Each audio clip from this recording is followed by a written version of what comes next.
Video,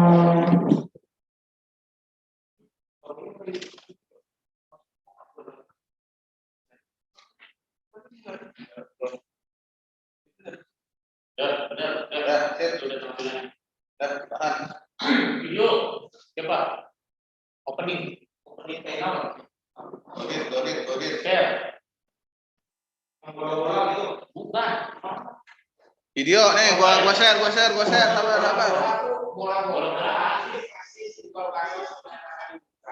Ya, itu pasti bola. Kalau video sebelum pembukaan nih, gua setel dah. Terus yang ini nih, masalahnya yang presentasi siapa nih? Prof Emil. Siapa yang Prof Emil kan? Yang belum di mute siapa ini? Gua belum di mute toh. Itu kan yang besar.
Universitas Pancasila, universitas unggul dan terkemuka berlandaskan nilai-nilai luhur Pancasila.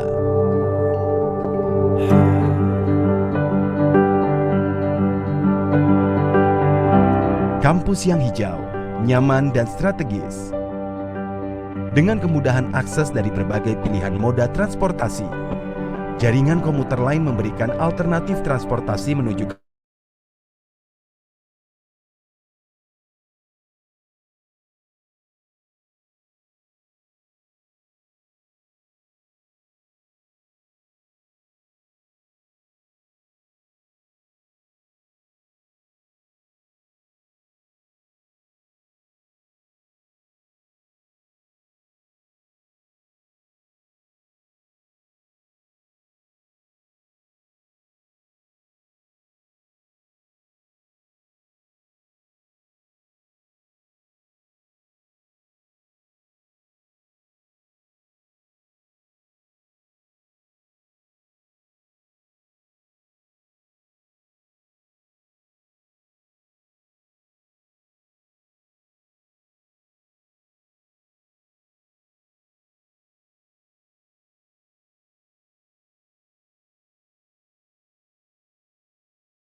Universitas Pancasila, universitas unggul dan terkemuka berlandaskan nilai-nilai luhur.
Universitas Pancasila, universitas unggul dan terkemuka berlandaskan nilai-nilai luhur Pancasila.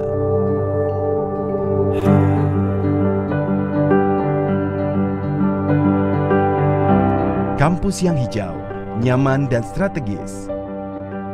Dengan kemudahan akses dari berbagai pilihan moda transportasi, jaringan komuter lain memberikan alternatif transportasi menuju kampus yang cepat, murah, dan nyaman.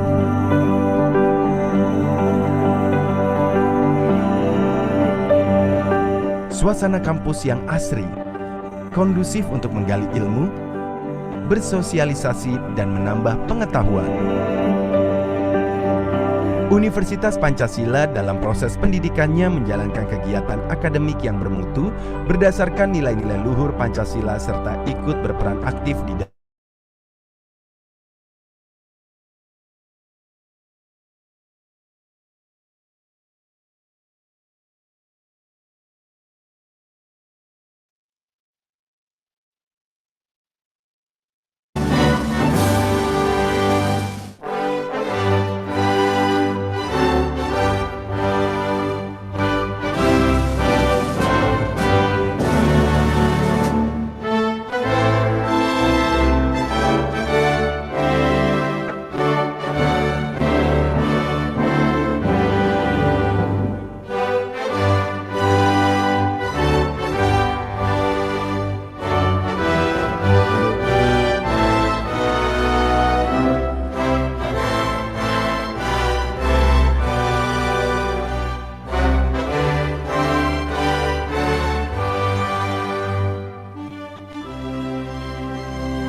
Universitas Pancasila, universitas unggul dan terkemuka berlandaskan nilai-nilai luhur Pancasila.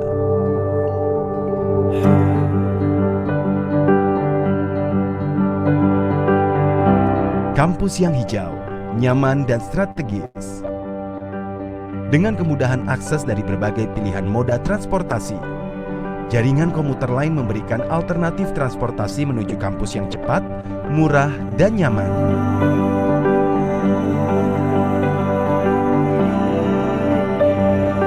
Suasana kampus yang asri, kondusif untuk menggali ilmu, bersosialisasi, dan menambah pengetahuan.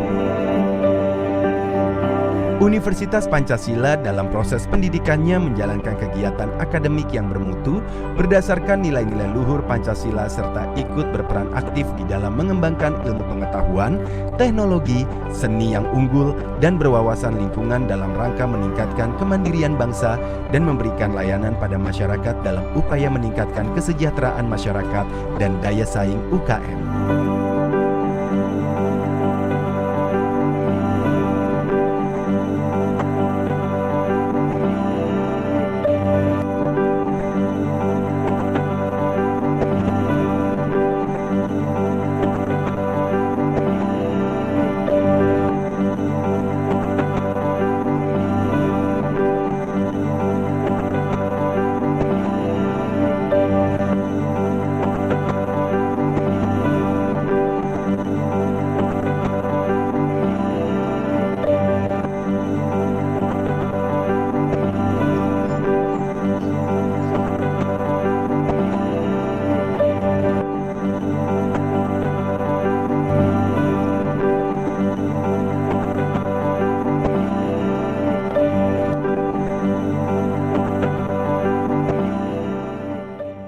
Di dalam kegiatan akademik, Universitas Pancasila menyelenggarakan program vokasi, program sarjana, program profesi, program magister, dan program doktor yang tersebar di 7 fakultas dan sekolah pasca sarjana.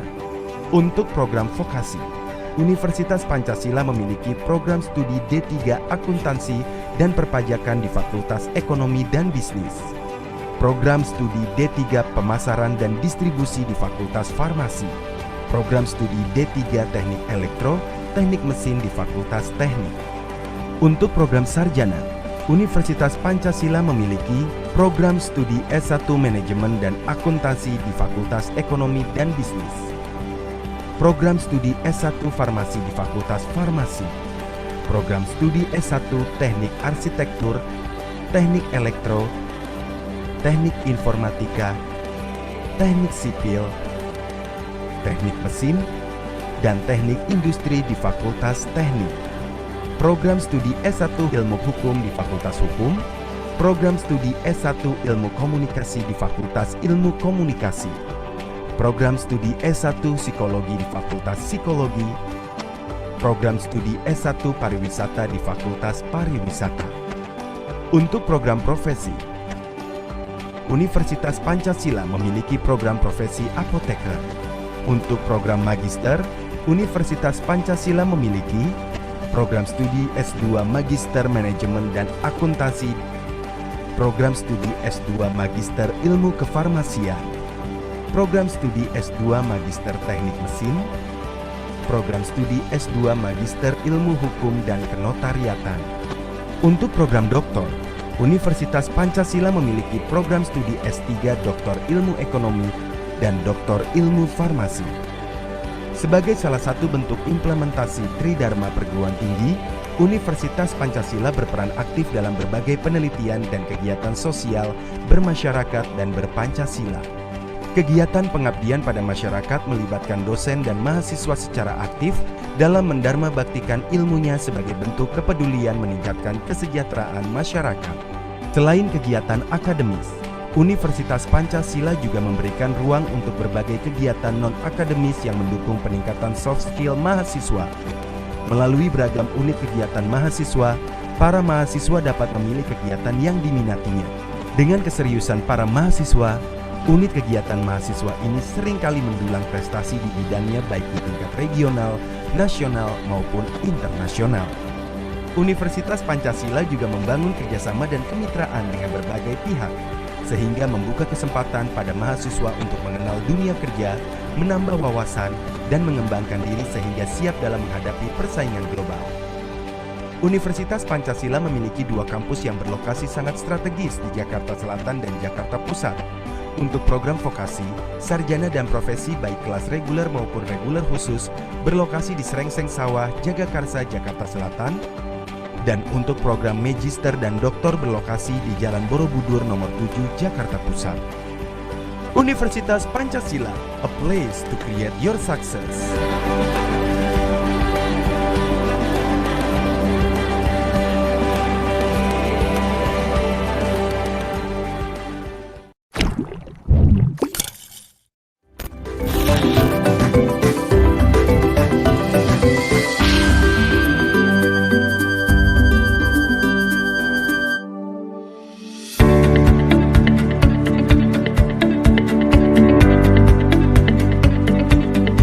Pancasila University is now developing and innovating by preparing acceleration and services based on technology concepts. Currently, Pancasila University has also become one of the famous and best private universities accredited A.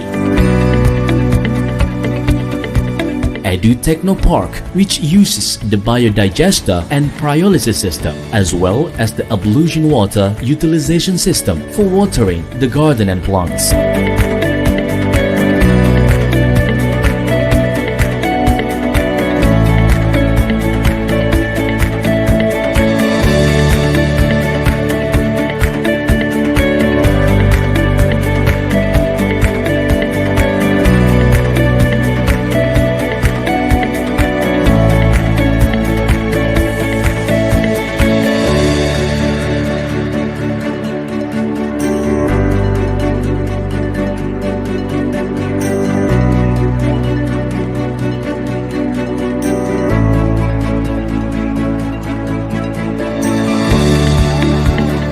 Penyemprotan dengan ekoenzim salah satu menghilangkan hama di lingkup Teknopark Fakultas Teknik Universitas Pancasila.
Universitas Pancasila, universitas unggul dan terkemuka berlandaskan nilai-nilai luhur Pancasila.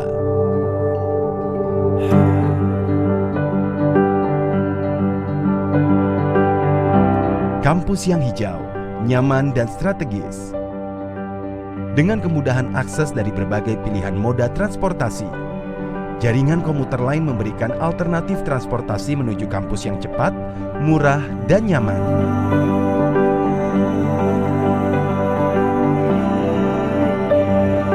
Suasana kampus yang asri, kondusif untuk menggali ilmu, bersosialisasi, dan menambah pengetahuan. Universitas Pancasila dalam proses pendidikannya menjalankan kegiatan akademik yang bermutu berdasarkan nilai-nilai luhur Pancasila serta ikut berperan aktif di dalam mengembangkan ilmu pengetahuan, teknologi, seni yang unggul, dan berwawasan lingkungan dalam rangka meningkatkan kemandirian bangsa dan memberikan layanan pada masyarakat dalam upaya meningkatkan kesejahteraan masyarakat dan daya saing UKM.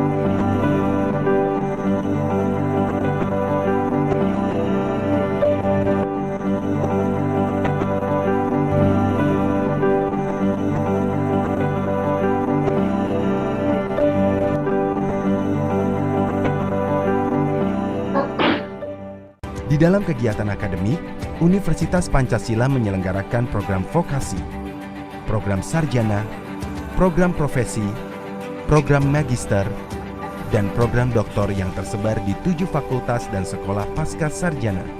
Untuk program vokasi, Universitas Pancasila memiliki program studi D3 Akuntansi dan Perpajakan di Fakultas Ekonomi dan Bisnis. Program studi D3 Pemasaran dan Distribusi di Fakultas Farmasi. Program studi D3 Teknik Elektro, Teknik Mesin di Fakultas Teknik.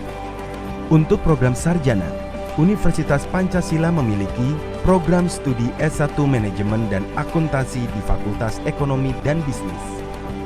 Program studi S1 Farmasi di Fakultas Farmasi.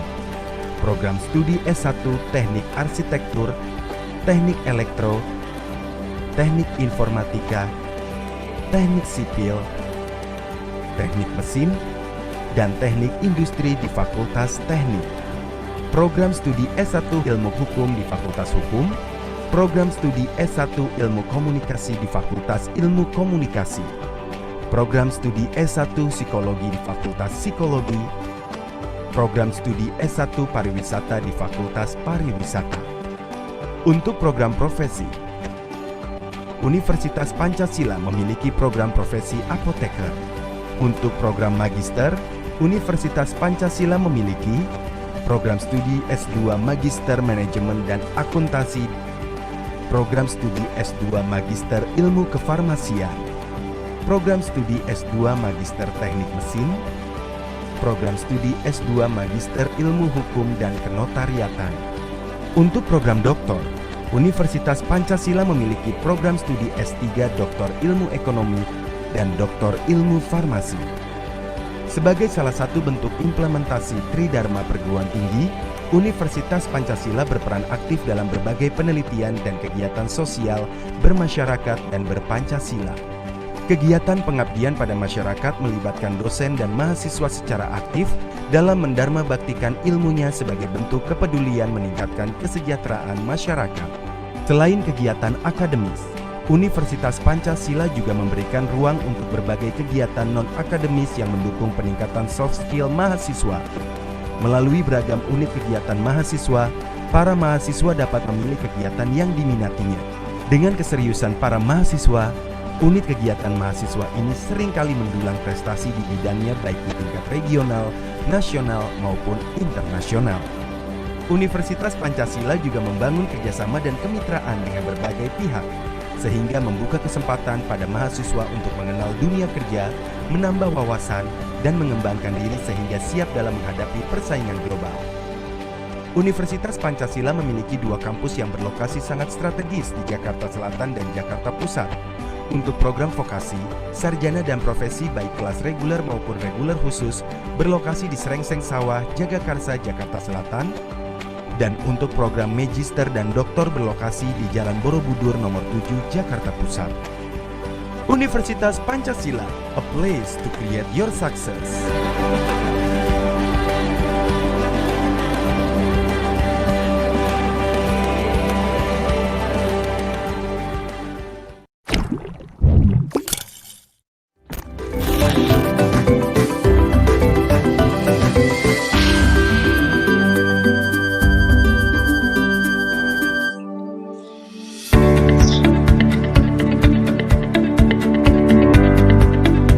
Dari tadi gua ada videonya. Pancasila University is now developing and innovating by preparing acceleration and services based on technology concepts. Currently, Pancasila University has also become one of the famous and best private universities accredited A. Edu Technopark, which uses the biodigester and pyrolysis system, as well as the ablution water utilization system for watering the garden and plants.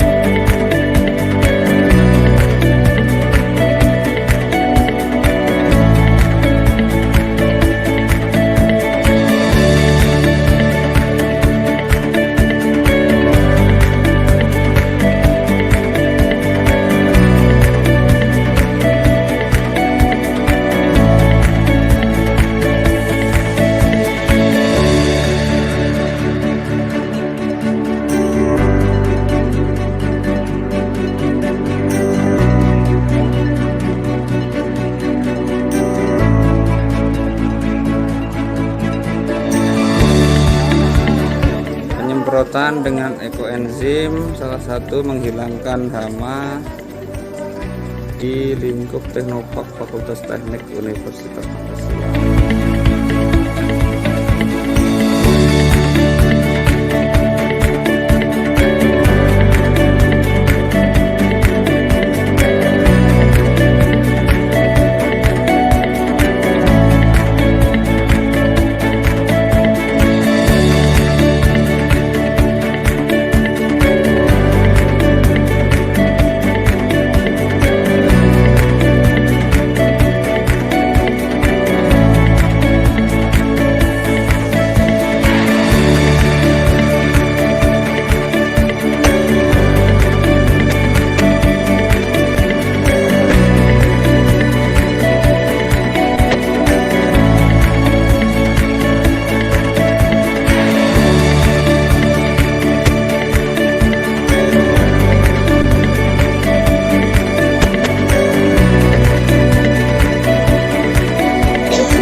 Universitas Pancasila, universitas unggul dan terkemuka berlandaskan nilai-nilai luhur Pancasila.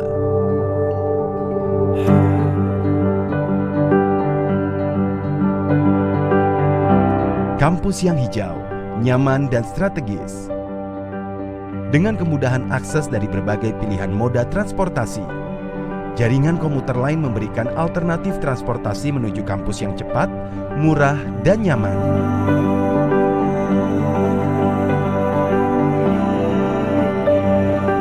Suasana kampus yang asri, kondusif untuk menggali ilmu, bersosialisasi, dan menambah pengetahuan.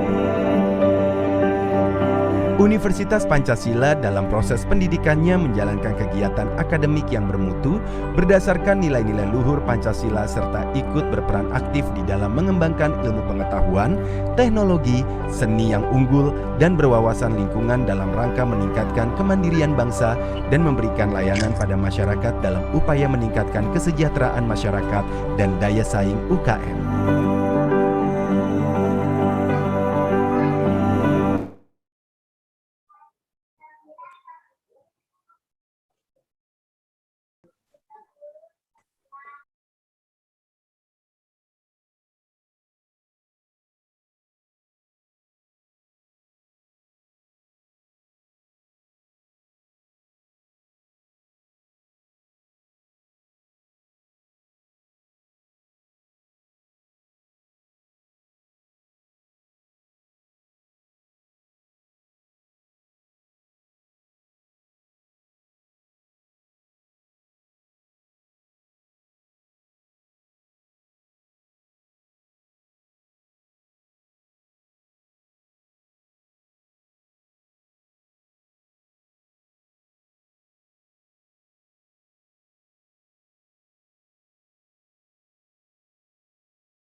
Selamat pagi Pak Siswono.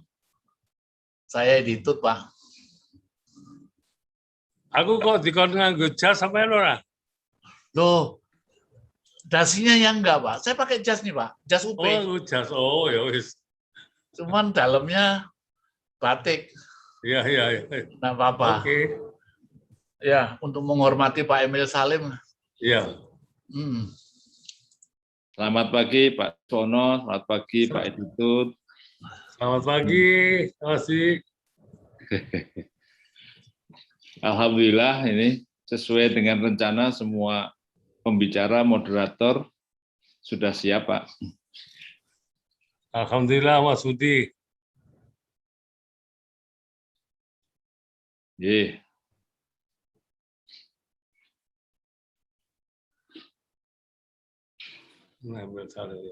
Apa kamu? Assalamualaikum warahmatullahi wabarakatuh. Waalaikumsalam. Assalamualaikum Bapak Sis, Pak Rektor. Waalaikumsalam Ibu Nur. Sekalian. Saya Pak Sis. Pak Sis.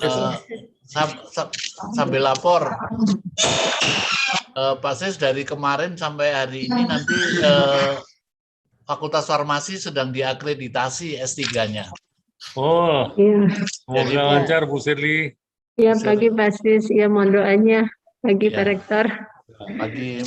Selamat pagi Pak Sis, Pak Rektor. Mudah-mudahan farmasi ada angin segar ya Ibu ya, supaya bisa naik peringkatnya ya Bu ya. Ya, ya mudah-mudahan. Mudah-mudahan. Hari Kemarin ini saya- lagi ini Pidato diskusi saya sama kan, alumni. pidato saya sudah Bagus jual kok, habis Pak kan Rektor. farmasi. Bagus. Saya promosiin habis ya. Nggak tahu deh. Jadi semua yang saya sampaikan kemarin itu bersayap Bu. Bersayapnya itu maksudnya itu ada maksudnya. Saya cerita bahwa saya S3-nya di UGM itu karena asesornya orang UGM. Terus saya cerita kalau rektor yang saya gantikan adalah dari UNER.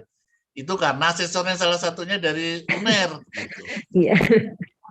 Dan saya Ya, udah pas. juga cerita saya pernah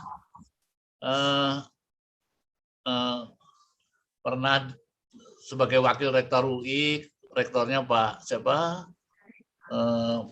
Usman Khatib Warsa, itu bosnya para asesor itu gitu. Jadi saya ada maksud lah gitu. Jadi peserta yang dari luar hadir? Yang dari Malaysia? Di mana Pak Budi? Masih di mute ya? Hadir. Bicaranya sudah hadir semua. Pesertanya juga dari Malaysia juga ada 360 Pak Sis, pesertanya lebih. Oh iya. Dari Malaysia, ada yang dari Jerman, jadi? Jerman hadir Pak. Hadir. Bicaranya Prof. Foster sudah siap. Oh, iya, oke. Dia siang Pak, karena di sana masih pagi sekali. Oh, Jadi ini sambutan pakai bahasa Inggris. Monggo. Ya, oh ya, oke. Selamat pagi Pak Sis, selamat pagi Pak Rektor. Selamat pagi, Pak Cip ya? Pagi. Wah, selamat Pak Cip. Selamat pagi Bapak. Selamat pagi. Selamat pagi Pak Cip. Bu Pagi. WR1, Bu Sri. Selamat Bu pagi. Novi. Selamat pagi Prof. Bu Sirli, nanti jam 11 ya Bu Sirli ya, saya giliran saya ya. Wawancara ya Prof. Oh iya, saya Ya, Prof. Semangat Cip. ya, Prof. Hadir, Prof. ya saya pamit dari sini nanti jam 11. Semalam juga sudah ada pemilihan nama pura Pak Sis, izin melapor. Oh ya. Mohon maaf Bapak Ibu, acara akan segera dimulai. Sebelum acara kami mulai, kami akan menyampaikan aturan dalam pelaksanaan webinar kali ini. Yang pertama, harap menonaktifkan mikrofon selama webinar berlangsung, kecuali pada sesi tanya jawab. Yang kedua, mengaktifkan kamera apabila memungkinkan dengan menggunakan latar belakang yang telah diberikan. Yang ketiga, pertanyaan dapat disampaikan melalui fasilitas obrolan atau chat. Yang keempat, daftar hadir akan diberikan pada sesi kedua di masing-masing ruangan. Dan yang terakhir, sertifikat dapat diambil pada link Google Drive, ruang masing-masing yang akan di-share pada WhatsApp group. Before we start our event, we will tell you the rules for this webinar. First, please turn off the microphone during the webinar, except during the Q&A session. 2, activate the camera whenever possible using the given background. 3, questions can be submitted via the chat facility. 4, attendance list will be given at the second session in each room. And 5, certificate can be obtained from Google Drive link from each room and will be shared on WhatsApp group. Susunan acara. Yang pertama, pembukaan. Kedua, lagu kebangsaan Indonesia Raya. Yang ketiga, himne Universitas Pancasila. Yang keempat, pembacaan doa. Yang kelima, sambutan Rektor Universitas Pancasila. Yang keenam, sambutan Ketua YPP-UP sekaligus membuka acara. Yang ketujuh, webinar. Webinar ini disponsori oleh PT Gala Ciptamas. Today's event agendas. 1, opening. 2, the national anthem Indonesia Raya. 3, Universitas Pancasila hymn. 4, opening prayer. 5, welcoming speech from Rector of Universitas Pancasila. 6, welcoming speech from Board of Patrons of Universitas Pancasila and will open the event. 7, webinar. This webinar is sponsored by PT Gala Ciptamas. Assalamualaikum warahmatullahi wabarakatuh. Shalom, Om Swastiastu, Namo Buddhaya, Salam Kebajikan. Yang kami hormati, Dr. Honoris Causa, Insinyur Siswono Yudo Husodo. Yang kami hormati, Profesor Dr. Editut Hendratno, SH, MSI, FCB, ARB. Para narasumber, para pimpinan universitas, dan fakultas di lingkungan Universitas Pancasila, para pembicara dan moderator, para tamu undangan dan para peserta.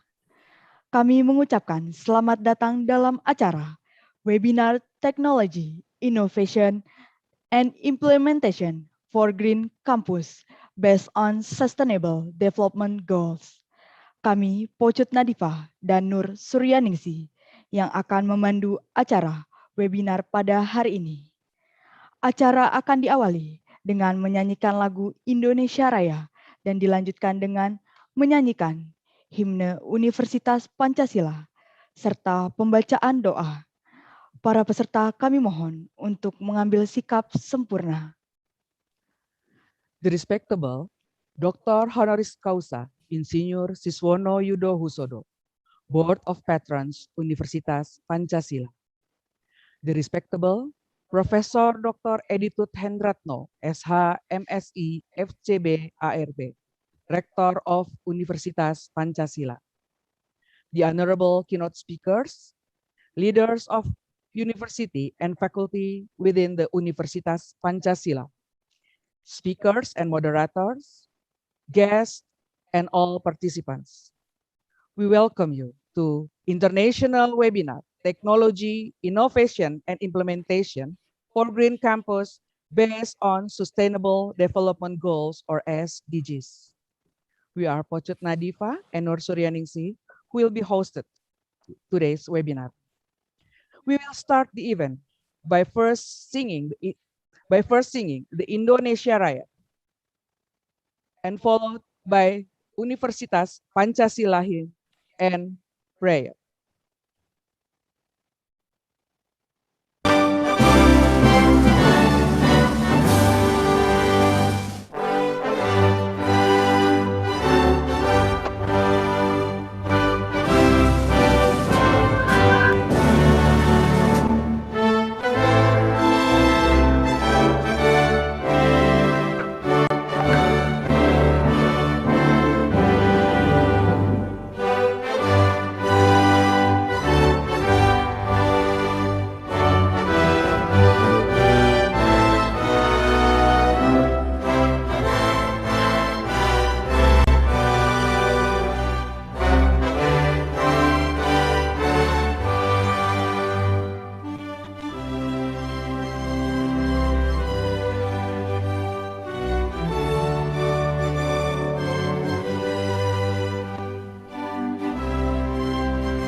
Manfaatkanlah diri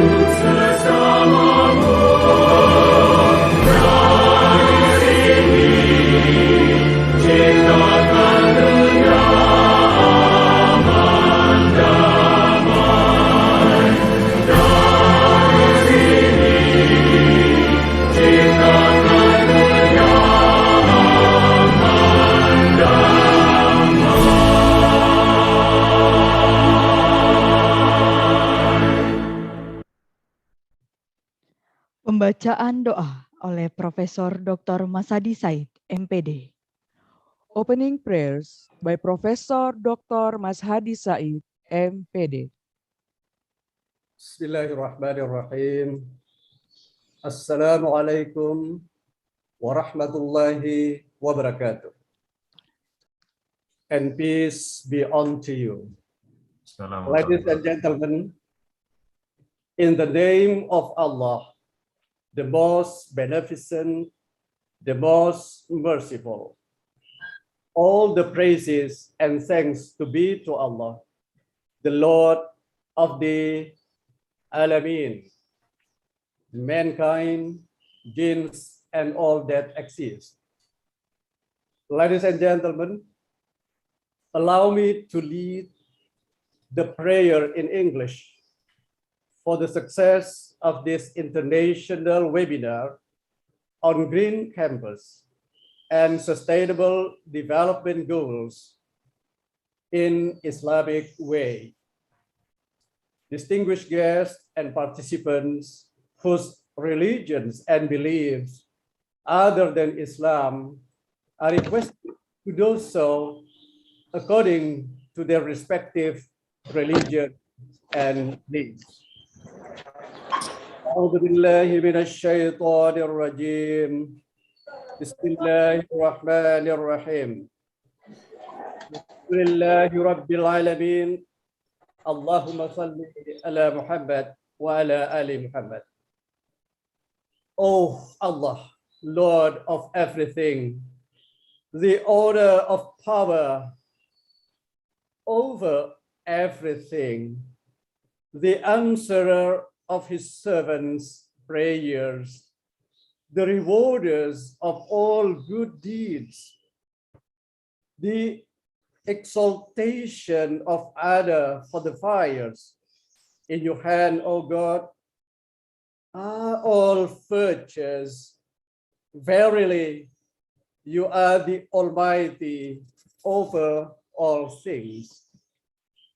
O our God, today we are conducting an international webinar on Green Campus and Sustainable Development Goals, which carries the main mission of promoting a culture and innovation of sustainable living and the practice of resource conservation within the campus community that by so doing promotes the university's positive impact upon the local and global environment. Therefore, O Allah, the Almighty God, the most beneficent and the most merciful, with all humility, guide us, guide us, guide us, especially in this webinar forum, to always have the spirit of rahmatan lil alamin, as you strongly state in the Holy Quran, Surah Al-Anbiya, Article 107. وَمَا أَرْسَلْنَاكَ إِلَّا رَحْمَةً لِلْعَالَمِينَ. And we have sent you, O Muhammad, may the peace of Allah and his blessings be upon him, not but as a mercy for the Alamin, mankind, jinn, and all that exist. Oh Allah, please answer our prayer and supplication. Amin ya Rabbal Alamin. Rabbana atina fid dunya hasanah wa fil akhirati hasanah wa qina azabannar. Oh Lord, give us in this world that which is good, and the hereafter that which is good, and save us from the torment of the fire. Wassalamualaikum warahmatullahi wabarakatuh. Waalaikumsalam warahmatullahi wabarakatuh. Terima kasih kepada Profesor Masadi Said yang telah memimpin doa. Berikutnya, kita dengarkan sambutan Rektor Universitas Pancasila, Profesor Dr. Editut Hendratno, SH MSI FCB ARB. Kepada yang terhormat Prof. Editut, kami silakan. Thank you, Profesor Mas Hadi. Rectors of welcoming speech, please welcome Profesor Dr. Editut Hendratno, SH, MSI, FCB, ARB.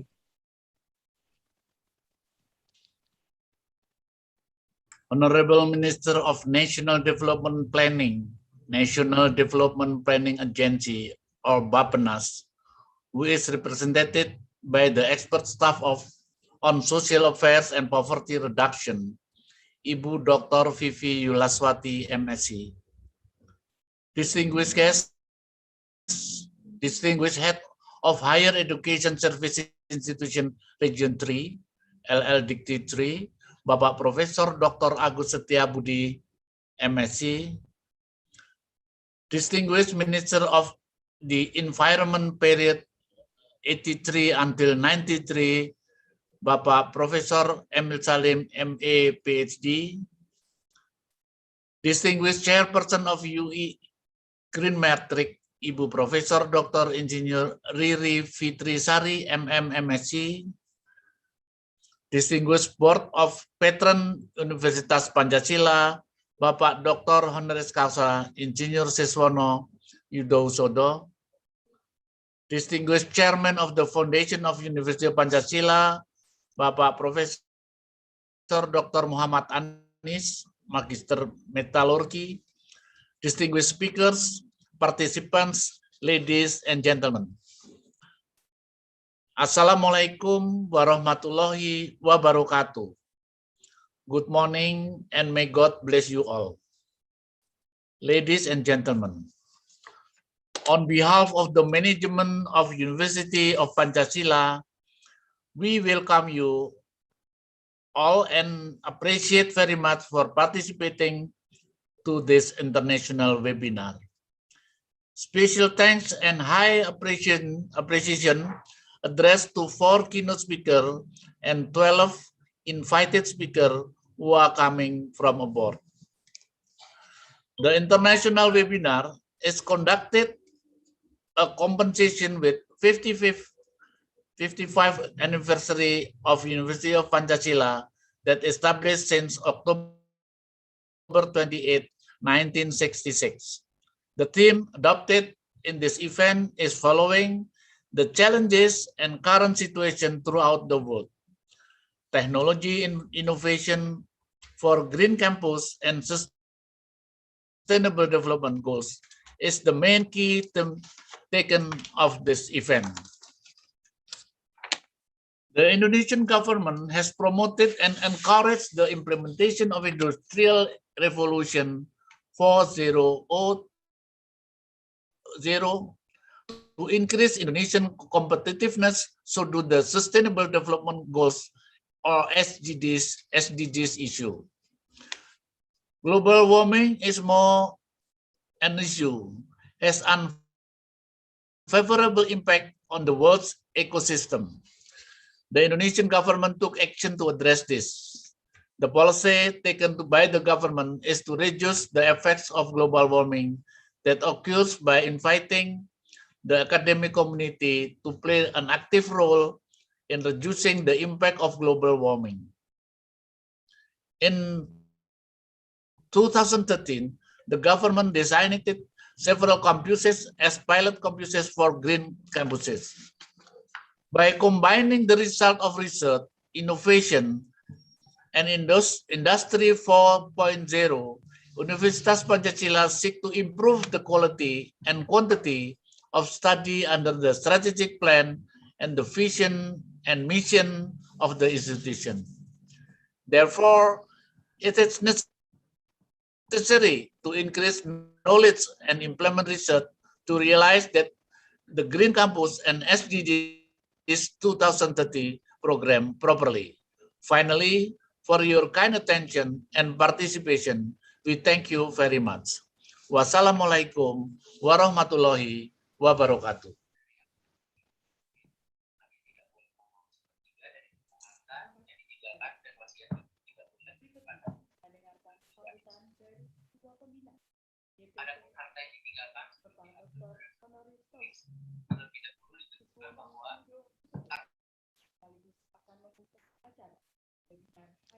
Ya, Mbak Poco. Your mic, please. Terima kasih kepada Prof. Editut. Berikutnya, kita dengarkan sambutan dari Ketua Pembina YPP UP, Bapak Dr. Honoris Causa, Insinyur Siswono Yudo Husodo, yang sekaligus akan membuka acara webinar hari ini. Kepada yang terhormat, Bapak Dr. Honoris Causa, Insinyur Siswono Yudo Husodo, kami silakan. Thank you, Professor Editut. Board of Patrons Universitas Pancasila welcoming speech and will open the event. Please welcome Dr. Honoris Causa, Insinyur Siswono Yudo Husodo. Good morning, distinguished ladies and gentlemen. It is my great pleasure to welcome our honorable guest, Bapak Profesor Dr. Emil Salim, the best Indonesian Environment Minister ever.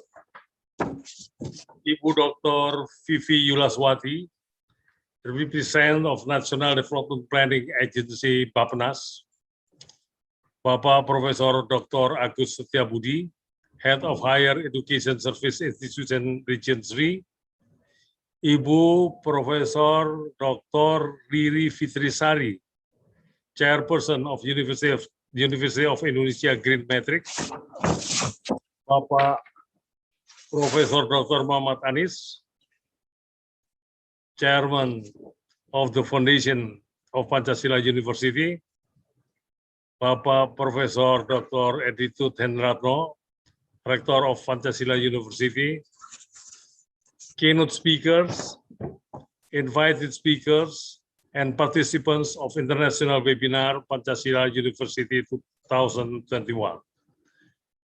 I would also welcome and give special thanks with high appreciation addressed to invitees speakers from 6 countries, namely from Germany, Professor Ralph Forster from Berlin, from South Korea, Professor Dr. Yoon Yong Kim from Hanyang University, from Malaysia, Professor Eri Yulian Tribras Adesta PhD, Dr. Nur Aiman Sukindar, Professor Dr. Haslin Anwar from International Islamic University, Malaysia, from Singapore, Mr. Kenneth Lee from Green Concept Private Limited, from the Netherlands, Mr. Latif Gau, from Indonesia, Mr. Rizal Algamar, Chairman of the Indonesian Philanthropy Board and Director of For Tropical,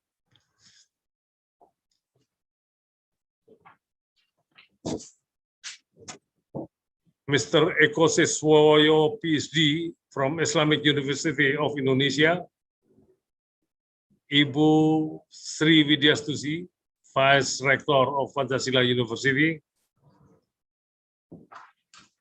Professor Dr. Ratna Jamil from Faculty of Pharmacy, Universitas Pancasila, Bapak Budi Suyitno, Dean of Faculty of Pancasila University, and all the participants. Today's event are held in honor of the 55th University Pancasila anniversary. The theme of this conference is Technology Innovation and Implementation for Green Campus based on Sustainable Development Goals. The theme conforms to the current challenges and situation in worldwide.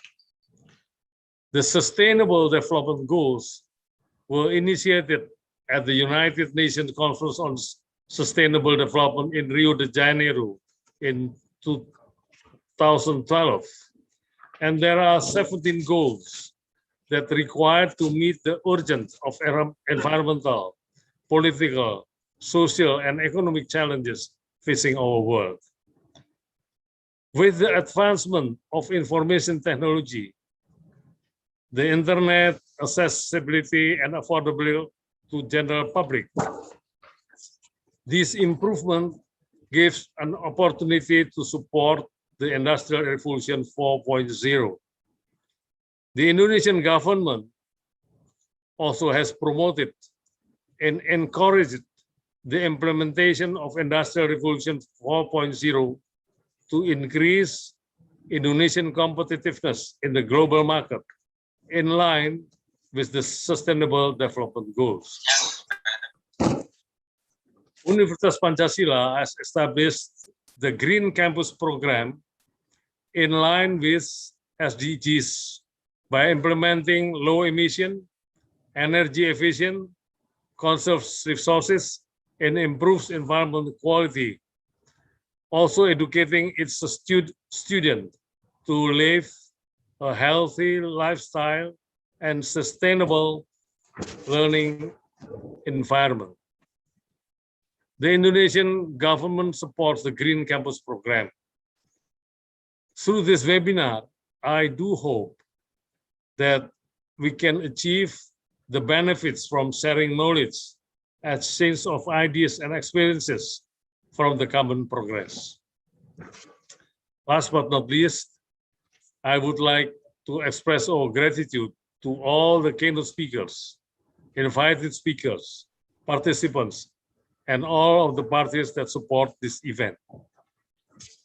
Thank you very much for your attention and participation, and I declare this international webinar officially open. Good day and have a fruitful webinar.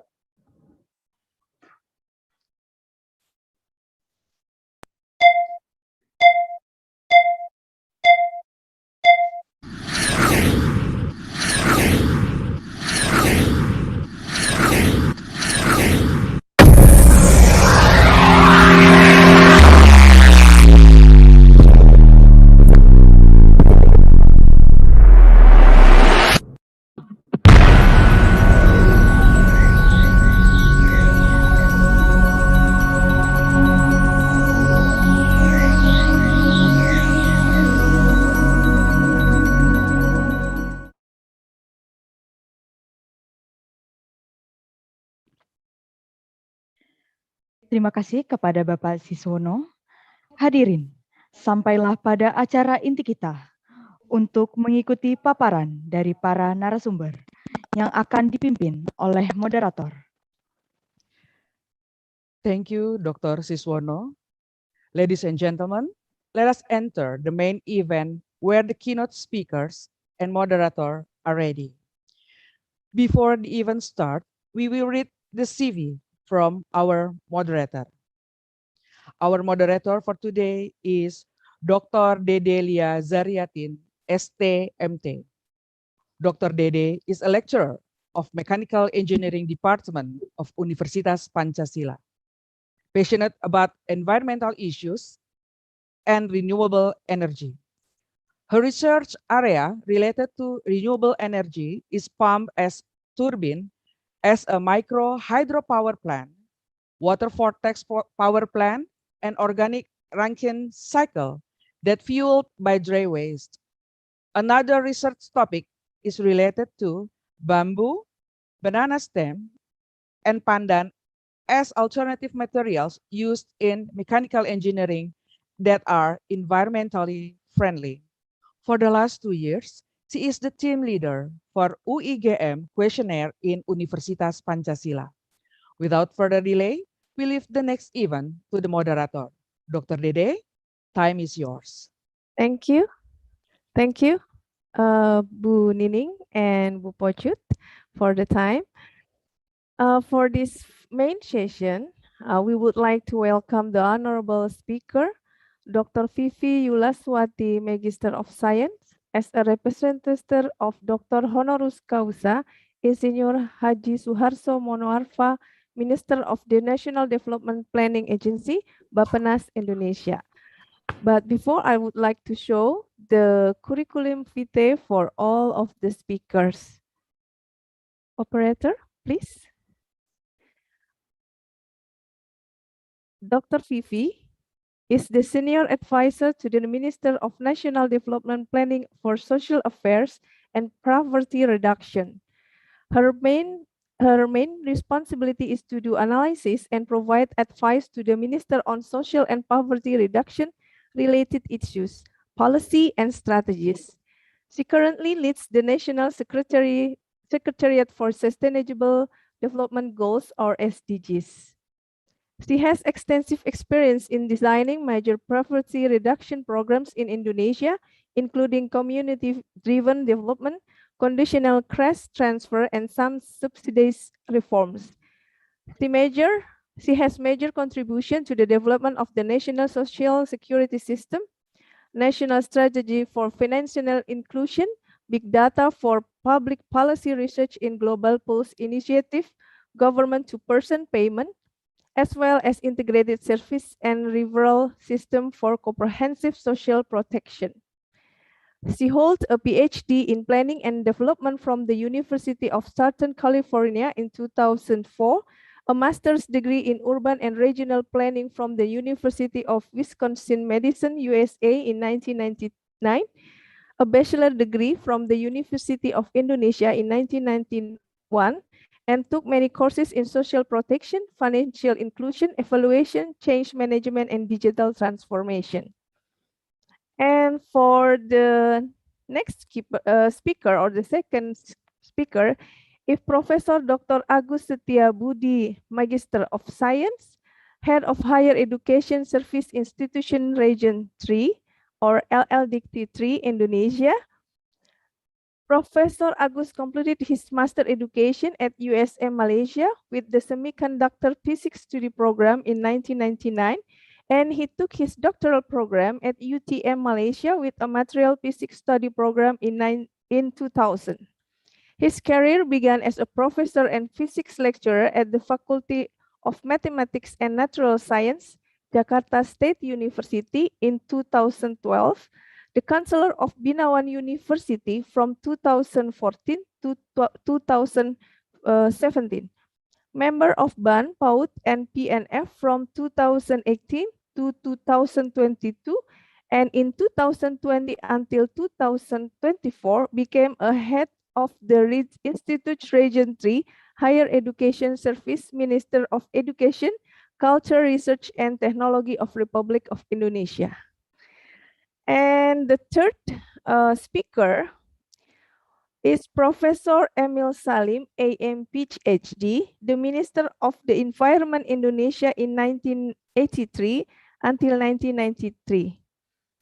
Professor Emil, born in Lahat, South Sumatra, Indonesia, at June 1933, is an Indonesian economist and former politician. Born in Minangkabau parents, both from the village of Koto Gadang in West Sumatra. His uncle is Agus Salim, one of the founding fathers of Republic of Indonesia and Minister of Foreign Affairs in early 1950s. Professor Emil graduated from the Faculty of Economics of the University of Indonesia in 1959. He obtained a PhD in economics from the University California, Berkeley, and returned to Indonesia to teaching position at the Faculty of Economics of University of Indonesia in 1964. He became one of the well-known group of Berkeley Mafia economics advisors, working closely with Professor Wijoyonati Sastro. In 1977, he was appointed to the position of Professor of Economic Development at the University of Indonesia. Professor Emil has chaired the Foundation for Sustainable Development and the Kehati Foundation, and co-chair the United States Indonesia Society. He is a member of the Association of Indonesia Muslim Intellectuals. And the last speaker is Professor Dr. Insinyur Riri Satrisari Magister Management, Magister of Science, Chairperson of UI Green Matrix Indonesia. Prof. Riri is a professor of computer engineering at the Department of Electrical Engineering, Faculty of Engineering Universitas Indonesia. She was the CIO, Head of Information System Development and Services of the University of Indonesia in 2006 until 2014. In 1997, she received her Master Science in Software System and Parallel Processing from the Department of Computer Science, University of Sheffield, UK, and subsequently a PhD from Leeds University, UK, in 2004. He is currently actively teaching and researching in the field of Internet of Things, computer network, protocol engineering, and the implementation of information and communication technology. Since 2010, she has been outstanding actively involved with the university ranking and has been the chairperson of UE Green Metric ranking of World University since then. The UE Green Metrics network is now supported by more than 912 universities from 84 countries and it still keep growing. That's all the introduction of all speakers in this main session. Each speaker will have 30 minutes time and we are highly appreciated the speaker for the punctuality of presenting the topics. Now we would like to invite the first speaker, Dr. Vivi Yulaswati, Magister of Science. Please, the room is yours. Thank you, Bu Dede, as a moderator, Excellencies, Rector of the University of Pancasila, Pak Professor Edi, Pak Siswono as a Board of Trustee, distinguished resource person, all of them are Professor Agus, Professor Emil, and Professor Riri. Ladies and gentlemen, Assalamualaikum warahmatullahi wabarakatuh. Very good morning to all of you. Let me start with sharing the slides. Okay, is everybody can see this? Okay, let me explain about the progress of the Sustainable Development Goals in policies and implementation in Indonesia with this outline. We have some implication from the COVID, and then also I'm continue with the role of the universities to accelerate all the effort toward the SDGs agenda. As you may know that the SDGs is a continuation from the previous Global Development Agenda, which focus only on the human development, which is the MDGs. It has a scope more limited, particularly for developing countries. In the time it ended by 2015, the global challenges is more complicated because we also experiences some problems or issues in relate with the environment as well as in the governance. So having been experiencing with the MDGs, all the countries at the end agree to continue the Global Development Agenda, which more holistic perspective, not only focus on the people, but also on the economic, environment, as well as on the governance. By having that, we are not put an effort on the achievement of the target SDGs by 2030, but we also commit to achieve the longer achievement, which is the net zero emission by 2050. For the implementation of the SDGs in Indonesia, it based on the Presidential Decree number 59, 2017. Based on this, there are team coordination team of SDGs, not only at the national level, but also at the provincial levels. And then there are some other efforts, including the mainstreaming the SDGs in the National Development Agenda, which is in the long midterm development plan. In the current midterm development plan, there are around 124 targets out of 169 targets of SDGs have been mainstreamed. It is increased from the previous one, which only consists of 94 targets of the SDGs, because the timing is different year. It followed by the National Action Plan at the national level, and then at least 30 provinces already established the Regional Action Plan as a reference to inline the sectoral programs and activities as well as the budget. We also already established the roadmap for the SDGs projections and strategies for each goals. There are some analysis about the interlinkages between goals and also on the financing. And of course, when we are talking about the financing, now it's getting bigger due to the COVID-1. There are at least 25 universities, because there are a couple that are in a progress, networks of the SDG Center in the local universities as a hub of the collaborations for the SDGs implementations in the regions. There are also several documents as a reference for doing the monitoring and evaluation as well as the reporting. One reports that we already issues regularly, almost 2 years, every 2 years. Last July, the president has also reported the progress of the SDGs in Indonesia with the focus on the recovery from the COVID in New York last July. And then from other stakeholders, this is based on the OJK regulations. There are more and more businesses that issues the sustainability report as part of their support in the implementation of the SDGs. And the philanthropies now also issuing the report for their progress. And then based on the report, this is the 2019 progress issued in 2020, we already know that around 70% of the indicators are in progress or in track, while the rest, around 30%, is actually stagnant or worsen.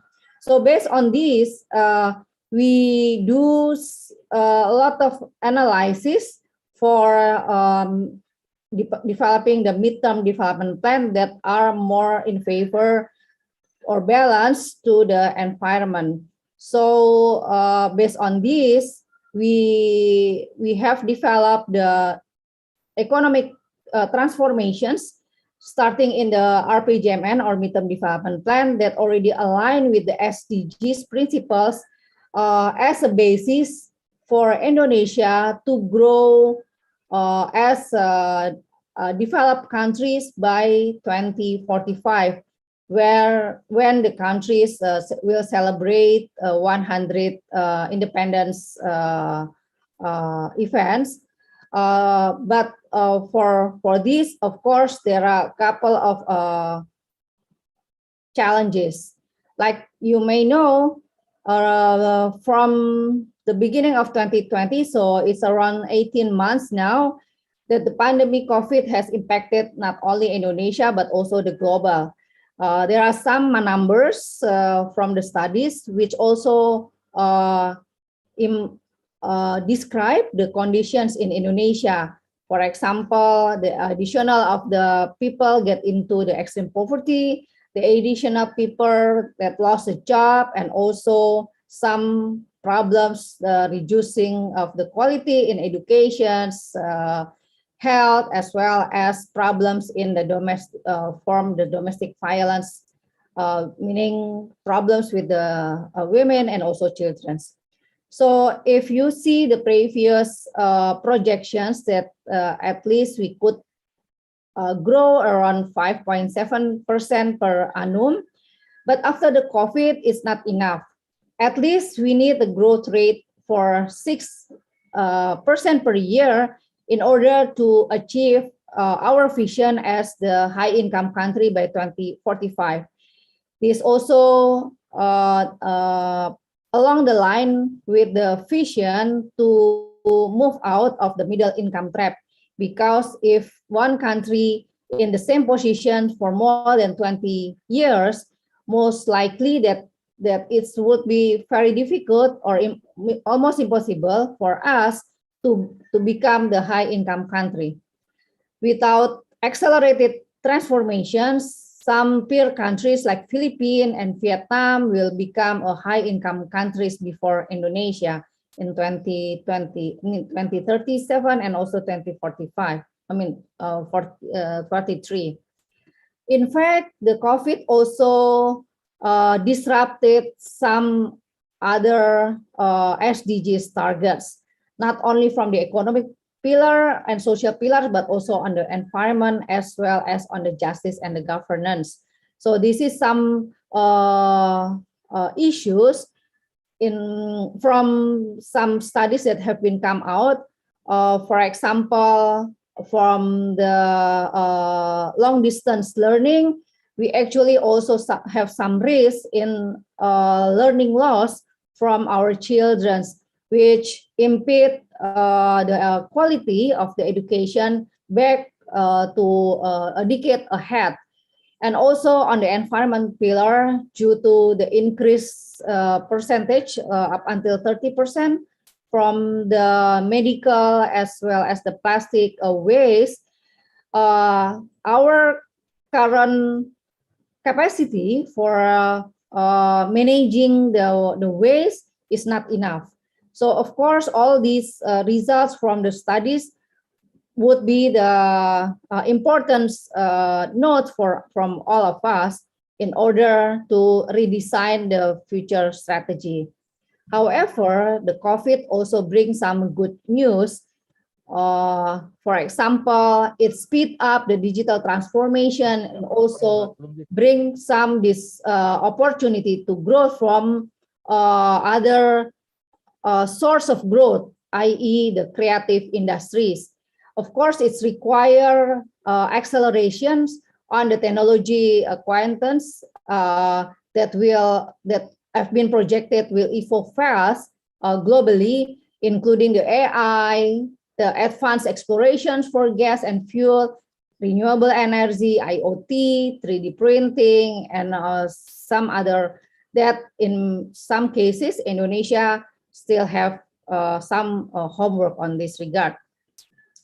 In relate to the environment, actually there are some good news because we experienced the reduction of the greenhouse gas due to the downturn of economic and also the use of the fossil fuel from the lockdown. For example, China lockdowns reduced the carbon dioxide emissions to 25%.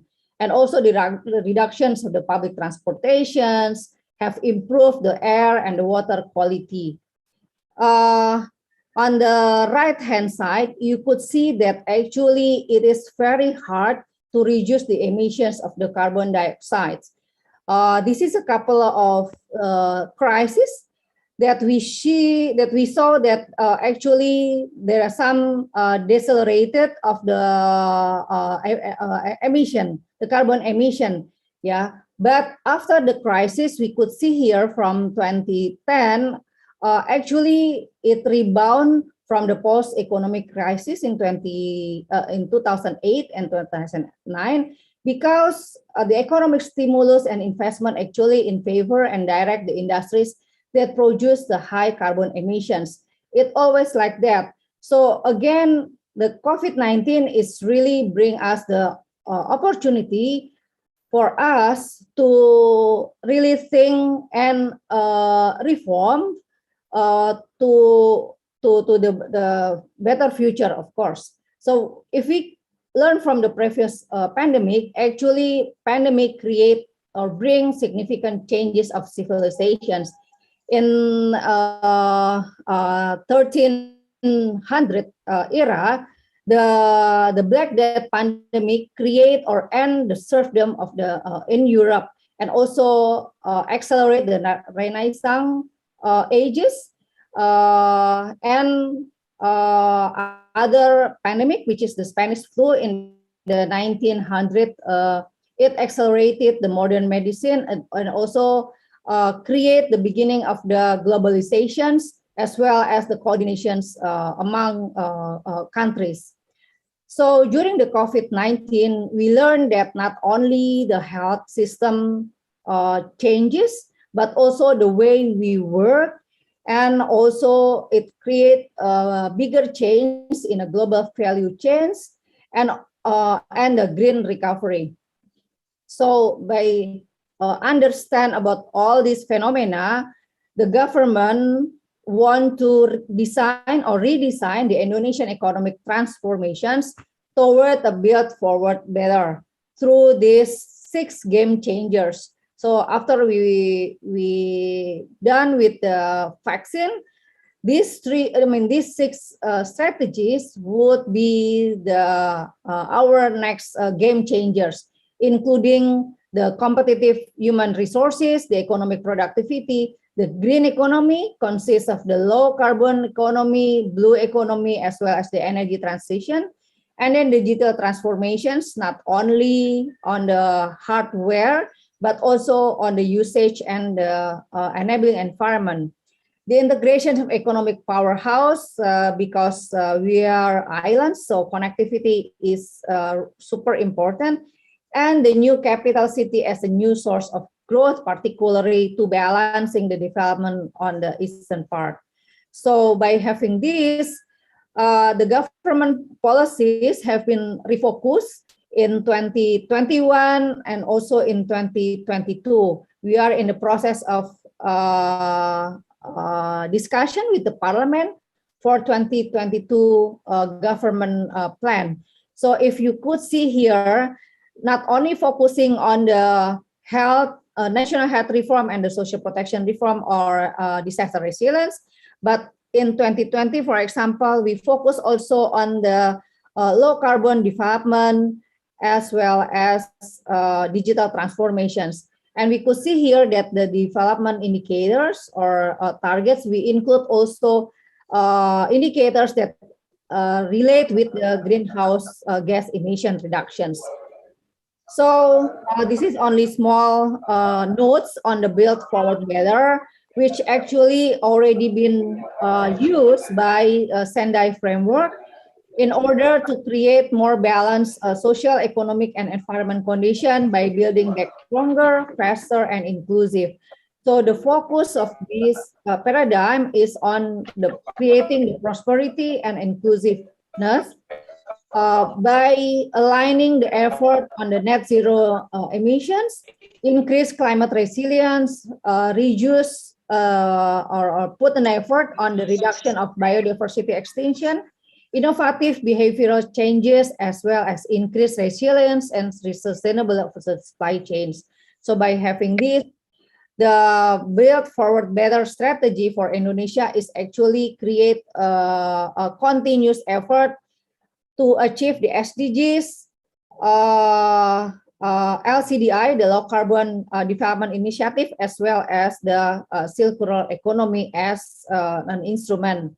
The strategies to support Build Forward Better, for sure, we are not talking about 1 or 2 goals, but creating an interlinkages between goals in order to enhance the impact and redesign strategies and policies to really applying the Build Forward Better. So when we're talking about the clean energy, for example, it's along the line also thinking about creating more sustainable food, eradicate the digital divide, and at the end, we may create also a sustainable cities. There are 2 strategies in this regard.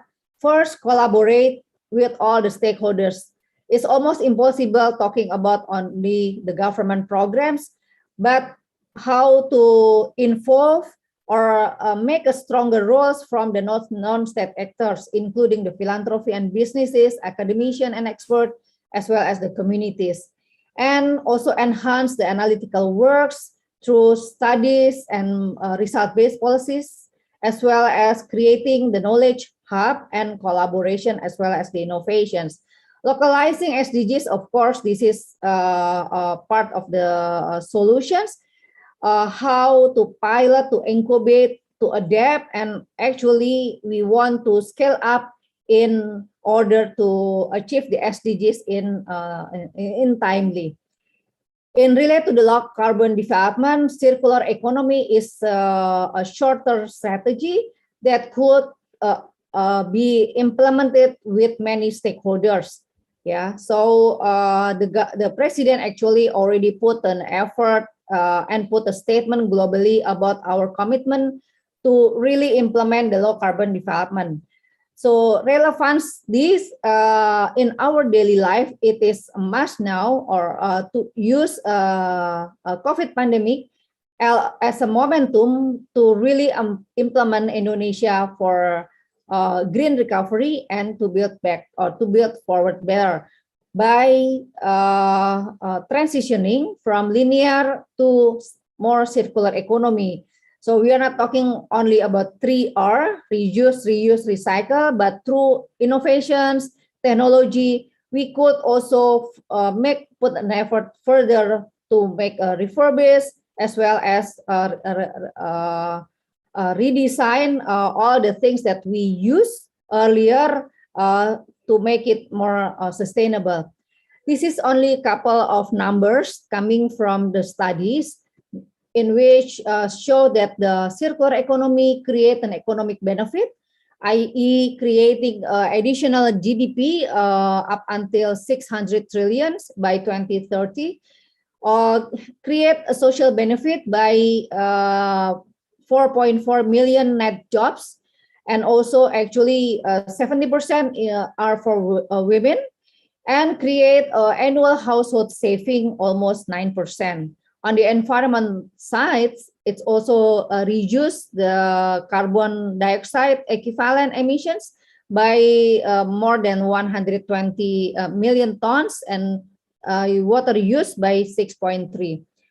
At the right-hand side, there is other studies which shows that circular economy could help us to reduce waste in 5 priority sectors: food loss and waste, textile, constructions, plastic and packaging, as well as in e-waste, yeah, the use of the cell phones and so on, which actually reduce the waste by 18 to 52% compared to the business as usual scenario that if we do nothing from the ones that we have or we do now.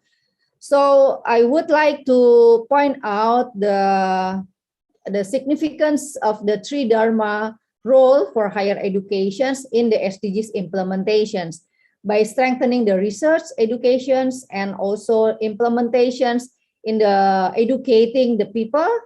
Of course, up until now, many people already know about the SDGs, but how to really applying and how to create the linkages is not always the case. So mainstreaming the SDGs in the educations, in teaching process is one ideas, and then create partners from the central and local governments as well as other stakeholders is other keys, and assist the development of the regional action plans as well as develop studies about monitoring SDGs progress and evaluations, and maybe if it is possible, create a SDG center as the next center of excellence in the field that relate with the SDGs. So this is the last slide. We talking about the optimizing innovations in SDGs. Actually, we have some innovative policies and practice, innovative learning, capacity and partnership data, and we are now in the progress of developing the innovative financing for the SDGs achievement.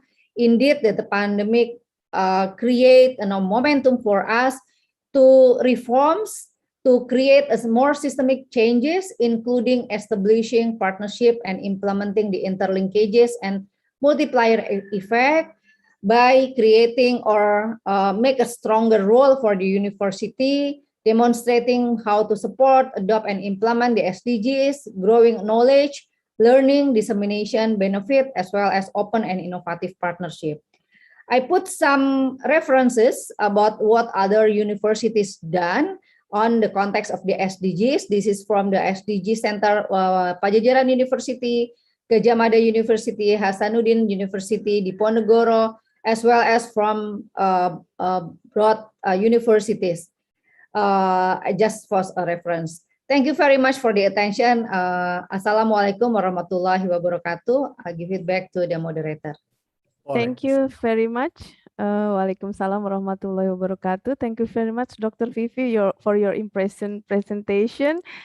And it's really interesting. I really want to know more about the 6 game changer that you mentioned earlier about overcoming the pandemic problem in order to implement SDGs in Indonesia. But we have to leave it there yet because we have to leave it there because we have to go for the next second speaker, and we will leave the question and answer later on. And now I'm really sorry to inform you that Professor Dr. Agus Setiobudi, Master of Science, is not feeling well and he cannot be here. However, he already prepared a video for us and we wish him to get well soon. Okay, for second speaker, we will play his video. Operator, please.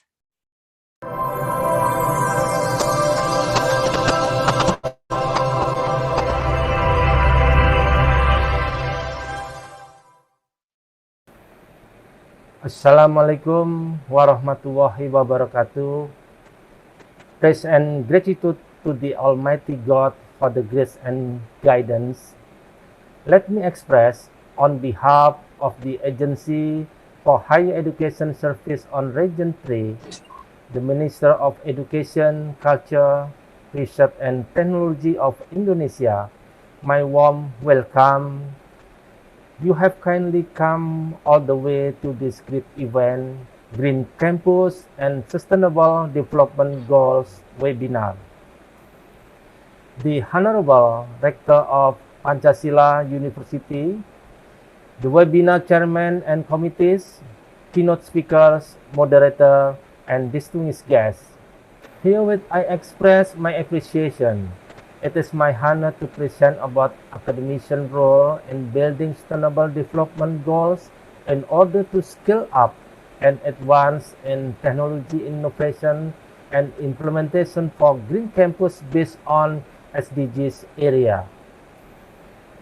First, I would like to welcome you all and thanks everyone for coming, especially at such short notice. Let's get started. Ladies and gentlemen, the building and development of the city often meet various challenges. One of them is how to create harmonization between environmental, economic, and social aspects and various improvement process. They should be realized. Therefore, future generation will experience today's existing resources to fulfill the future needs. The current urban development mainstream to achieve the Sustainable Development Goals. The concept and goal of sustainable development are derived in various visions, mission and policies across countries and cities across the world. Higher education is one of the significant elements in urban facilities, which have a strategic role in achieving SDGs through the concept of a sustainable campus that we call Green Campus, that closely linked to 3 aspects: economic, social, and environmental. This concept was revealed by the Universitas Indonesia Green Matrix to assess the effort of campus and create their sustainability through a series of components. There are 6 components of a sustainable campus, such as setting and infrastructure, waste, water transportation, energy, and climate change, as well as education. First is setting and infrastructure, where the role of universities in innovation and creating industry and a campus environment that is inclusive, safe, resilient, and sustainable. Second is waste, which is healthy life in the campus environment is an effort to conserve the sea by managing the waste generated in campus activities. For instance, laboratory waste, garbage, and so on. Third is water, where it is management or utilization of water resources that should be sustainable. Fourth is transportation. This is an effort to reduce greenhouse gas emission through a series of policies in the field of transportation, as well as campus effort in managing land, such as proportion of green open and built land campus ecosystem that is vulnerable to emission from transportation. Fifth is energy and climate change. They related to the provision and utilization of energy sources that are affordable and can be utilized by all groups. Thus, issue of climate change is not only within the campus environment, but also education to the wider public. Sixth is education that attention to environmental issues. There are a number of efforts from universities, especially the academician, conduct to embody a sustainable campus as a preparation of universities development plan towards green infrastructure involving the entire academic community to form a sustainable community, and having initiative in seeking funding from various sources. In addition, research and development also able to support the realization of a sustainable campus. Moreover, it is necessary to disseminate information that related to the green campus concept through research and teaching, community engagement, natural resources conservation, as well as pollutants reduction. To this extent, what is the academy contribution to the implementation of Sustainable Development Goals? The SDGs goals is to guide sustainable development and embracing economic, social, and environmental dimension to initiate society towards an equitable future. According to the United Nations, one of the key features of the SDGs is the focus on sustainability of the environmental. Science is compelling in achieving sustainable development. The academic and higher education have a major role in the implementation of the SDGs. Science provides the basis for new and sustainable approach, solutions, and technologies to meet the challenge of sustainable development. Its role will be particularly important. Hence, the academic community has also an important role to play in the implementation of the SDGs. The scientific community has already provided significant contribution to the setting meaningful and feasible goals supported by scientific evidence during the consultation process leading to the formal negotiations. Let's take a lesson from Pancasila University. Pancasila University is one of the universities in Agency for Higher Education Service Region 3, Jakarta, that applies the Green Campus concept in their environment. This refers to Universitas Indonesia Green Matrix that Pancasila University is part of 88 universities in Indonesia and 912 universities in the world. Pancasila University achieved second rank in LLDT Region 3, 23rd rank in national level, and 289th rank in international level. Today's webinar is a proof of Pancasila University's concern to perform sustainable development goal in their campus environment. The implementation of the Green Campus in Pancasila University is managed by the Faculty of Engineering, while the activities related to infrastructure, waste management, water management, and energy management. We highly appreciate it because Pancasila University has helped the government in actualizing the SDGs in the form of education, research, and community service. For this reason, behavioral change are also needs which reflected in the research and community service roadmap that to be linked to sustainable development. Ladies and gentlemen, and that brings us to the end of my presentation. I would like to thank you for your time and attention today.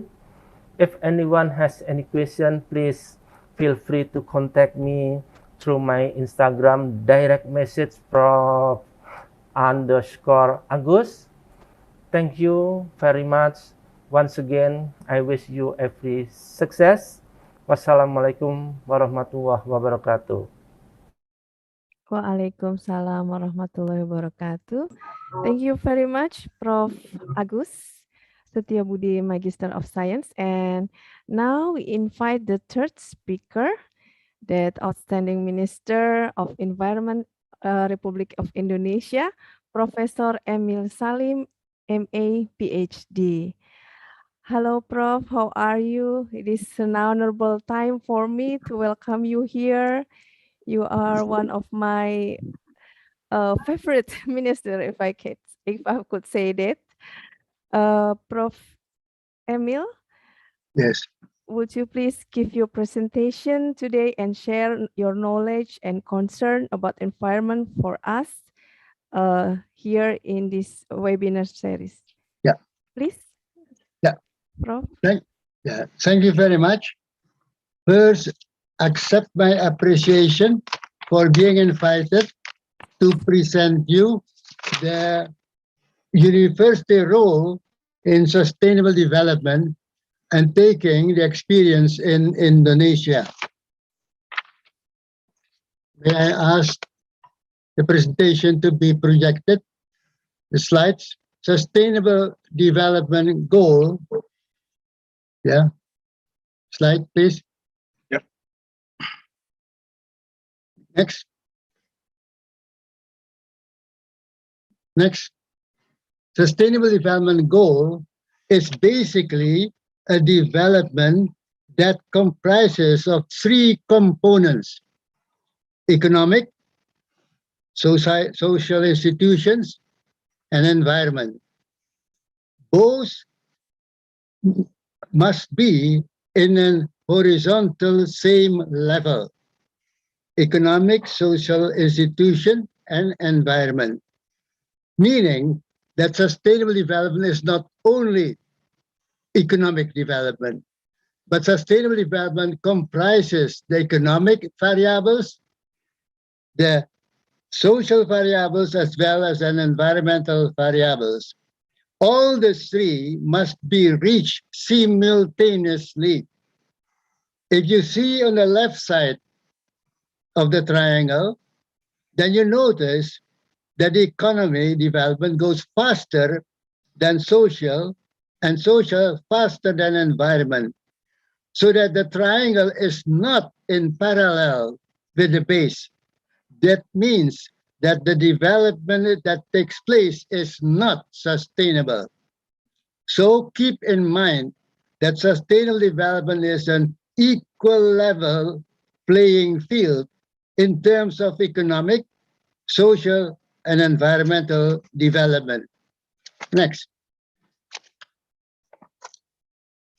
Then we notice that the economic dimension is to promote growth for sustainable consumption and production. Promote growth for sustainable consumption and production means that what we consume today will not be exhausted for the next generation. What we are producing today is not only benefiting the current generation, but also the future generation. That's why it's called sustainability, sustainable consumption and sustainable production. And second, it must have a positive impact on the social aspect through the promotion of decent jobs. That is the economic dimension. The third is a social dimension. And here we see eradication of capacity of the depreciation. That must be eliminated. Capability depreciation of the human beings must be eradicated. Every human being must have the ability, the capability to be enhanced in its quality and its capacity of social development. Second, to ensure access of quality education. The country government is responsible, the Indonesian government is responsible to provide, one, to protect its people, second, to promote welfare among the people, but third is to educate, to enhance the capacity of the human being. Fourth is that the nation, the government is responsible to participate in world peace. And fifth is social justice. These are the 5 ingredients function of the government in accordance to the introduction of our constitution reflecting the Pancasila ideology. Therefore, social dimension includes that we must enhance the quality of our education and promote human and well-being, health and well-being. Development must not ignore health and well-being. That is the dimension of social development. The third dimension is environmental dimension, to ensure security and conservation of our world, natural resources, forestry, water, air, food, and energy. It's sustainability of water supply, of fresh, clean air, and continuation and assurance of availability of food and energy, which is clean, does not pollute, are the dimension of the environment to provide these basic needs. These are the 3 dimensions that is part included in sustainable development.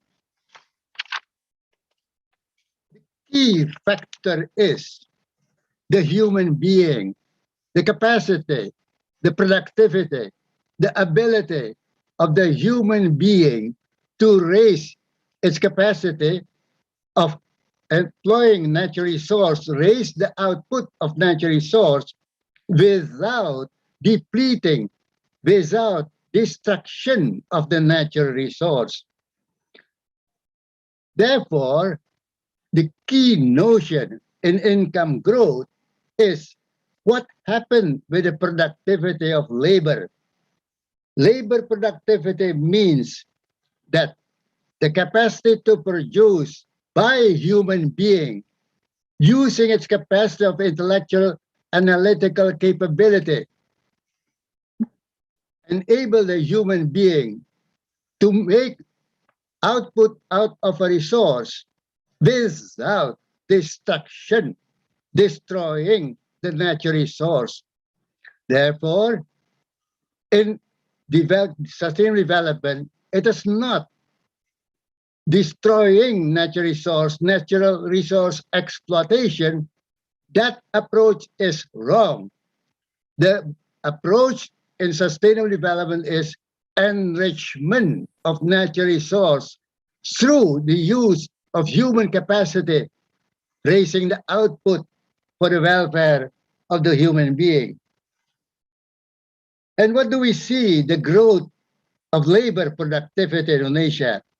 Labor productivity means the capacity to raise output per man hour.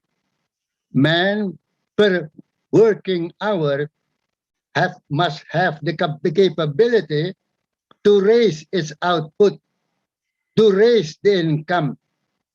And what do we see? The growth of the labor productivity, the capacity of output per man hour. What we see is that in the year 1990, 2000, the level of labor productivity is around 14.05. And then 2001, 2010, by decades, it drops to 14.10.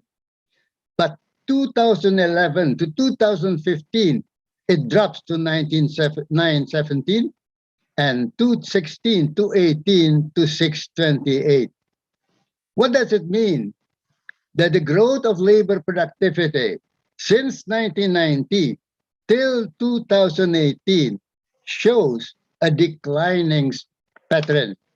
It also means that the capacity of the human being of Indonesia to raise output per man hour is being reduced. If the productivity growth declines, the competitive ability of the nation declines, the capacity to raise income also declines. What does it mean? By reducing the capacity to produce means reducing labor productivity has its implication that the income also reduced. When we take the 1996 income as reviewed by the measurement of income inequality, measurement of income inequality, by 1996, the Gini coefficient, indicates the level of inequality. The higher the Gini coefficient, the lower the income equality. What do we see? The income inequality between 1996 and 2016 between province, Aceh, 0.254 Gini coefficient, increased by 2016-17 to 0.329.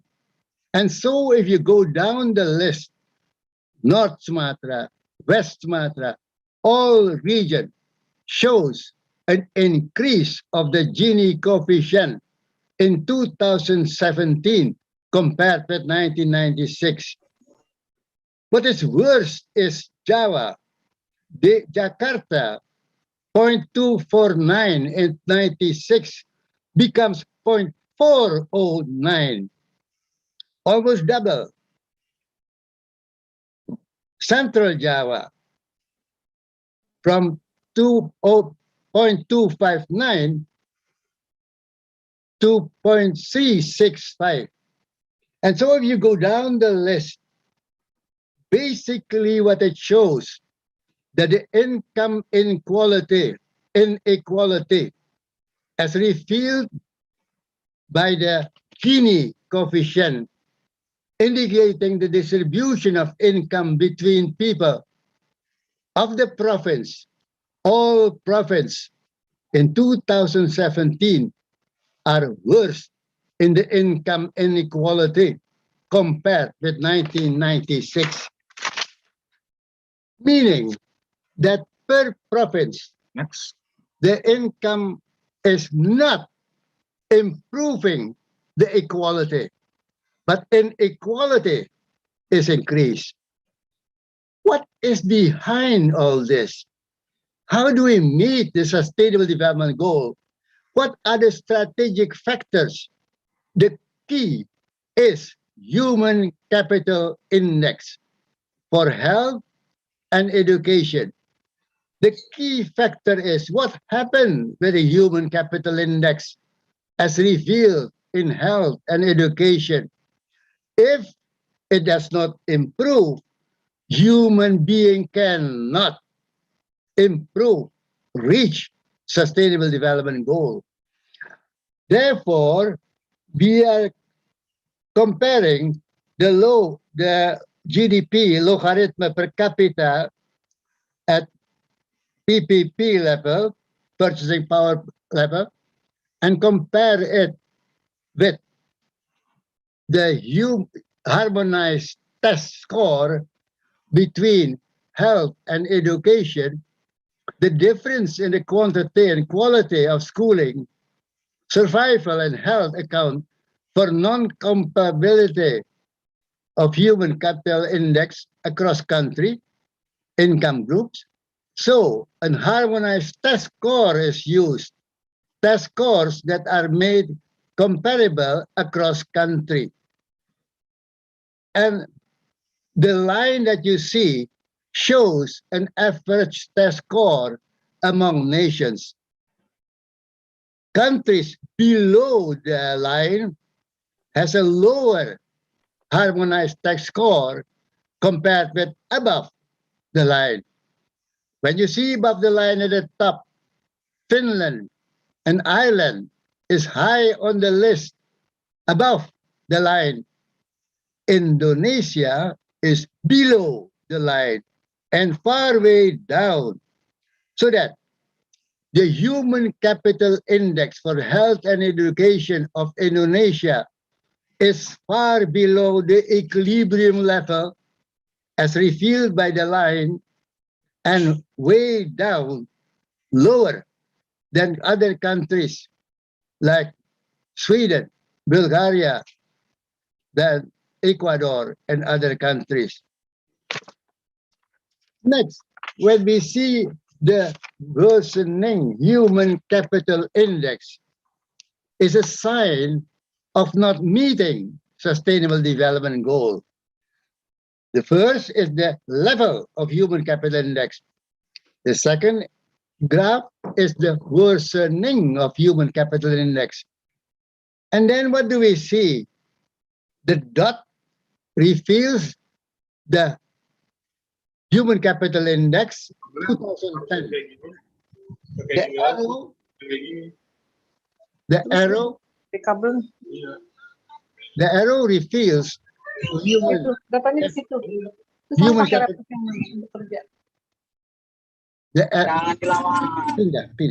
Next. Worsening Human Capital Index, a sign of not meeting, is indicated by the dot reveals the 2010 Human Capital Index, and the arrow reveals the Human Capital Index by 2020. When you notice Indonesia, the dot and the arrow is horizontal, meaning that between 2010 and 2020, the Human Capital Index is not increasing. In a way, the slope of this line is declining, so that it indicates that the Human Capital Index is declining in Indonesia between 2010 and 2020. Now we go further, deeper. Next slide. What happened with the human capital? What is very much disturbing is the high stunting rates. Stunting is a disease that affects young children, and when they are attacking the young children, meaning revealing that the capacity of the human being food intake is not in accordance with the normal needs of the children. It means, therefore, implication is that the brain power is not growing. What do we notice in this graph? If you see that the GDP per capita level by 2020 is on the horizontal line and the stunting ratio and in 2020 at the vertical line, then the graph shows a declining rate. The world is experiencing a declining stunting rate, but Indonesia is above this declining rate. Indonesia is above South Africa, meaning that Indonesia's stunting rate is higher than the average stunting rate globally. And as such, Indonesian children are negatively affected by the way we are developing our children. Next. That is the story about human resource. Next is what happened with a natural resource. We make a picture of forest in Borneo, Kalimantan, 1950, 1985. You see the green picture. This decline, the green color is getting reduced. 2000 more so. 2005 more so. 2010, 2020. Compare 2020 with 1950, then you see the alarming rate of deforestation in the tropic, including Indonesia, cannot be separated from the weak enforcement of logging rules. While the central government largely own and manage tropical forests, the enforcement of rules is delegated to local government. And the weak executing power of the government is exactly in the local government. So by a weak implementation and enforcement, our nation is suffering deforestation. And this is a sign of me not meeting Sustainable Development Goal. Next, what happened with the Indonesian climate change? Indonesia is highly vulnerable to adverse impact of climate change. Climate change, increase in sea level rise, and surface temperature are included in climate change. It will very likely to exacerbate natural disaster, especially in low-lying areas throughout the archipelago. The dark color are the area which are vulnerable to climate change because of its impact on increased sea level, surface temperature increase, the drop of the land soil because of weakening of the soil. Practically Sumatra, Java, Borneo, Celebes, and part of Papua are negatively affected, so that the increase of the climate change will negatively affect our country, which is an island economy.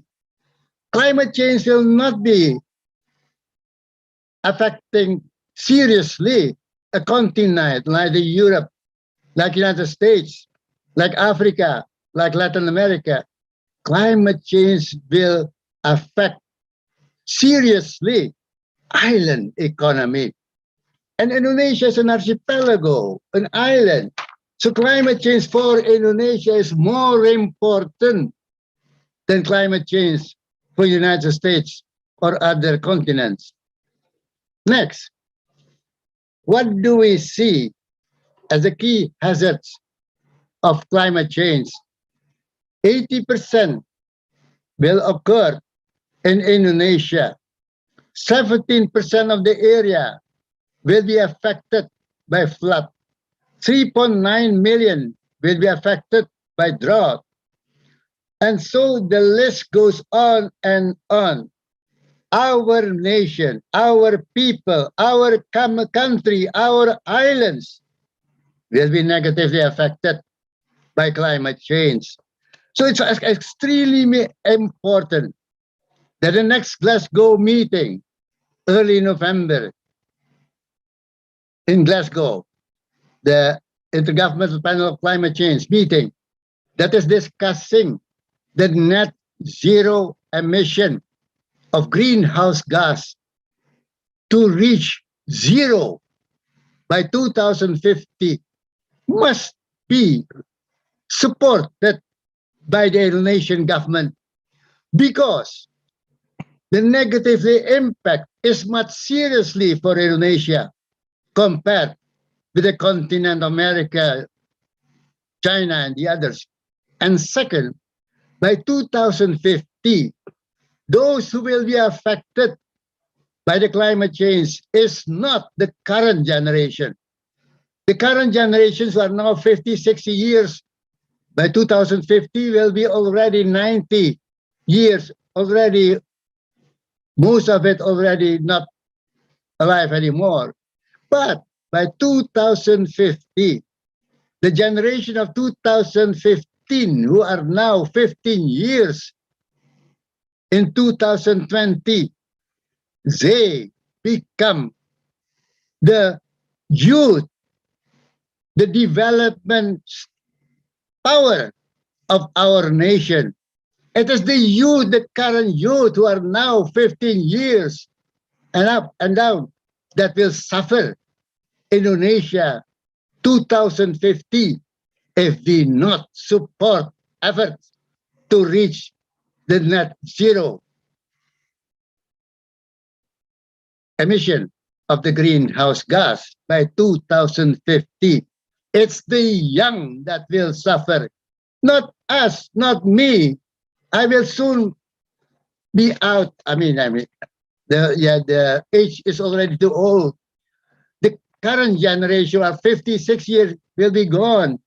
It's the youth that suffered the decision made by the current generation. Next. Therefore, it's important that you look in the development from the population perspective. And what do we see? The population dynamics of Indonesia will experience two things: demography bonus, urbanization. And because of demography bonus, the youth number will much more increase. The 15 years will dominate the number of young that is growing till 2045. Who are the young of 15 years? They are those who are now in the SMP, SMA, universities, and so on. And the quantity, because of demographic bonus, the young generation will grow much bigger than the old. Therefore, their capacity must increase, their knowledge must be increased, they must meet the challenge of the future, their productivity must increase, and they must support a productivity that supports sustainable development. The challenge that we face is that Indonesia now is in a middle income trap. We are a country that since 1986, are out of the low income level into middle income level, but the low middle income. We must now strive to the high level of the middle income to reach for out of the middle income trap into a high income level. So there are two steps still to go. The high level middle income and the low level of high income. And that needs capacity building, knowledge development. And this is precisely because we are experiencing a boom in our population of the young, 15 years and up, a bonus demography. Meanwhile, the world is experiencing an artificial intelligence development. The development pattern of the future is not the same as the development pattern before the year of 2015. Before 2015 is the old pattern of investment, of industry, of so on. Now we're moving to artificial intelligence. It is the brain power. We are not more moving to the capacity of human being, not using his muscle, but using his intelligence level, capacity of intellectual that is translated to an artificial intelligence and able to develop robots that will then be the key supporting element. Automatic car, automatic, and so on and so forth. Artificial intelligence will be the key notion of future development. Therefore, the education, the control, knowledge of artificial intelligence, robotic, and so on must be known by our young generation. And climate change must be attacked so that it will not sink the Indonesian archipelago. Next, that because of climate change, the biodiversity, the uniqueness of our bio-ecosystem, agriculture, land resource, forest, sea will not be negatively affected. Therefore, this is the challenge that we face to meet sustainable development goal.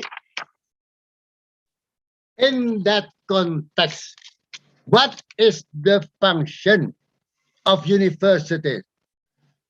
The university's role is increase the capacity of the human brain power, the human capital. And what stimulates the human capital? Technology change, the ability of analysis.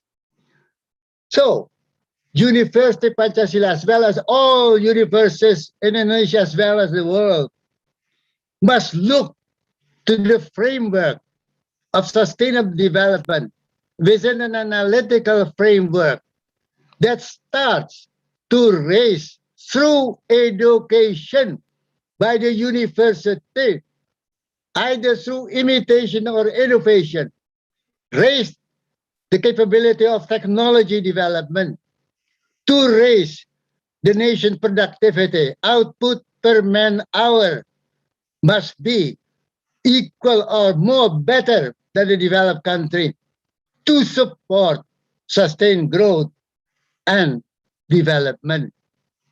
Therefore, education, technology, productivity, sustainable development are the four basic supporting goals that every university, specifically University Pancasila, must concentrate.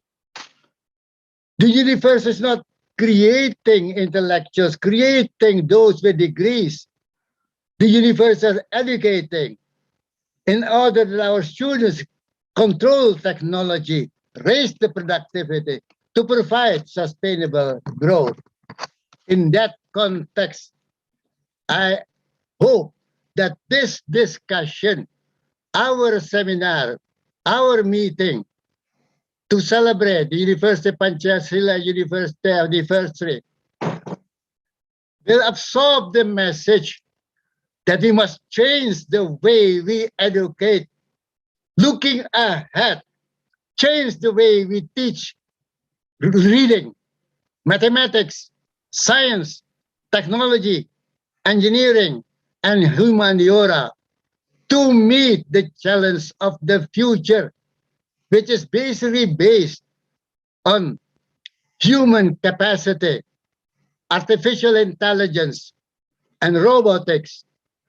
In that context, if the university fails to do it today, Indonesia will not meet the capacity to compete with the world. President Sukarno, the creator of the Pancasila, once warned our people, please be not a nation of coolies, because if we become a nation of coolies, manual labor people, coolie, then in international world, we become a coolie nation among nations. And therefore, based on President Sukarno's slogan, be not a nation of coolies, in order not to become a coolie nation among nations, I rephrase it and make it become a nation of intellectuals, in order that we build an intellectual nation among the family of nations. Thank you. Yeah, thank you very much, Prof. Emil, for your presentation. It really wide up our view open, because it is a lot of homework for us to do related to education, health, and etc. And you mentioned it the last presentation, that education is very important to us, and we hope that we become intellectual nation someday. I believe the participant already have a question, but I hope that you be patient, because the question will be asked during the Q&A session, and you will have the opportunity to ask directly to the speaker by raising your hand. And now the last but not the least speakers is Professor Dr. Insinyuri Fitri Sari, Magister Management, Magister of Science, the chairperson of UE Green Matrix Indonesia. Please welcome Prof. Riwi. We have still 10 days for filling the questionnaire. Right. Thank you so much, Ibu Dr. Dede, Honorable Rector of Universitas Pancasila, Dr. Professor Editut, my guru.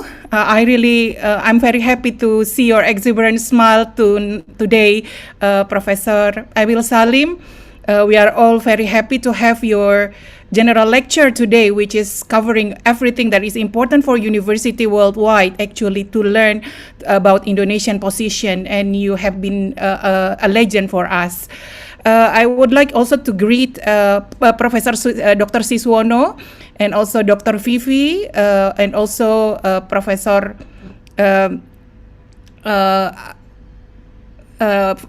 chairperson of LL Dikti. Let me share the screen if it's possible. Okay. Right. Assalamualaikum warahmatullahi wabarakatuh. Good morning, everyone.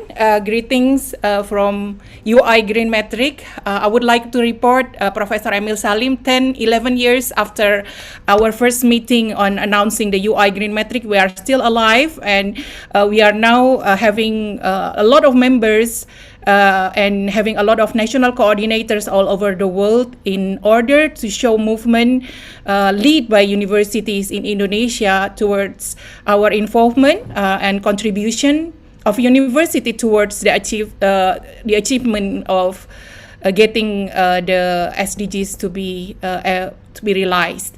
And this is the UI Green Metric experience for this. Ladies and gentlemen, maybe today we have learned a lot from Ibu Dr. Vivi about the government point of view, and also from LL Dikti from the higher education point of view, and today we learned about it from Professor Emil Salim. But I would like to show you how universities worldwide actually under our network has been collaborating in order to make SDGs to be part of the main part of university program worldwide. As you have mentioned today, that all over the world now, universities are evaluating themselves, evaluating how the universities' lecturers are working towards improving the condition, or making sure that students and staff are working together to their involvement in achieving SDGs and understanding the 17 SDGs that they can contribute to. So today we have learned that there are 6 UI Green Metric indicators and criteria that have been mentioned by previous speakers, and we know that these 6 criteria, which are very simple, are getting to the time in which all universities worldwide consider that this is very simple, but it's really very important for them. When we started with the competition for ranking, now it's not only ranking, but we are working towards achieving the collaboration.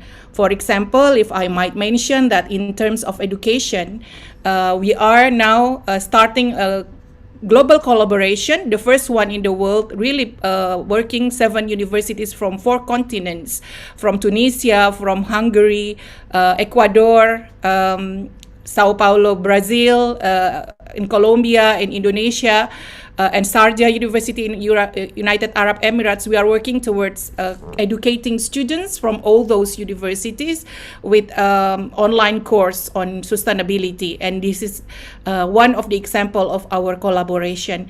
And I'm really happy that today we are talking in English in this international webinar organized by Universitas Pancasila. I'm very delighted and very honored to be talking after the very prestigious speakers today. So as you can see that there are 6 indicators in UI Green Metric, which is setting and infrastructure, energy and climate change, waste management, water management, transportation, and education and research. And this is all are something that we are in university as university leaders are really working hard towards achieving this, especially in the time of this pandemic situation, in which we are all working towards making our university maintained and ready for the students for the time when the changes are coming. Maybe we are getting back to new normal or the last normal, but even better, because we have been trained to really working towards the best of our capability to adjust with the availability of technology that we have today. Professor Emil Salim already mentioned problems and solutions that have been evaluated in the past, and how we can get through to be one of the nation that can win our self, in which we can make the best version of Indonesia with those things that Allah already granted us. And we can see that this is the collaboration or the correlation between UI Green Metric and the 17 SDGs. As you can see that university setting and infrastructure has made many universities worldwide really looking into how university can be heaven for lecturers and professors to meet and to exchange ideas for the future technology and future solution for our world. And as you see that sustainable cities and communities, responsible consumption and production, and partnership for the goals have been related with UI Green Metric setting and infrastructure indicators. The second one is the water management. As you can see, that clean water and sanitation and partnership for the goals. Also, in terms of waste, we are looking into the 5 SDGs: good health and well-being, responsible consumption and production, life below water, life on land, and partnership for the goals. As for energy and climate change, we are all looking into how university now are moving towards smart campus and providing affordable and clean energy, becoming a small sustainable city and communities, which is an example for larger society. And also climate action and partnership for the goals. And for transportation, we are working on sustainable cities and communities as well as climate action. As well as for this last one, which is last indicator, which is education and research, we are working on no poverty, zero hunger, good health and well-being, quality education, and other things that I'm going to mention of how universities that we found in the world doing this. Screenshot buat minta sertifikat. Okay. This is the thematic priorities of UI Green Metric now, which has been a big network, which is sustainable universities and sustainable future. And the principles are open, participatory, collaborative, and common goal and mutual respect. In which I can tell that this is how universities in Indonesia also have shown that they are really working together. For example, Universitas Pancasila have been really working together with universities in LL Dikti and in many activities such as ecoenzyme and other waste management. As a global network of universities, we are concerned with sustainability and seek to advance the efforts of its members and to contribute to global society. We are trying to shape the global higher education and research in sustainability, which has been shown quite successful because we are starting with a lot of universities. As you can tell that university that is member of our team are also big universities worldwide that also really show their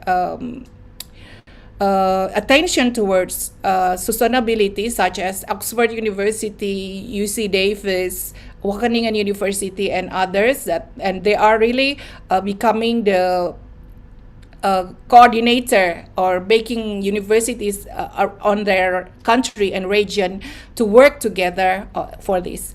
And the third one is partnering on solution to sustainability challenges. And this is an example of how we are trying to see how, for example, ecoenzyme can be used during this pandemic condition, and we are sharing all the information on how to do that. These are the national coordinators of UI Green Metric Network now, who's really been working hard together and working. For example, we meet almost every week for preparing the courses, and also actually from this year, UI Green Metric has conducted something called UI Green Metric 3 rating, which is rating universities worldwide with 1 to 5 trees, just like hotel, 1 to 5 stars. So that in this we are visiting University College Cork in Ireland last 2 nights, for example, and University of Sharjah last night, and today we are having something in Universitas Negeri Syarif Hidayatullah, UIN, and other universities that support us in running our service to the society.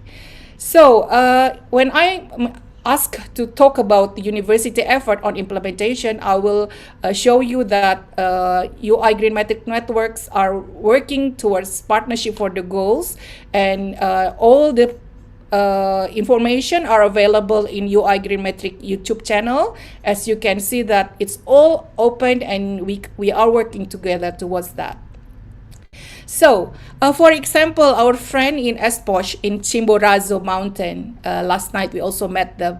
They are working towards many activities to achieve the 6 Sustainable Development Goals in clean water and sanitation, in affordable clean energy, industry innovation and infrastructure. For example, creating Live Online, in which reforestation plan involving 500 native species in the Chimborazo Mountain, which is the highest mountain in the world, has been conducted. And also there are many activities for new buildings to have efficient lighting mechanism with LED and LED and things. But also we know that the involvement, the impact of universities are always evaluated now, and universities worldwide are also reporting to us regarding the evidence that they are concerned about the 17 goals that should be achieved. And also in Indonesia, many universities, we have more than 60 universities in Indonesia taking part now, and all are working together to make a big impact to the society, in which the university students and staff are becoming the role model to the society. And also the second one is managing University of Sharjah setting and infrastructure. For example, in Sharjah, they are keeping asking us, why do we have to have, we don't have forests, for example, and they do working hard for that with everything that they have. And we can see that the categories are, and the relationship and how the framework of the methodology to conduct that. And eventually last 2 nights we provide them with 4 trees. So we already access everything during the 2 meetings with all the university president and vice presidents and all deans, for example. The other day, we also do the evaluation for University College Cork in Ireland, and eventually they got 5 stars because they are doing it very, very well.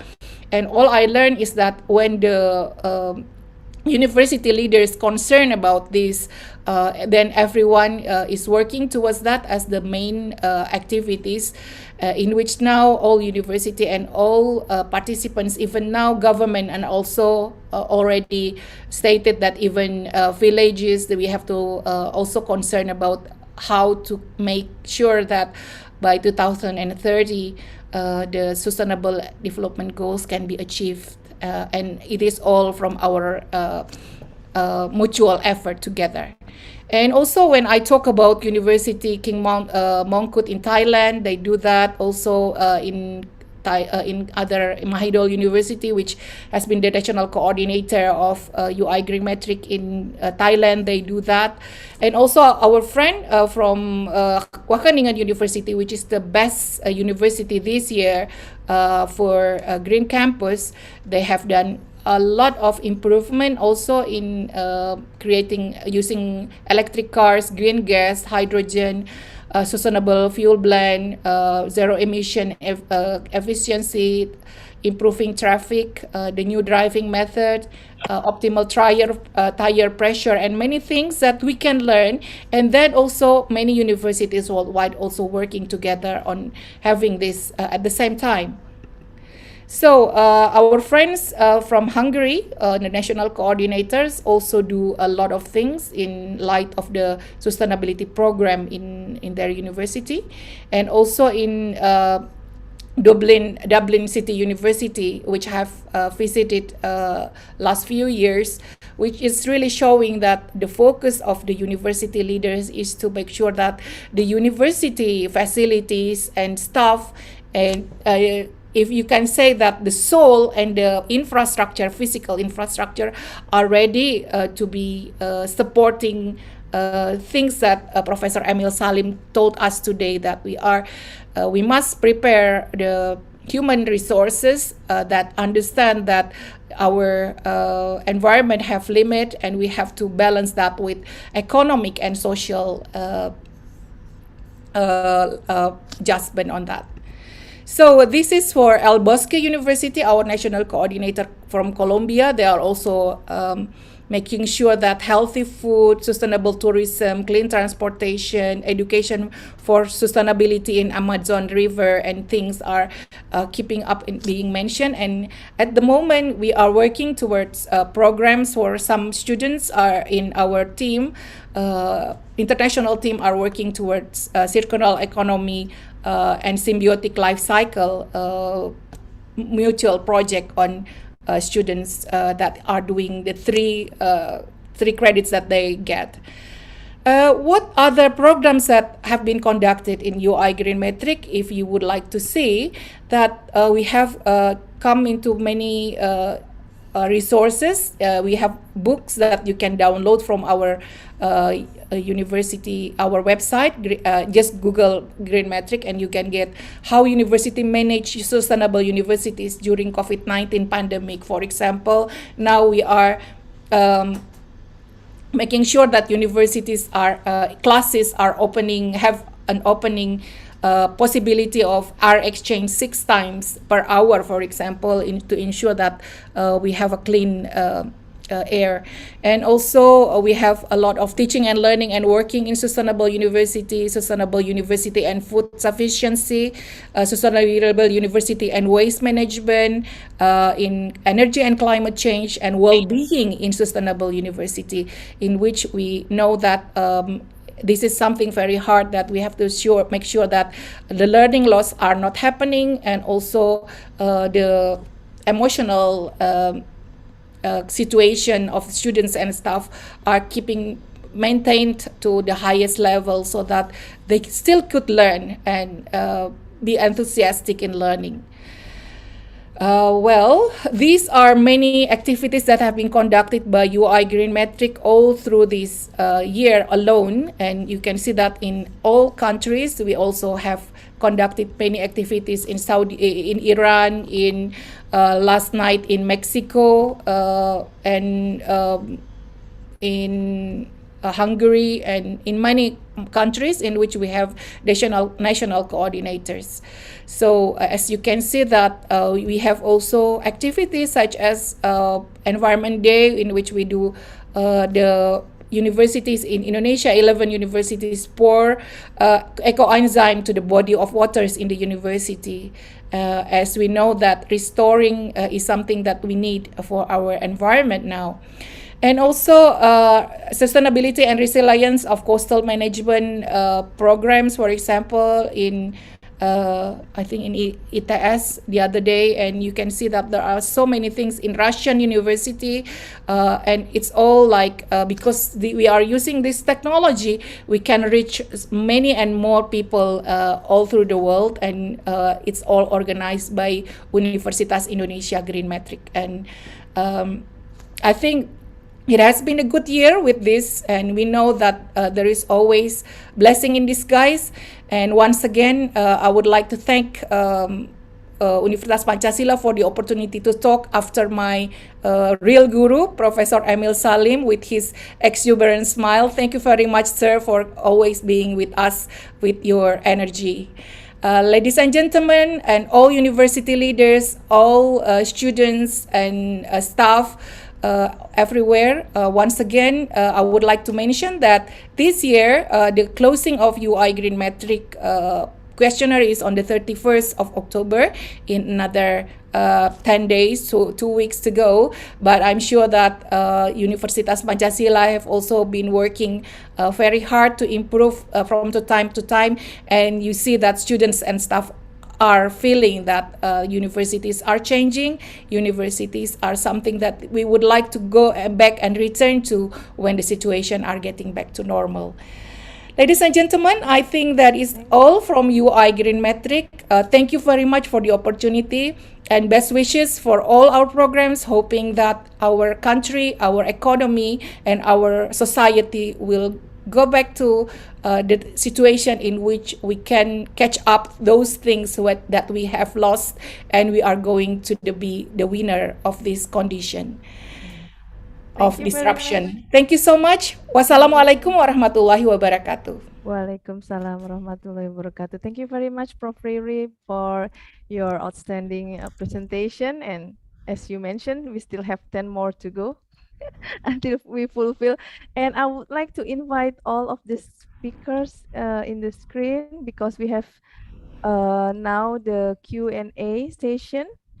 And for those who want to answer question the speaker, would you please raise your hand so I can invite you to speak?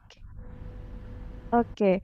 Before given to question, I would like to conclude that all of the speakers, that the first speakers, Dr. Riri, has explained the government effort in order to achieve SDGs in 2045, and because of the pandemic, the game is changed, right, Dr. Vivi? The government have to adopt another strategy to achieve and the loss of the time during the pandemic. And also Prof. Emil Salim, like Prof.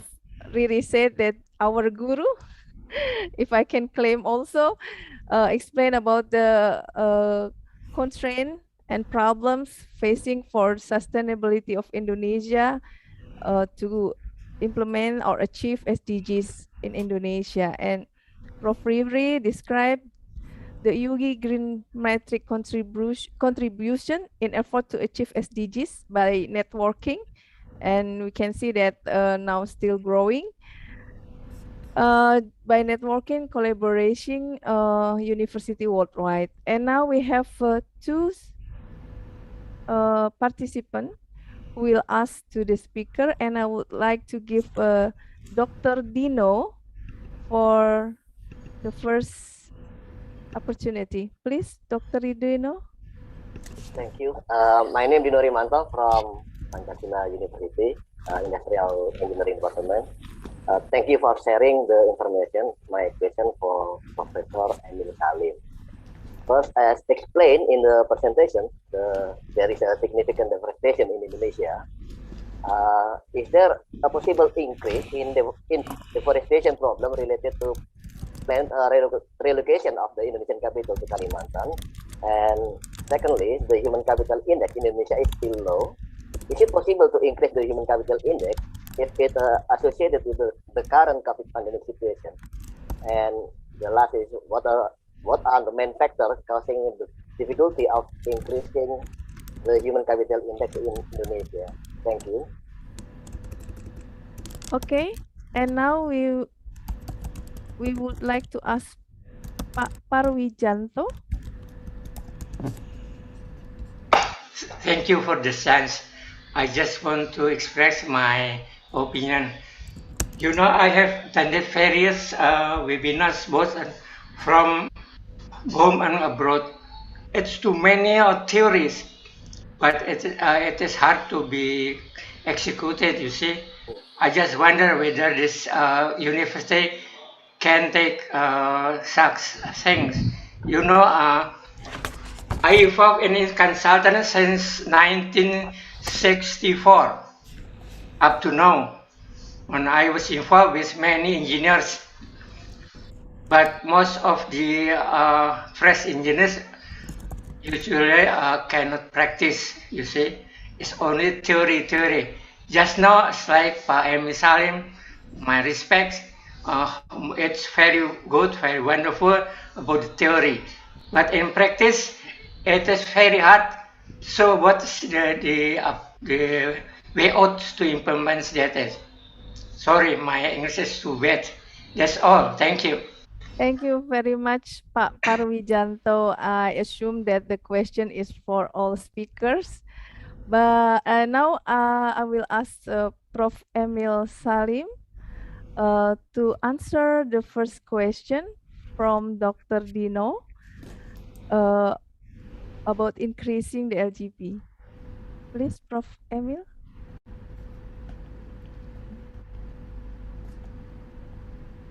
Repeat the question. I'm not quite clear what the question is. Oh, I see. Dr. Dino, would you please? Yeah, the question is not so clear because the audio is not so clear, Prof. Okay. Firstly, I want to ask about the significant deforestation in Indonesia. is there a possible increase to the deforestation problem related to the planned relocation of Indonesian capital to Kalimantan? Hold please, deforestation. Deforestation. Yeah. Oh, deforestation. Okay, in Indonesia. Okay, and then? And then is it possible to increase human capital index associated with the current pandemic situation? And the last is, what are main factor causing difficulty increasing human capital in Indonesia? Okay, human capital, to increase human capital. Yeah. Prof. Emil, have On you heard this? deforestation, Mhm. I've shown you the picture about the forest in Kalimantan. There, the process of deforestation is visible. So I don't understand the question. When the picture shows that deforestation is taking place in Kalimantan, the same picture can also be made in Riau, in Sumatra, in Papua, and so on. So the process of deforestation is happening in Indonesia. But I don't understand, what is the question? How to overcome this deforestation, Prof? Emil? So when I've shown you the picture of deforestation, and when it is happening, yeah, what is the question? Yeah, is it any related to the plan of capital in Kalimantan? How to overcome? Yep. Now, first, spatial planning. Have a plan based on the carrying capacity of our ecosystem in the country. If you looked at the history of Indonesia, then Indonesia has 3 ecosystem zoning. One is Sumatra Java. Sumatra Java, 1,000 million years ago, is established because of the benturan between the Asia and the Australian continent. Beneath the sea level, the two are collapsing and raising then Sumatra and Java. Therefore, if you see the structure of Java, the southern part of Java is elevated as a result of the benturan between Australian and continent and Asia. Sumatra, the west coast, the Bukit Barisan, is only on the left side of Sumatra, also reflecting the benturan between the Asia and the Australian continent. That explains Sumatra and Java.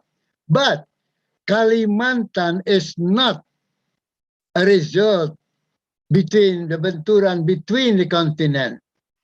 Kalimantan is part of the Asia continent, which is then driven separately without benturan, with the consequence that Kalimantan has a different ecosystem than Java and Sumatra, where we don't find mountains in Kalimantan.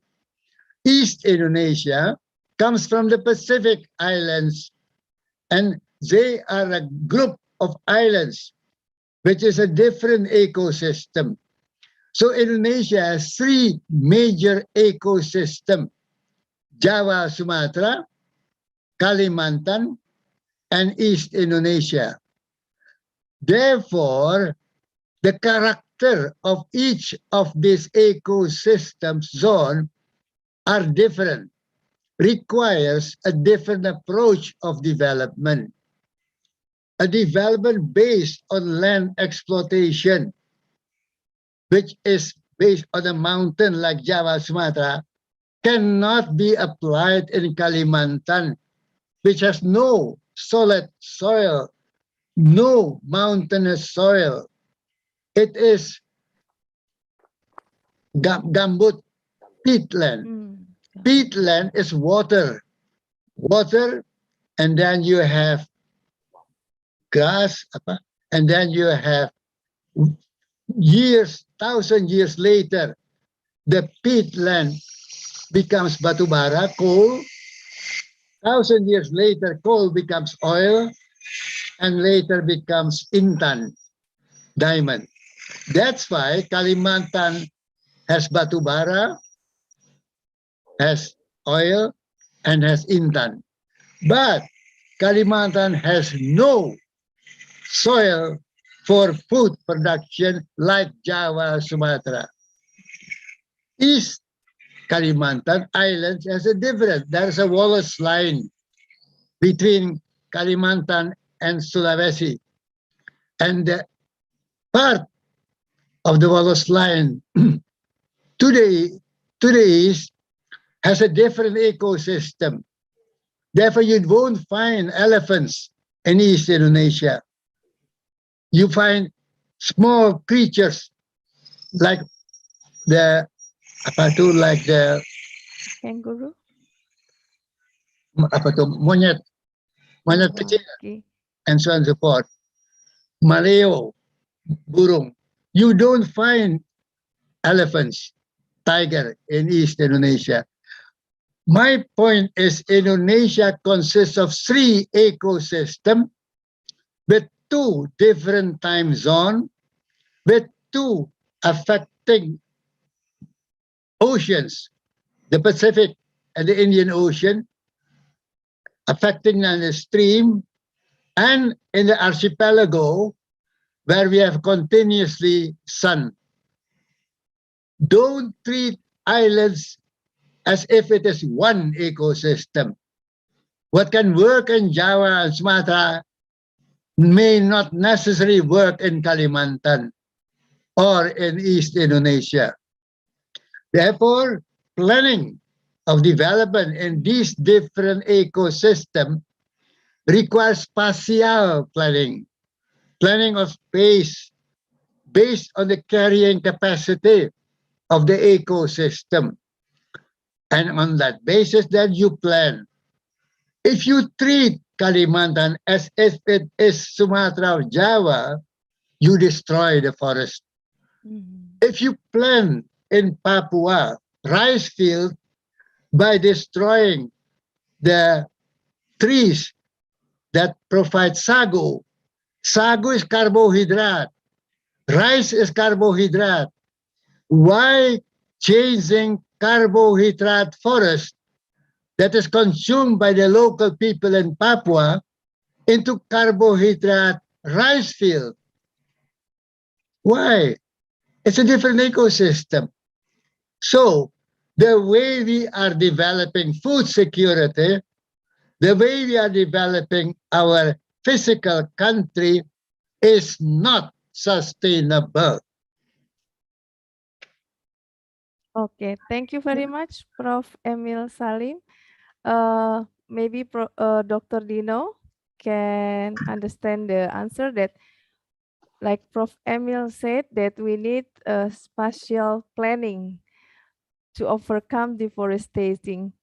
And maybe for the next question, Pak Parwijanto, I would like to have Dr. Vivi to answer the question first. Please, Dr. Vivi. That only theory that he heard from many webinars and seminars about this SDGs and environment. Okay. Thank you, Pak Parwianto, for the questions.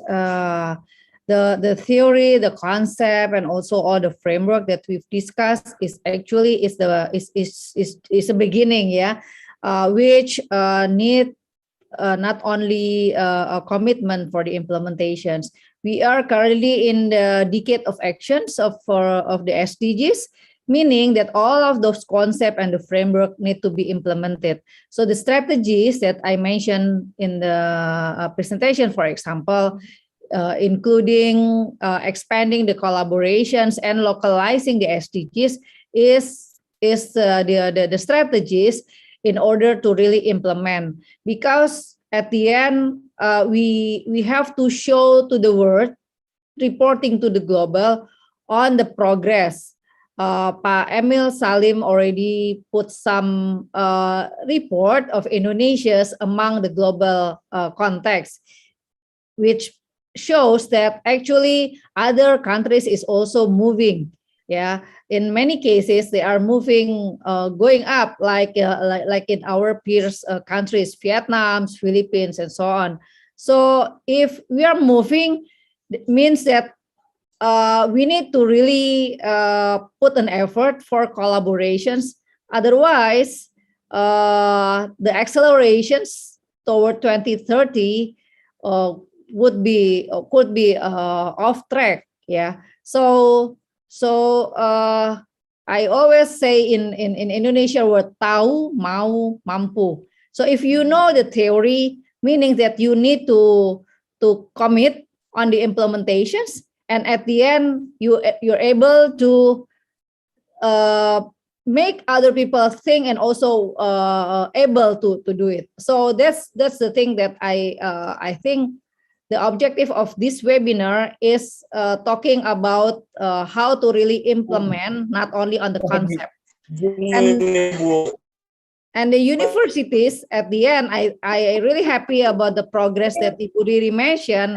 I actually work or discuss a lot with the SDG Center of the University of Indonesia, but actually I just know that you already have the green metric. The University of Indonesia. So I think there are more room for improvement for us, not only on the communicating, but also to work together to set up the agenda, and at the end we can really see the improvement, the progress in more systematic way. Thank you, Dr. Fifi, for your answer. And I agree with you that we all have to participate to achieve these SDGs. One of it is UG Green Matrix ranking, and we are proud to state that Universitas Pancasila joined the UG Green Matrix since the first time, 2010, if I'm not mistaken. And since then, we are consistently joining the networking. And this is one of the way for us to participate in achieving SDGs in 2030. And Prof. Fifi, would you please give an additional answer for Dr. Fifi answering? Prof. Riri? Yes, I think, thank you so much, Bu Dede. Yes, I agree with Bu Fifi. Communication is also one of our problem, because we are all working together in our main domain work, but probably we don't know that all of us actually are in the big realm in which we are moving together to understand how we can contribute. So yes, UI Green Metric actually has been there for 11 years, Ibu, but Bu Fifi, but I've been staying in campus just like what I should do, so that's why we never met. But I'm so happy today that we met, and also together with Pak Emil Salim and Pak Ketua LL Dikti, Pak Agus, and so that this is something that we can work together to enlarge, because we know that the movement that we did from the last 11 years have moved university worldwide to really understand that sustainable development goals, and then come Times Higher Education Impact Ranking just 2-3 years ago, but the international ranking expert group already acknowledged that we are the first one in the world who's doing and using competition as the beginning for the collaboration among universities and among civitas academica in the world to work together to know that we are having the same problem everywhere. And actually during this pandemic situation, I can tell that universities in Indonesia are quite ready because we know that when we organize conferences, we are very well organized, and there are many things that we should be proud of, not only making ourselves as a loser, but also know that we have many opportunities for improvement, and university lecturers all over Indonesia are also publishing themselves, start to be more internationalized themselves in terms of collaborating with other university worldwide. So yes, we should work together, Ibu Pivi and Pak Parwijanto and Pak Dino. I'm sure that we are not just talking about theory, but this is real. All of us are working on doing something, even it's small, it will come true. Thank you. Okay, thank you, Prof. Rifri. Then I Yeah. already seen that the real implementation of renewable energy, me myself, helped implement the renewable resources like water and so on. So it is ongoing, Pak Parwijanto, and we should work together. And I have to go to the next question, May Pak I just Sunarso. Okay, I can give you another minute for well, give your I do response. hope that Universitas Pancasila will be can role as to make executor implementer, not only theory. Don't be trapped to only theory, and you have to look down. Then you don't have to just around you, but you have to look down, especially for the young fresh graduate, because I have experienced so many about them and how their attitude and what they can do in reality. I mean, that's all. Okay. Thank you. Thank you, Pak Parwijanto. So this is for young generation. We have to motivate them to join us, right, Pak Marianto? And now we go to Pak Sunarso from Ipwija, if I'm not mistaken. Please, Pak Sunarso. Assalamualaikum warahmatullahi wabarakatuh. Can everyone hear my voice? Yes. Hello? Yeah, hello, Pak. Okay, thank you very much. I am from Jonggol, the east part of Bogor. 10 years, I brought my student here to plant tree, about 50,000 tree, funded by KBR program. And up to now, the tree, there are many left, but the other cut by the program of the increasing of development in East Bogor, tend to cut more tree every day, not every year. Not far from my field, build a house complex, and actually this is not suitable for house complex because this is for farming. Later I want to share the situation from the location. My question is, how about the law enforcement from the developer around Jakarta and especially in Bogor? Because according to my observation, there are so many regulations that is obeyed by the developer. Thank you very much. This question from all the speaker. Thank you very much. Thank you. Thank you, Pak Sunarso. But maybe the question is more suitable for Dr. Vivi because it's related to the law enforcement about the spending the house complex for people that sacrificing the environment. Yes, 50,000 trees, Pak, if I'm not mistaken. You planted with your student, right? It's quite a lot tree. Okay, Dr. Vivi, would you please answer the question? Yeah, I think the one that Pa Sunarso mentioned is actually one of the examples. Yeah, in many cases, we have succeed for what I call as a boutique scale, but then fail to expanding or replicate it in more massive way. So then that we are talking about the enabling environment. It may consist of the regulations, of course, with the enforcement or enactment, and consistent and examples, and also maybe a champion in the community. And then we are talking also, when we're talking about the enabling environment, we are talking about interlinkages of the system. If they're not compatible, talking about the data, they won't fit to any improvement. And then we are talking also about the data itself. We are now improving all the data or the interoperability with the Satu Data Indonesia is on progressing. And of course, we are talking about the institutionalizations. We are talking about universities and all of us.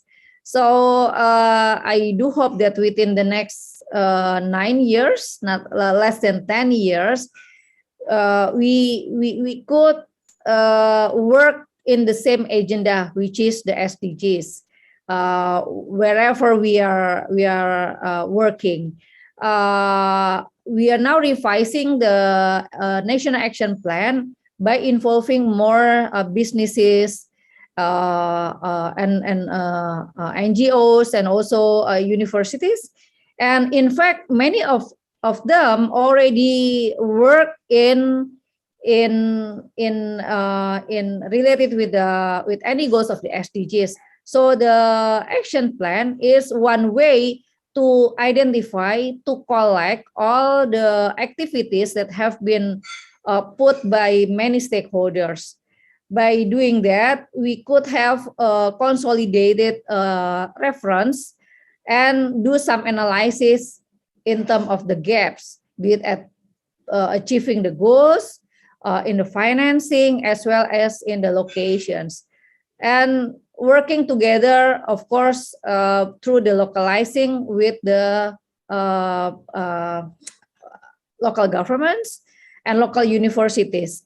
So I think I do hope that all of these updates that we're talking in the last 1 or 2 hours could have a follow-up, working working in any goals. Then we think about how to create an impact and on creating shared values in relate to the SDGs. So by next year, for example, we could see the gap, we could see the progress, and telling to the world by put it into the VNR, for example. In the VNR this year, we have at least 200 best practices that could be scaled up or replicate by any of us. And in fact, it's already be a reference for a global perspective.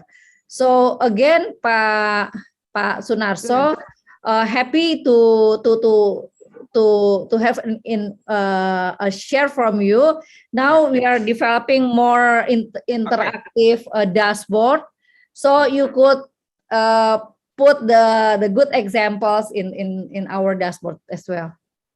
Thank Okay. you. Later on, I want to share the real data from the field. Yeah, because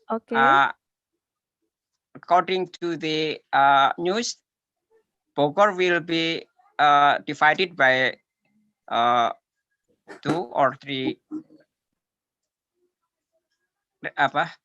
For example, Bogor Timur, if it will be a new city, all of country around will be cut all 3 there, and it will cause local warm and global climate, yeah, local warming. We now feel that the weather around Jakarta is hot enough. In Bogor, hot also. Few years ago, it relatively cold. Okay, thank you. I will share the video in the group after this, and maybe we can follow up the condition. Thank you very much. Okay, you're welcome, Pak Sunarso. And I hope too, Dr. Vivi, that your dashboard also have a field or column for like complaint from the society, group of people, and then you can follow up, not only calculate the gap from the data, but also directly for the people that infected directly from the change. Because me myself also feel that the Bogor is not as cold as like when I was a kid or younger than. So thank you for Dr. Vivi, and maybe I would go for the next question from Pak Daud Putra. Please, Pak Daud, you may.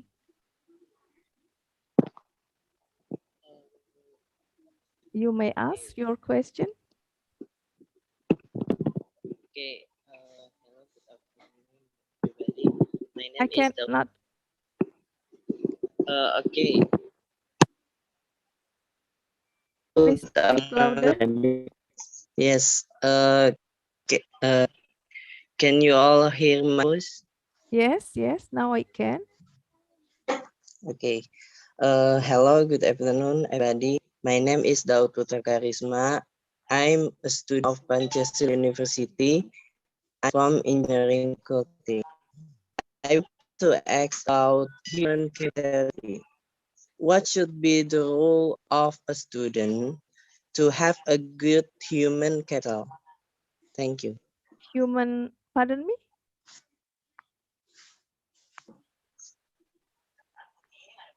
Human? Human capital. Oh, human capital. Okay. The question is for all the speaker, or maybe I will give it to Prof.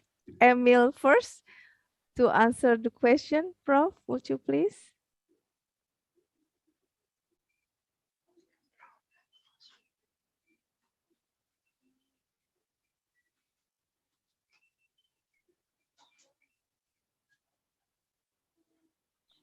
So what should we do as a student to improve our human capital, or is that right, the question? Yeah, just follow the evaluation by the international standards. There is a program of international student assessment evaluating the results of our students on reading, mathematics, and the other is berhitung, mathematics, reading, and science. 3. Then there is an assessment on the trend of the capacity of Indonesian students, of the world students, on acquiring, accepting, knowing science. Both evaluation, the program of international students assessment, and the evaluation of the science development, science assessment by the students of the world of 70 countries. Number 1 is China, number 2 is Singapore, number 64 is Indonesia. Meaning that in the context of the world, the capacity of our students in reading, mathematics, and science are very low. So that we have to catch up the way of teaching mathematics, the way of stimulating our students to read more, the way to understand science among students are very low. The best quality education is Jakarta. The worst is Papua West.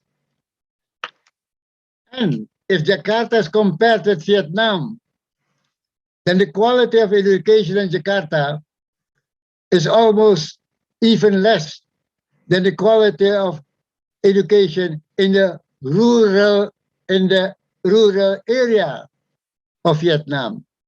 And yet, Jakarta is the best of Indonesia.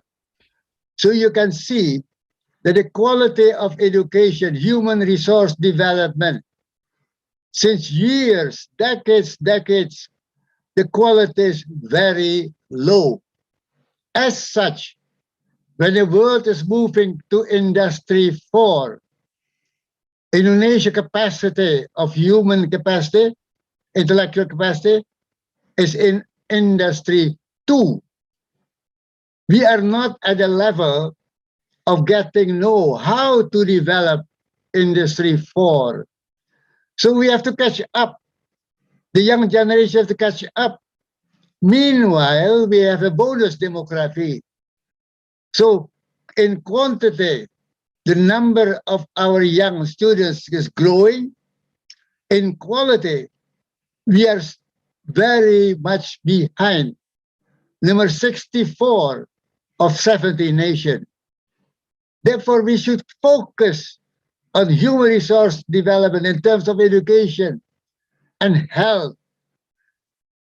Our Indonesian children must already start when they are babies, so that stunting must be controlled. And starting from babies, the way we teach our children to consume well is also needed. Because when the children start to grow from 0 age to age 5, 6, the brain capacity is not growing as it should be because of low intake of calorie, low consumption rate, low treatment, and poor mothers who have not enough gizi, nutrition, poverty, nutrition of the women. The women are far behind the men in terms of nutrition value. So a total change in the way we develop human resource from mothers, women, babies, children, education, reading, science, mathematics, and so on. A total change is required. If we don't do this, by 2045, we will not be able to compete with the world who are moving to Industry 5, and we are still struggling with Industry 2. Okay, thank you, Prof. Emil Salim, for your answer. And because it is related to education, perhaps Prof. Riri would like to give a response. Yes, thank you, Pak Bu Dede, Dawood, and friends. I think there are so many things in UI Green Metric. Actually, your involvement is something very important for us to see, and we evaluate how many students' activities, students' collaboration, in terms of knowing that you have to start new green jobs now. There are many opportunities to look into the problem in a more environmentally way, in which you can see that now people are talking about donut economy. You can find what is donut economy later on, and there are mission economy. All are requesting that when you start new activities, new way of making new economy in the future, you know that you have to adhere that there are limitation of growth, and also you have to know that there are good best practices from all over the world, and you can collaborate with your friends. That's why I would like you to join also the student meeting next week in University Win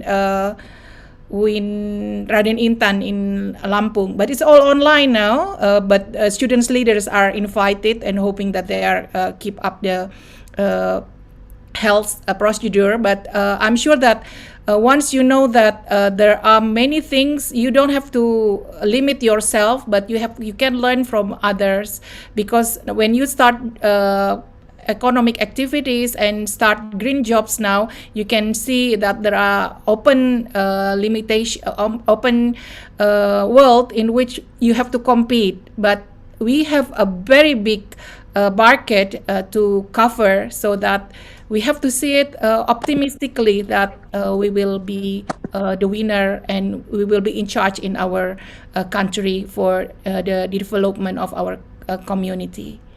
I hope that to know that once you will start and the activities in Universitas Pancasila, we will see more activities of student movement in green activities. Thank you, Bu Dede. Yeah, thank you, Prof. Rifri, for the invitation. We also received a previous time ago, a few weeks later, before invitation also for student leaders. Is it the same? Yes, this is the students' Oh, leaders I see. meeting. Okay, Yeah. thank you very much. But I don't know about the improvement in our student. Is it already organized or not? We will hope that the Pancasila University is one of the student that join the program.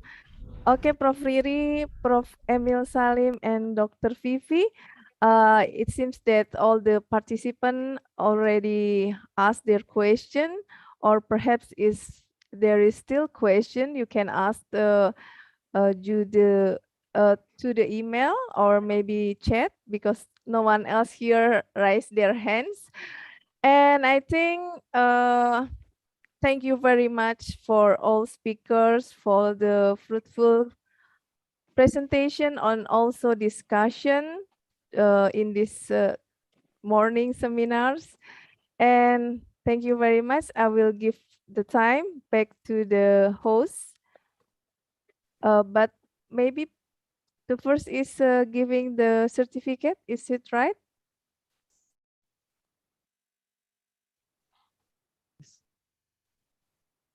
Terima kasih kepada Dr. Dede dan Okay, para thank you. narasumber. Berikutnya adalah penyerahan sertifikat oleh Rektor kepada para narasumber dan moderator. Thank you, Dr. Dede. And the keynote speakers. Next, there will be the e-certificate assignment by the Rector to the keynote speakers and moderator, followed by the session closing remarks from Rector of Universitas Pancasila.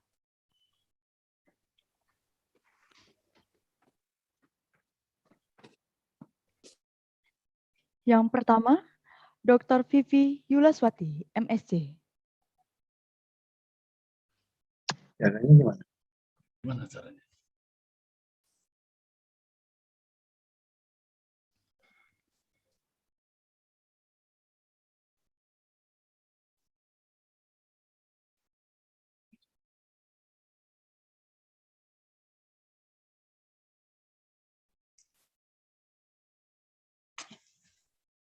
Thank you, MC, and thank you to all keynote speakers who share their experiences during this webinar activity favoring the green campus and the sustainable development goals, and the moderator, of course.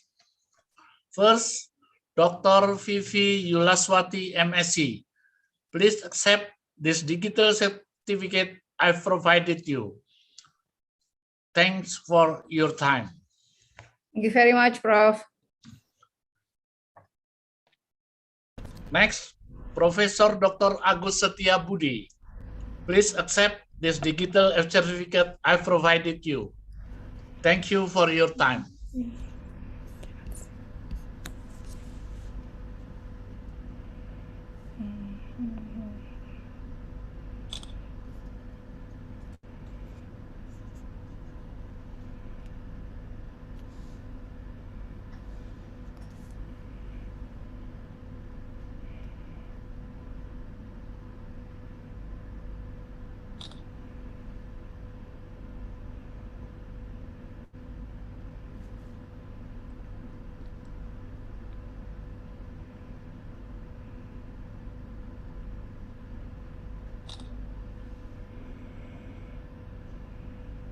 Baik, Prof, bisa dilanjutkan.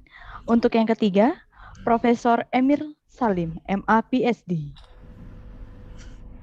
Yang terhormat Profesor Emil Salim, MA PhD.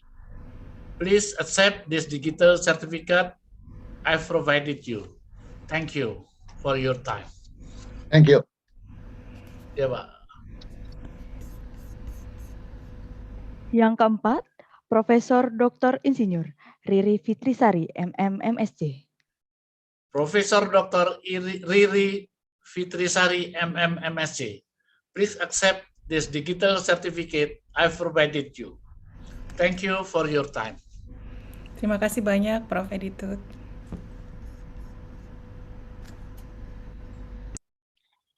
Dan yang terakhir, Dr. Dede Lia Zai.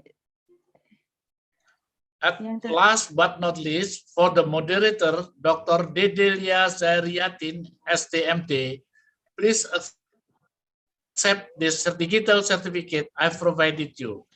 Thank you for your time. Thank you, Prof. Editut, and thank you to all speakers.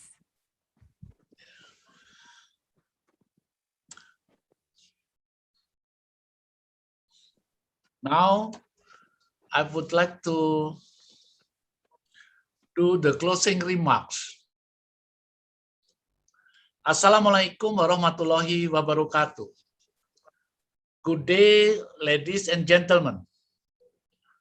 On behalf of Universitas Pancasila and the organizing committee, I'm delighted to deliver a couple of words on the main session of international webinar Universitas Pancasila, theme Technology, Innovation, and Implementation for Green Campus based on Sustainable Development Goals. I would like to thank you, our Honorable Board of Patrons, Dr. Engineer Siswono Yudohusodo, Distinguished Keynote Speaker, Dr. Vivi Yulaswati, MSc, Profesor Dr. Agus Setiabudi, MSc, Profesor Emil Salim, MA, PhD, and Profesor Dr. Engineer Riri Fitrisari, MM, MSc. They share valuable experiences and give extraordinary support to Universitas Pancasila. The moderator, Dr. Dede Lia Zariatin, the Chairman of Organizing Committee, Dr. Agri Swandi, proud participant, and all parties have contributed and best efforts and assistance in organizing the event, ensuring its success. Thank you very much. I hope that this webinar will impact all of us to increase our awareness to make sustainable innovation through science and technology. Please do enjoy the rest of the conference. Thank you very much and see you at the next session. Wassalamualaikum warahmatullahi wabarakatuh. Waalaikumsalam. Thank you. Terima kasih kepada Prof. Editut Hendratno SH MSc FCB ARB. Kepada para peserta, kita akan beristirahat selama 30 menit. Kemudian, tepat pukul 12.30, kita akan memulai sesi kedua. Dan para peserta dapat langsung masuk ke ruang Zoom sesuai dengan topik yang dipilih. Kami sampaikan kembali bahwa masing-masing room akan membahas room pertama, Green Technology, Green Campus, dan SDGs. Room kedua, Green Social, Green Science, dan SDGs. Room ketiga, Green Industry, Green Research, dan SDGs. Room keempat, Natural Medicine, Green Energy, dan SDGs. Terima kasih. Kami nantikan kehadiran Bapak dan Ibu selanjutnya. Thank you, Professor Editut. We will have a 30-minute break for the participants.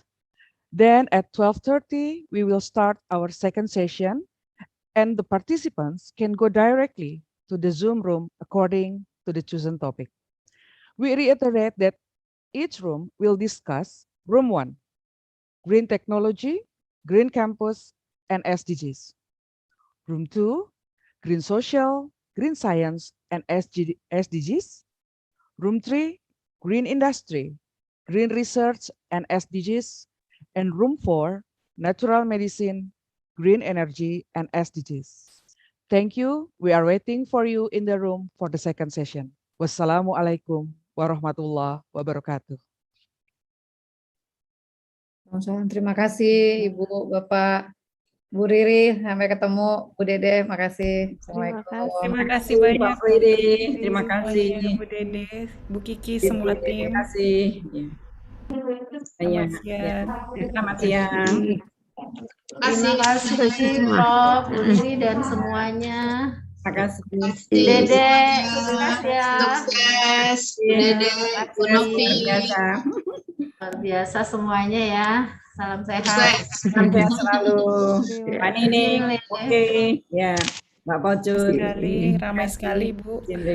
Iya. Sampai Terima 600. kasih para narasumber, keren. Keren semuanya. Keren semuanya, keren. Terima kasih Pak Rektor, Pak Sis. Dan Makasih, Pak tentunya Rektor, Ketua Pak Panitia, Mas Agri. Oh iya. Congratulations.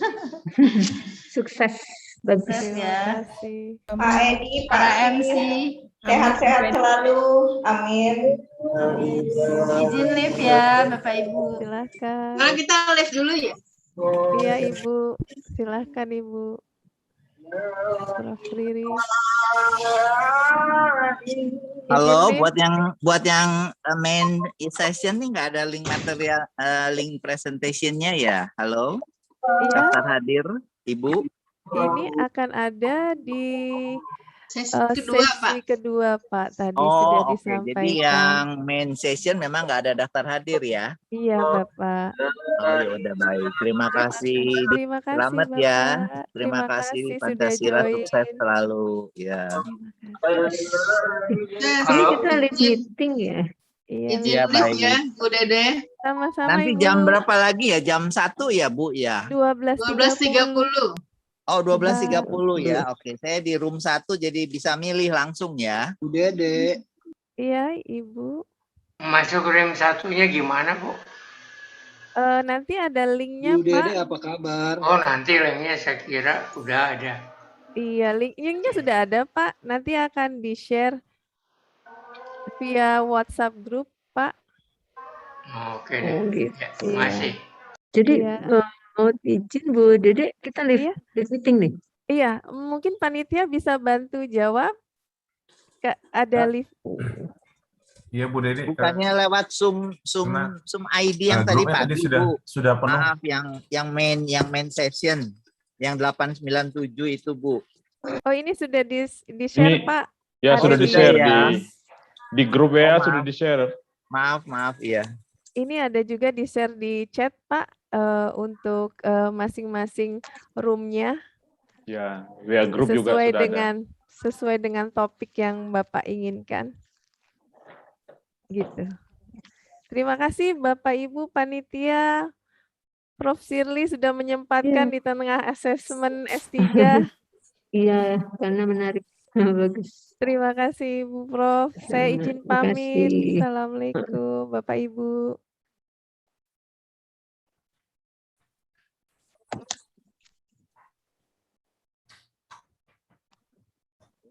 Baca.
Syukur, apa kabar Pak Syukur?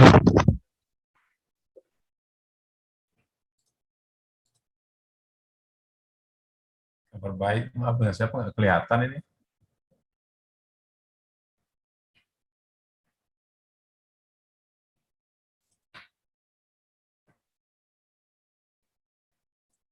Bapak dengan siapa Pak? Nggak kelihatan.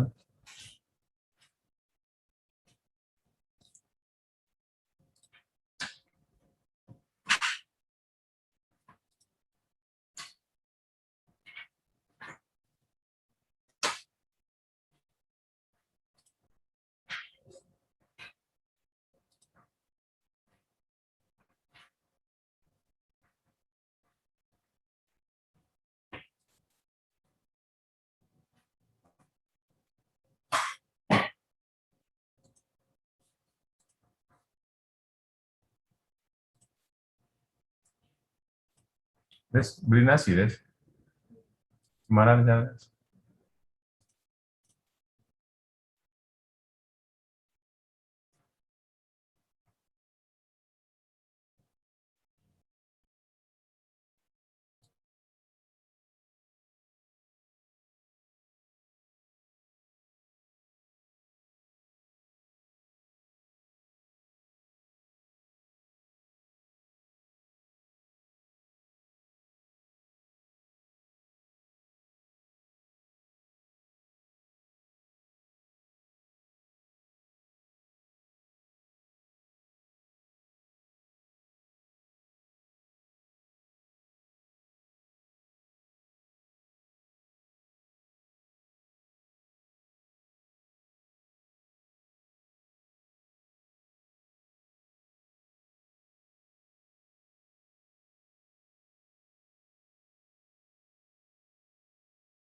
eco-driving is not a method of weakening power performance in motor vehicle engines.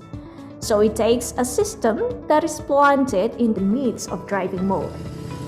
Faculty of Engineering, Pancasila University, with Nurul Syamsi.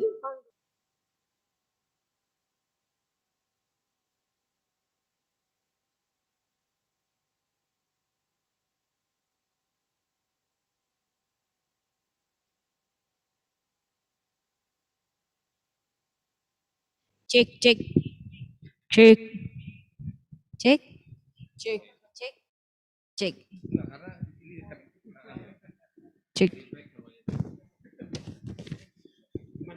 Aman.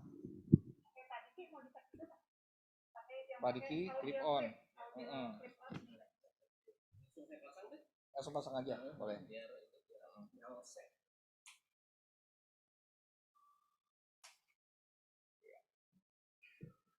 Di luar aja, di dalam.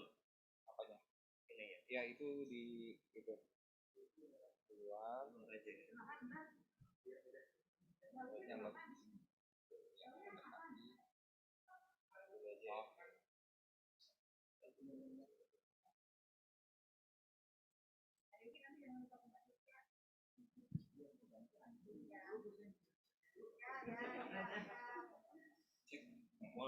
cek Pak itu Pak Rekta Pak Dekan paparan dulu jadi baru turun pas lagi paket ya.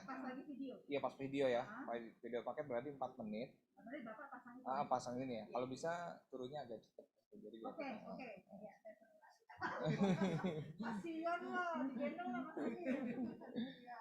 Soalnya 4 menit itunya.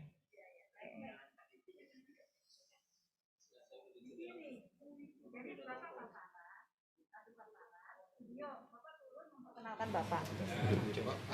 Cek cok, cek cok, one. Conclusion, Bapak.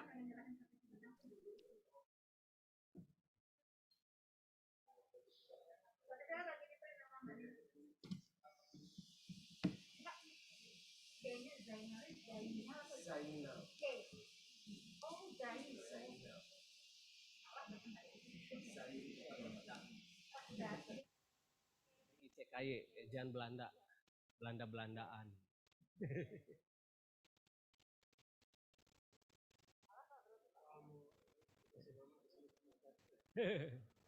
Diki Zainal, Zain, bukan Zai, ya. Bukan I, dia pakai I, bukan I.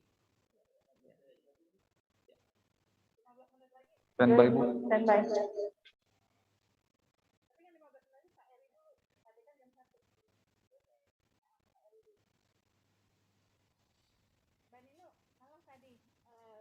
Bapak Diki itu Bapak DICKY Zai ZAINAL bukan Zai ZAINAL ya Arifin ya jangan T ya oke thank you ya.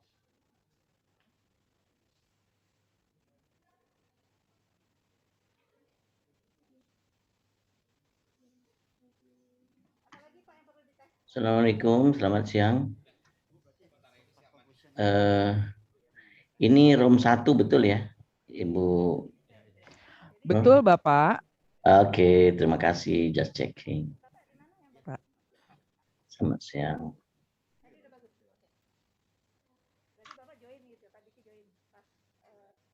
Atau Pak Dekan pindah atau Pak Diki join. Oh iya, frame masuk saya.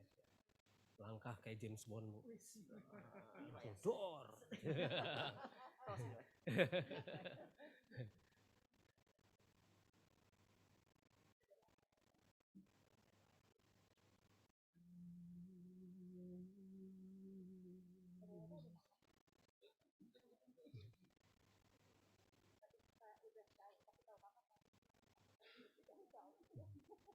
Nah, tadi saya sudah peletakan air seni pertama urusan.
Assalamualaikum, selamat siang Pak Waalaikumsalam Budi, warahmatullahi Pak wabarakatuh. Budi, dan semuanya. Selamat siang Pak Eri. Ya Pak. Siang Pak.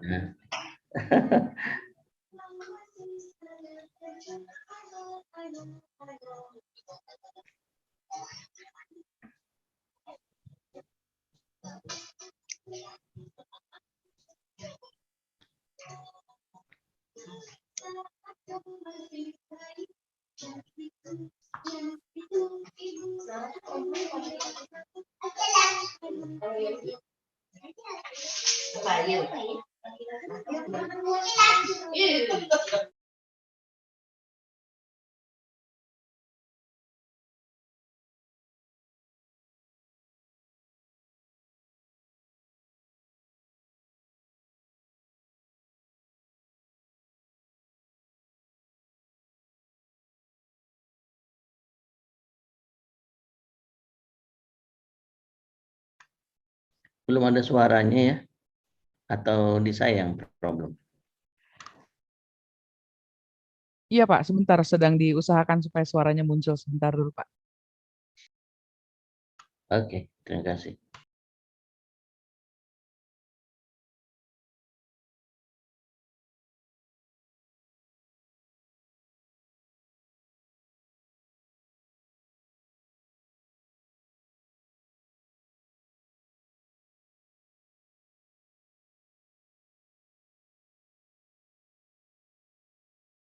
Menjalankan kegiatan akademik yang bermutu berdasarkan nilai-nilai luhur Pancasila serta ikut berperan aktif di dalam mengembangkan ilmu pengetahuan, teknologi, seni yang unggul, dan berwawasan lingkungan dalam rangka meningkatkan kemandirian bangsa dan memberikan layanan pada masyarakat dalam upaya meningkatkan kesejahteraan masyarakat dan daya saing UKM.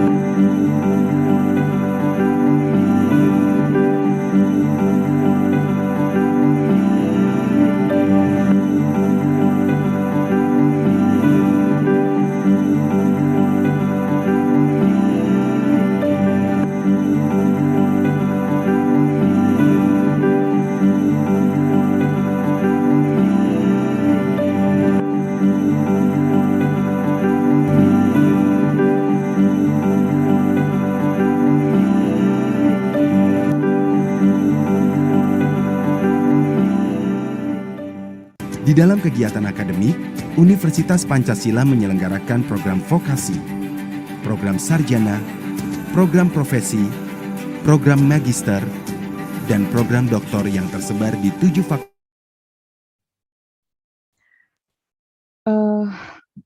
Bismillahirrahmanirrahim.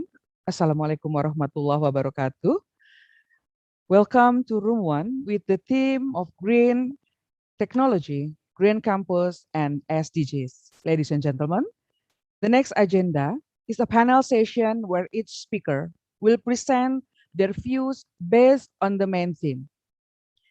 This event will be hosted by a moderator, Mrs. Ana Agustina, PhD. First, we would like to read the curriculum vitae of our moderator, Mrs. Ana Agustina, PhD. Mrs. Ana Agustina, PhD, is a founder and lecturer in the Faculty of Communication, Universitas Pancasila. Her communication and management skill, also an outreach and advocacy skill, supports her success in establishing the faculty in 2007. The faculty accreditation status is A, based on Indonesia accreditation body of higher education assessment. Her field of study is journalism, media studies, and environmental communication. BA in media and journalism, master in journalism and strategic communication management, both from Universitas Indonesia, then PhD in journalism and environmental communication from University Science Malaysia. Her publication and studies are media studies, journalism and environmental communication issues. Her interest in sustainable development also reflect in her publication related to poverty alleviation in Brebes district. In addition to her academic studies, her professional experience as journalist and public relation elevated her professionalism as communication expert, outreach, advocacy, and training special for several projects in Indonesia since 1996. The project were energy training program, IIE, ERAG, or electricity and restructuring activity group, sustainable environmental assessment on Indonesian special policy, and Indonesian qualification framework initiative among others. The project sponsored by international donors such as USAID, IFACS, Danida, and USAID. At present time, she holds the position as coordinator of communication and sustainable development chair, UNESCO, Unit Twin Orbit Network for Indonesia, and also Dean of Faculty of Communication, Universitas Pancasila. To Mrs. Ana Agustina, PhD, the time is yours. Thank you very much. Kak Nining. Ladies and gentlemen, welcome to our breakout.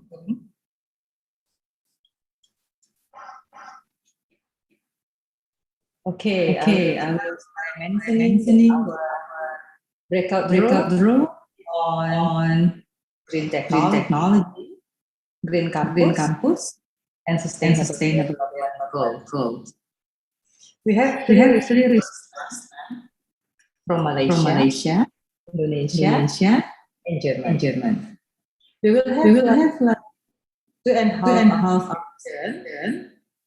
and the number session will be reading this all then 13 presentation, followed by Q. Our today are not having academic track record.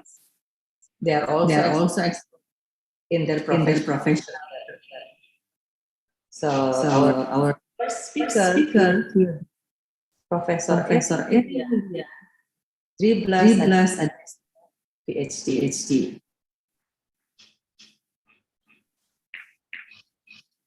He holds undergraduate from University Mechanical Engineering and master in manufacturing. Recording in progress. From University UK. And then his degree from University of Huddersfield. And this is a very inspiring one because as professor from International Islamic University Malaysia in 2011. In practice, he is a dean Faculty of Engineering in Islamic University Malaysia in 2017 to 2019.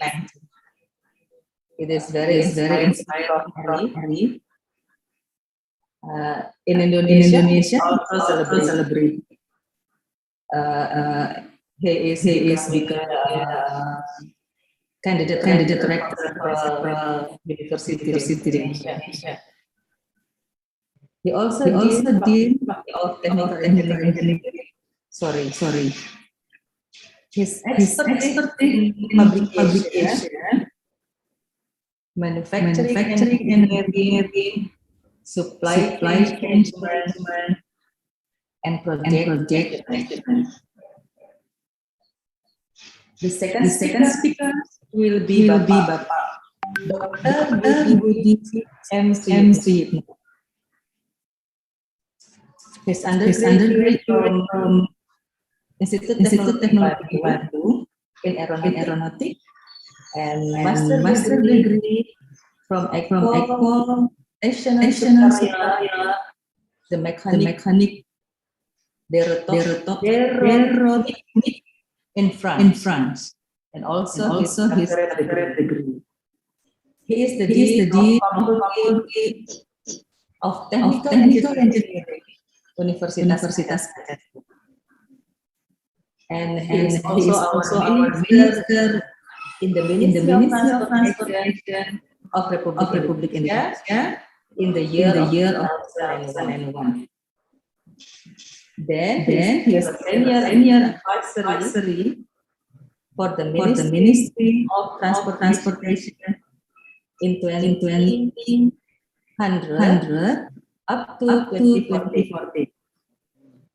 His expertise reflects in publication on gaseous environment, gaseous environment, and aircraft corrosion.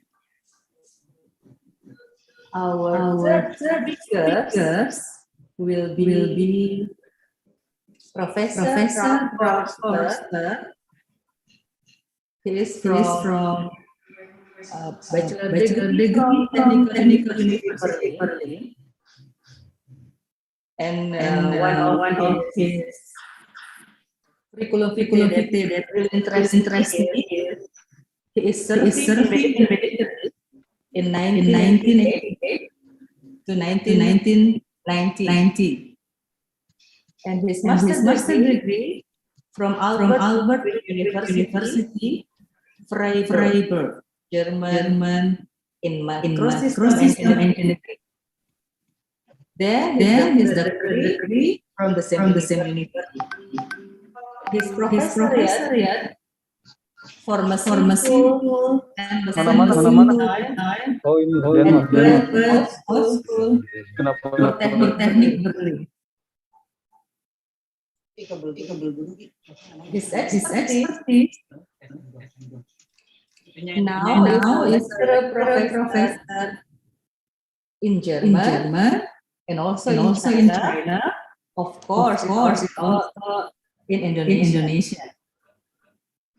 He was our professor in Pancasila since 2017. And he also Bahasa Indonesia training already. His publication in micro discharge and electrochemical medicine. So this is all our speakers, and I would like to transfer the speech to our first speakers, Prof. Eri. Selamat siang, Prof. Eri. Okay, selamat siang. Alhamdulillah, thank you very much for introducing me and my colleagues this afternoon, Dr. Anna, and also all. I would like to say hi to Prof. Budi Suyitno and Prof. Raf. I cannot see him here. Maybe he's hiding somewhere. Okay, Bismillahirrahmanirrahim. Alhamdulillahirrahmanirrahim. And Assalamualaikum warahmatullahi wabarakatuh. A very good afternoon to you all. I've been attending this webinar since the morning, which is very interested. And I pick up some points given by all these eminent speaker, which is very fruitful discussion this morning going on. So thank you very much for inviting me to this very great event. But before I start, I think if still have the echo effect on my voice, please make sure that all participants switch to mute their mic, my microphone, or maybe can be done by the committee to set up the echo effect, which is really disturb the quality of the voice. Okay, so if allow me, I would like to start share the screen, Bu Dr. Hana, if you allow me to share the screen. Yes, please. The operator, please allow Prof. All right. to share screen. Can you see me, my presentation now? Yes, I do. Okay, great. So, all right. So now I would like to start a few things that I must give a correction. Since 31st actually of July, it was my last day with IIUM because I took early retirement. I was supposed to be there until 2023, but for personal reason, I decided to go home early. Well, maybe I can share with you. This is for my family, you know. So therefore, I say to the director that I have to, leave earlier than I supposed to, with apology, because of the family matters. So then I'm now here in my hometown, actually in Palembang, next to my mother. By the way, so therefore I'm writing that to make it formal, that I'm former professor and dean of faculty or Kuliah of Engineering, International Islamic University, Malaysia.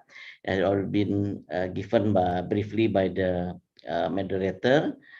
Now I can share with you what have been seen through my 15 years, nearly 15 years of experience with the IIUM actually.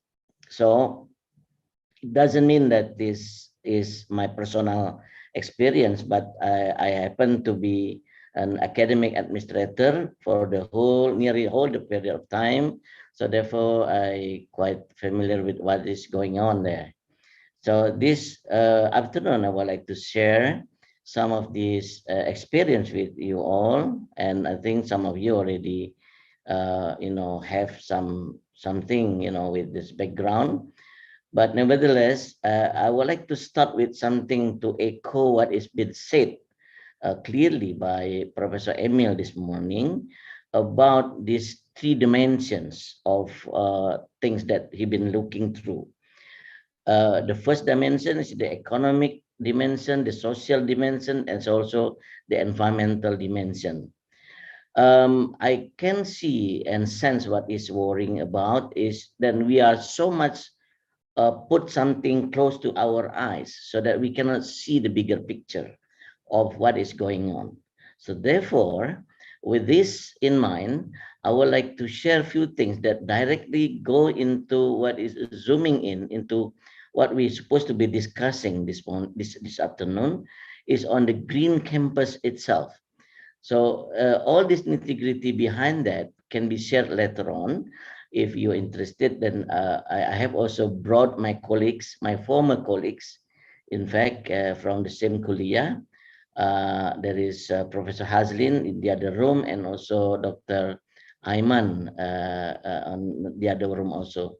So they will, of course, happy to share what is supposed to be discussed if you really want to look into what is our perspective on what is Green Campus all about.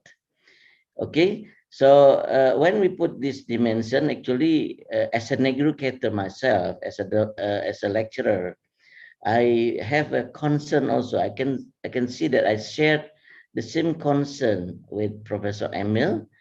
That is, everything have something to do with education. You can educate people everywhere. You don't need to limit yourself in the classroom. So therefore, in fact, education is something to give a role model, to give example by doing. Yeah. So this is what is actually been done. I think in IIUM. Let me see a little bit, yeah, on the Green Campus. I borrow and adopt a Green Campus Guidebook 2018-2019 from this Green Campus Guidebook.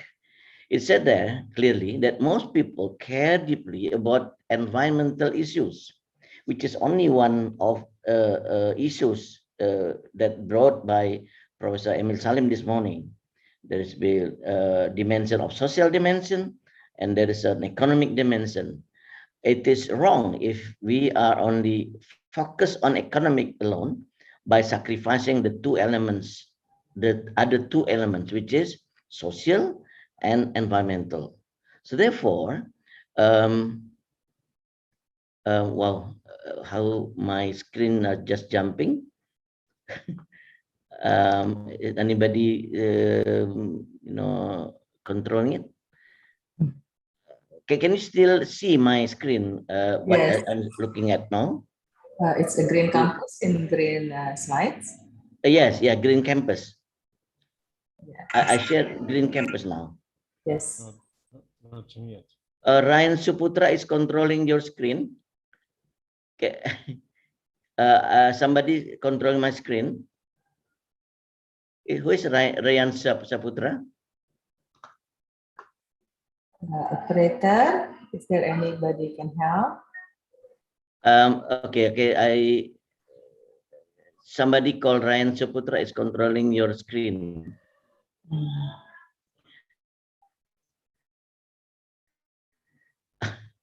Okay, who is Ryan Saputra? Is it one of the committee member? Okay, I just again.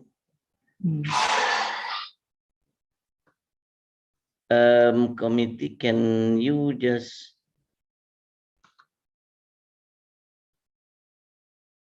stop sharing? I think I have to stop. Somebody control. I repeat again to share the screen. Okay. Can you see what I'm seeing now? Is Green Campus with the green background? Yes, I see. Okay, get it. Thank you.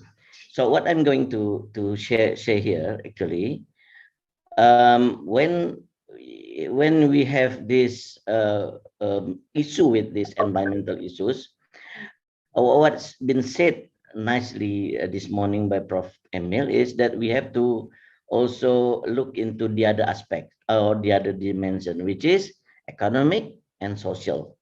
So on economic and social, we also very much concerned, or he was showing his concern about education, starting with this declining of human development index, and then human capital countries, and until then he said very bluntly that on term of level of three item, math, science, and reading, China is number 1, followed by Singapore, and we are number 64 out of 70. Can you imagine if you actually that on that level, whatever you shared, transmitted nicely as part of the teaching, but then is not or cannot be educating people. I think we need to elaborate more on this later on. But let us focus back to the Green Campus issue. The Green Campus program, which is based on the Eco Schools or Green School before, provides means to foster environmental awareness, yeah, in the third level institution in a way that links to everyday activities look at this very much phrase on everyday activities. So it means that it's not only based on the technology, but rather it is a behavior, attitude that will be shown by everybody in that campus. And study and ties with the operational requirement of complex multi-use facility. The program is based on EU EMAS, yeah, in this case, and the 7 steps also align with the plan, do, act, check, action management method, which is used by ISO 14001, 2000 on environmental management system standards. So it's not a new thing. It is there already. So what is to be done is actually to follow what is given in the opportunities, yeah, the opportunities to be done. In this case, these opportunities to provide a forum for management, for academic staff and students to meet and engage on environmental issues, empower students and staff to create a more balanced campus community, to involve wider variety of campus community in environmental decision making, to improve learning on campus through development of students' confidence and sense of citizenship through participation, through research, transferable skills, introduction to new topics, and by using data that currently generated on site through investigative and problem-based research. Supply fresh ideas for research topics, for final year projects. Yeah, we call it skripsi here in Indonesia. Events with the institution, gain access to wider network of support agencies, earn a prestigious award, which is reassessed annually, yeah, improve the campus environmental performance, reduce environmental risks and impacts, and achieve financial savings. So bottom line, maybe some of us will look into financial savings. Set a good example in the community, becoming a role model, and to provide guidance to involve local stakeholders. And the last one, to provide positive publicity for the campus. It means it will boost campus popularity, maybe amongst the community. And it requires the following. I think without top management commitment, and any governing authority, it will not be doing so good. So therefore, number one, it is top management and any governing authority. Second is the willingness to involve representatives from all sectors of the campus community in decision making and action at every stage. You cannot just chop in the middle or start in the beginning and then leave it. We have to follow through the whole step. And active involvement and support from local community. It means that surrounding your area or your domain, yeah. And the last one, a willingness to take action on to instigate long-term change. Otherwise, it will stop there without any sustainability of the program. So therefore, if I would like to say and wrap up what is benefits for all the stakeholders, I again borrow these things from Thais. For environment, it will also environmental impacts of the campus are quantified, so targets and performance indicators can be set. It improves overall environmental performance, improves also waste management, decreases resource use, improves management of environmental aspects. On top of that, there'll be also benefits for the institution or for the university. It's a forum for university management, academic staff, and students to meet, creates a more balanced campus community, empowers both students and staff, and encourages innovation and change, prevents and reduces environmental impacts, reduces associated costs. Again, cost has been said twice now, both in environmental and in institution. And of course, a good publicity for the campus. And for the students and the learning process, we can improve the learning outcomes, which is capaian pembelajaran in Indonesia. We have research skills, developing an action plan, investigation, setting targets, monitoring progress, and reporting progress. Transferable skills to workplace in terms of communication, facilitation, teamwork, community servicing, and also to introduce a new topics, something that not yet in the circulation, meaning to say that it is maybe a hot topic, but never explored before. Curriculum links, which is using data currently generated, investigative research, and also don't forget that can be a problem-based research.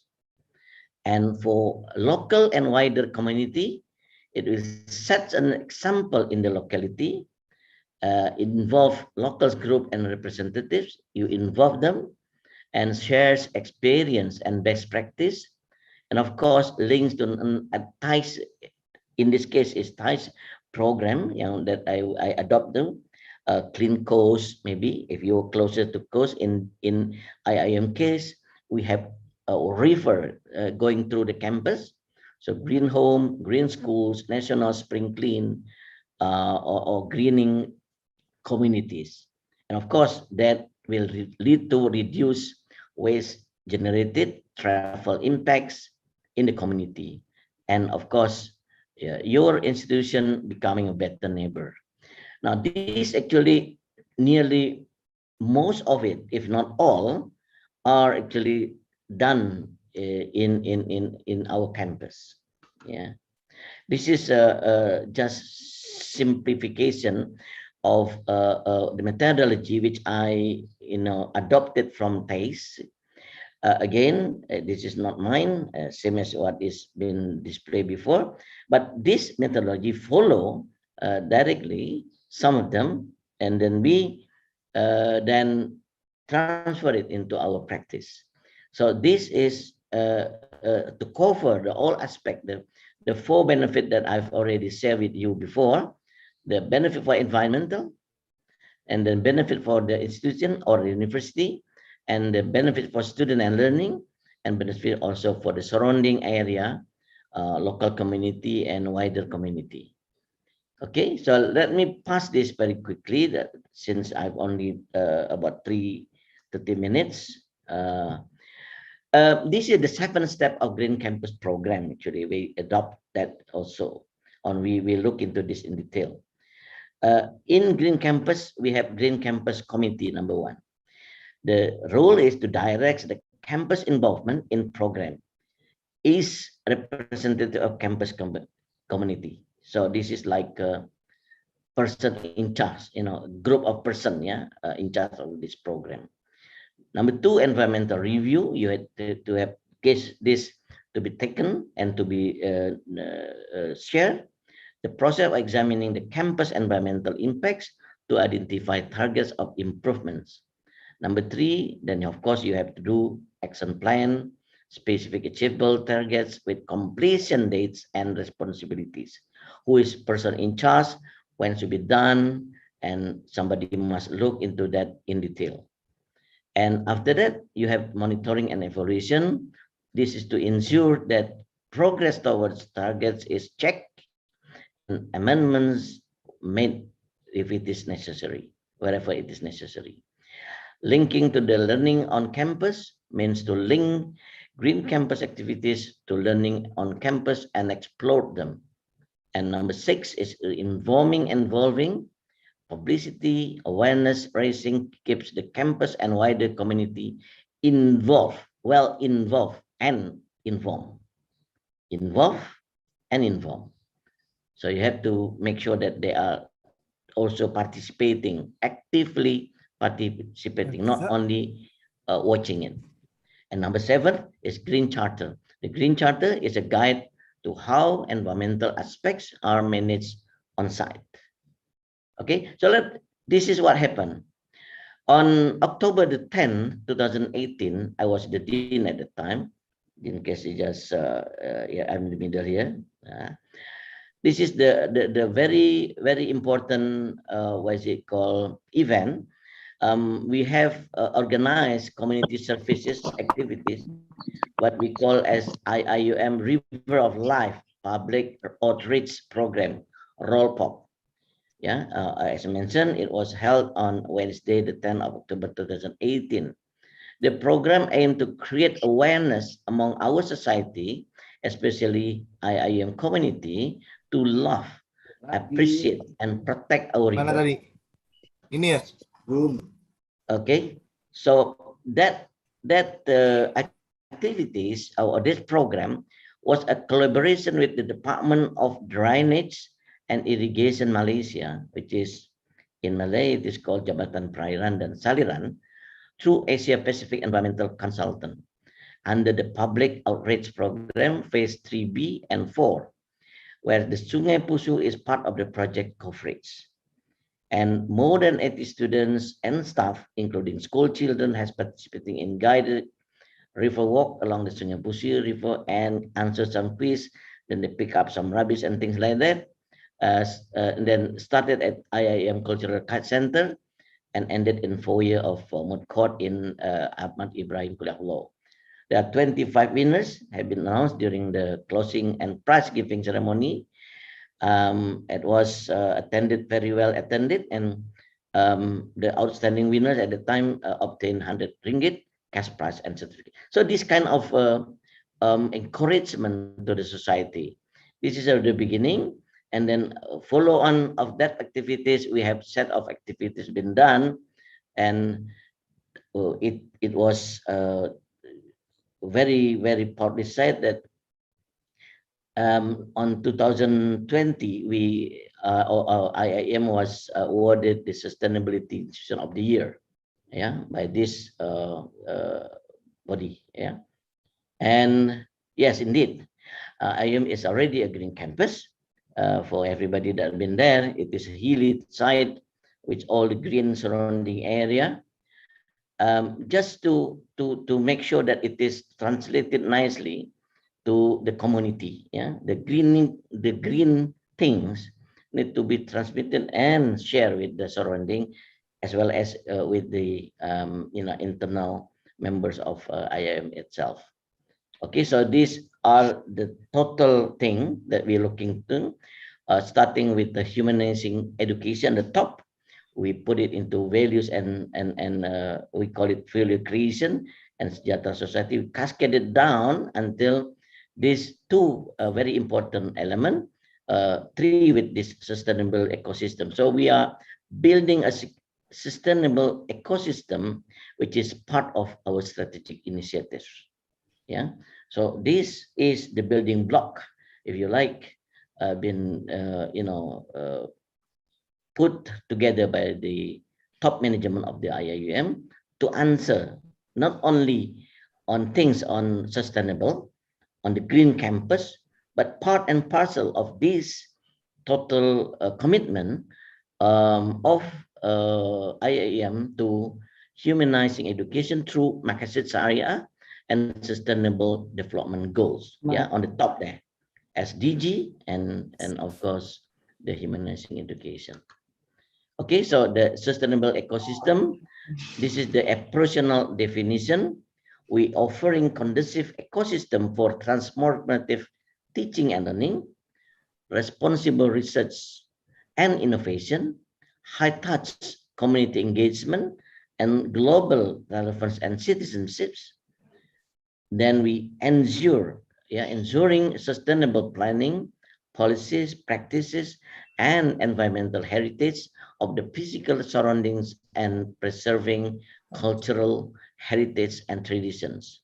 The ecosystem consists of water, energy, waste, spatial, which is mentioned this morning also, land, physical structures, and the nature, including the trees, the plants, the animal, and according to Britannica, ecosystem, the complex of living organisms, the physical environment, and all interrelationships in a particular unit of space. So if I may mention, this is the total activity, connectivity, and collaboration.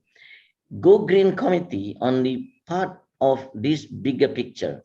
We have sustainable ecosystem, as the linkages of those items. Yeah, we have SDG administrator projects, we have Sejahtera engagement, we also IM flagships project, and of course rector as the patron. And this is all this committee that actually looking at for the 6 items that we already mentioned earlier, and to be speed up. This is the Go Green initiative that have been done both in Gombak campus and Kuantan campus. You see this energy saving Gombak campus. We have initiative to save the electricity, solar energy generation in Gombak campus also, food waste composting, which is going on until now, I suppose, and of course we have to take care of the river, anything that, because it is flowing through in the middle of the campus. And the same thing also done in Kuantan campus, which is some 300 kilometers away from our main campus. Okay, so this energy saving project, we start with the installation of motion sensor, but everything is have the strength and weaknesses. Yeah, we start with the washrooms, corridors, and everybody to look into this.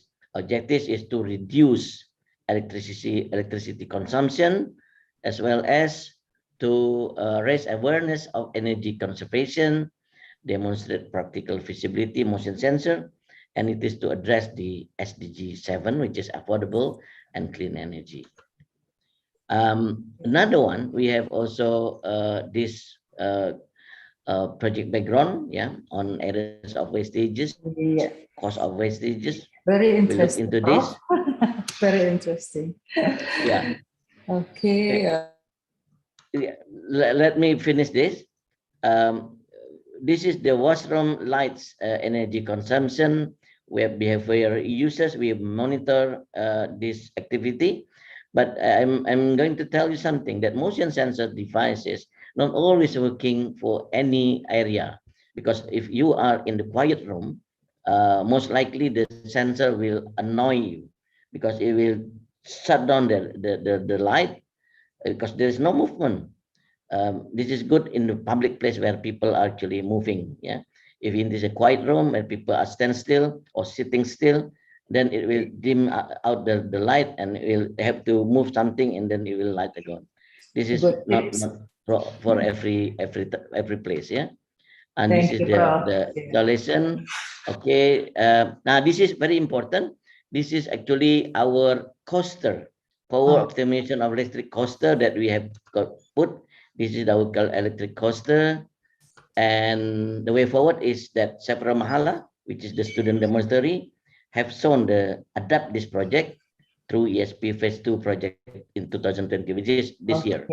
Okay, so at the end we have to say that Khalifah, Amanah, Deployment, and Rahmatan lil Alamin for the benefit of the. Thank you very much. Wassalamualaikum warahmatullahi wabarakatuh. Warahmatullahi wabarakatuh. Thank you very much, Prof. Eri, for the sharing tips and tricks during your presentation. And then I would like to invite the second speaker, Pak Dr. Budi. So I will pass the screen to you, Pak Dr. Budi. Thank you very much, Bu Anna. Please off screening, preview screening, please.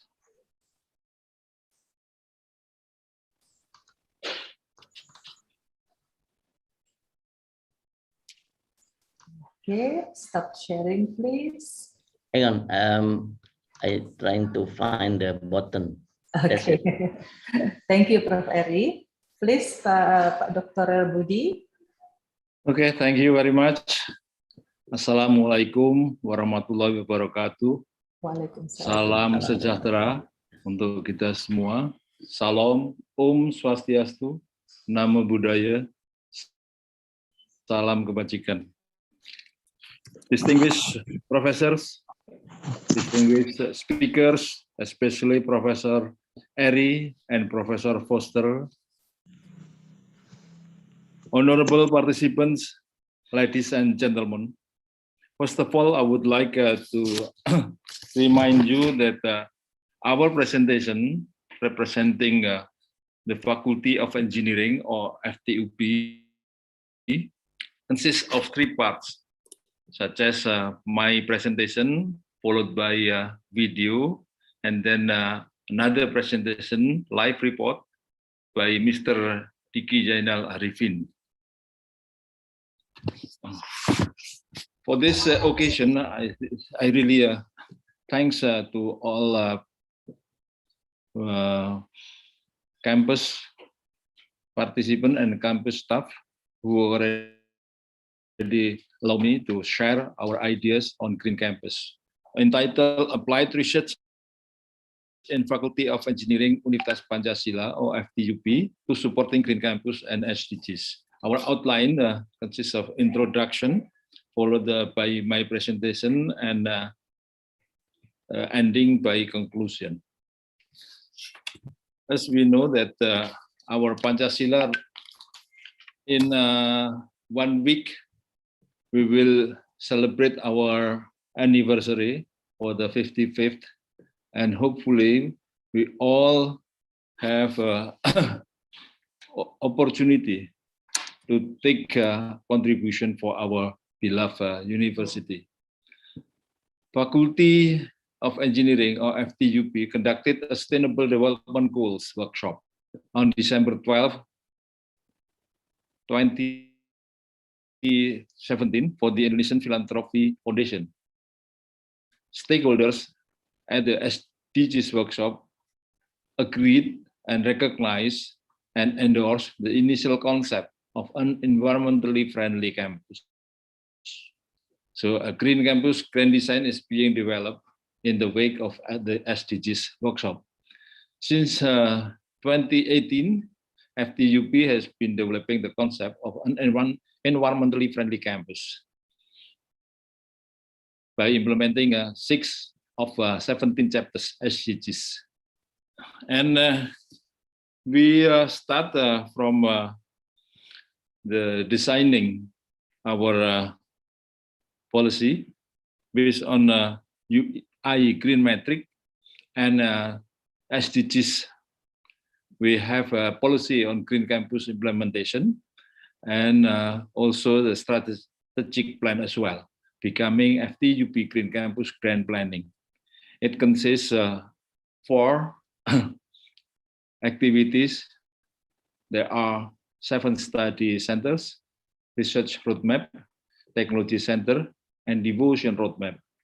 All are coordinated by Research and Community Service Unit, or we call it UP2M. Actually, the Green Campus Grand Planning, or our master plan, consists of a research and devotion roadmap of FTUP, covering 6 chapters of SDGs. Beside chapter 4, quality education, we have chapter 6, green water, and chapter 7, affordable and clean energy. Chapter 9, industry, innovation and infrastructures. Chapter 11, it's about sustainable city and community. And chapter 17 is about the collaboration and partnership for SDGs. We hope by having such a green campus concept, we have a FTUP excellent program. And we also already established the 5-year program. Consists of 2019 to 2020, and then 2020 to 2022, and 23 to 24. Right now, we are in the middle 2021. We have micro garbage power plant, already 100% implementation. Smart energy building, we consider still 70% achieved. Water sensitive campus, smart classroom, electric campus, car and self-sufficient energy. In average, we achieve about 70%. Then we also have 7 study centers supporting our Green Campus program, such as Renewable Energy Study Center, Green Transportation Study Center, Green Product and Process, Sustainable Infrastructure and Regional Study, and also Artificial Intelligence, Medical Device Instrumentation, and the 7th one, Small and Medium Industry, or Small and Medium Enterprises. We could show you some research design, prototyping, and implementation, such as GSP implementation for our FTUP building. And then we already built Edu Technopark just in the ground floor. Also solar panel implementation. We already built in a remote village close to Bogor area. And we also have a pyrolysis process to get the right view, and for octane value above 90. For those, we also have design on electric vehicle. Yes, thank you. This is just a bogie car of a golf car, actually, and we renovate to be designed as a autonomous electric vehicle. This vehicle will serve in campus area or in real estate complex, or even in a golf course as well. And we design as autonomous one. And we believe by having such a smart dashboard combined with turbine and solar panel, we have an electric car more efficient and autonomous. Again, for research, design, and prototyping and implementation, we also renovate our building and surrounding in our campus, such as rainwater storage and water treatment reservoir. In the end of this project, we will have a water-sensitive campus. Right now, we're still in going process, and hopefully by the end of 2022, we will have a water-sensitive campus. Then we also having the treatment for water waste, such as wudu water, becoming clean water to support our irrigation system in small garden in the faculty area. And the next one, we will show you how green our campus, and not only the environment itself, but also the system as whole. We have AI-based building or smart building. We will have sufficient renewable energy.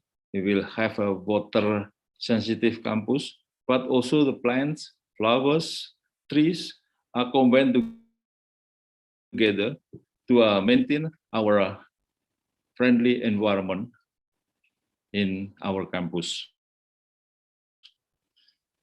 Besides that, we also have a smart energy building consists of a self-sufficient energy. Yes, and we have AI-based concept, and also we develop ourselves for solar panel, for permanent magnetic generator, and also thorium-based reactor. And then the current activities, we also develop our IoT-based for smart building. Outside campus, we have several activities, such as remote village in Bogor region. We have also participants of students as well as lecturer and local people. We built more than 1,000-meter paving road, becoming visible to open access for automobile, or we call it public transport, and also some bridges connecting two villages and some praying building. And the last but not least, we will show you our partners for developing green campus within the Faculty of Engineering, such as hospital bed is already exported to Japan and Europe, mini garbage power plant, collaboration with regional government of Tegal, pyrolysis with the University Janabadra, bamboo welding or friction welding of bamboo, collaboration with both the University of Applied Sciences Berlin from Professor Foster, and microchip control dyno test field management system by Izata Foundation, and organic Rankine cycle with PT Intan Prima, Poldran battery and thorium reactor with Lantera Foundation. Also railway technology with some of state-owned company such as Adikarya, Inka, Land, and PT PII.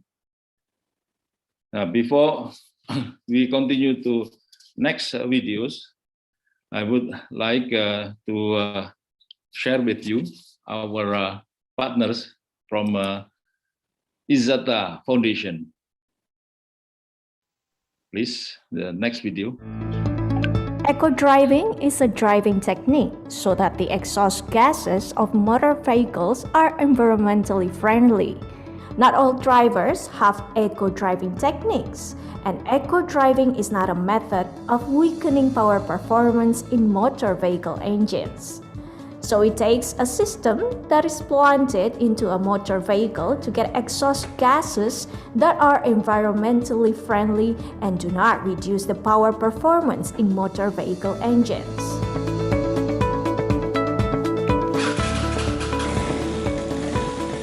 The solution in creating eco-driving needs the development of technology that can represent the driver in driving that is environmentally friendly. So one, the system called Fuel Management System, or FMS.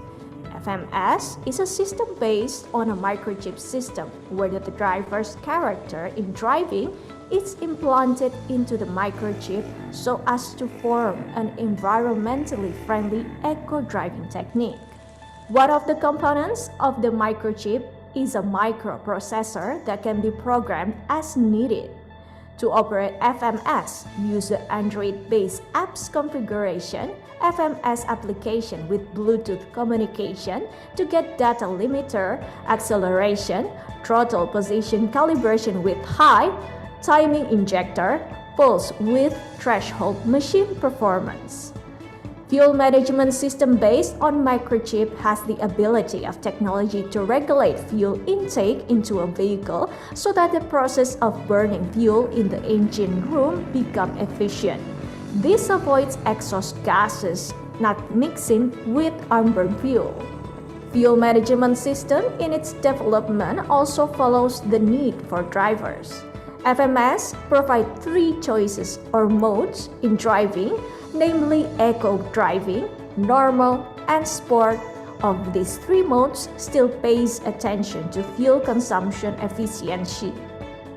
Fuel management system can be installed in all types of vehicle, both two-wheeled or four-wheeled, and does not interfere with electronic central units in its existence vehicle. Environmentally friendly motor vehicle needs to be tested for performance to find out how much horsepower is generated by the vehicle, and especially the exhaust gas produced is environmentally friendly, so a measuring device called the dyno test is needed. Dyno test is a tool used to measure the performance of the vehicle engine.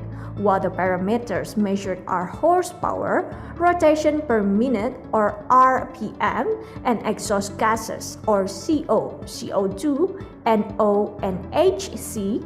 The dyno test tools is also based on a microchip system. To find out the performance of the vehicle that has been paired FMS, can be tested the performance of the engine. Dyno test will test all 3 modes in FMS: eco driving, normal, and sport test. From the test result, using dyno test provide data to motor vehicle owners in adjusting the needs of driving mode.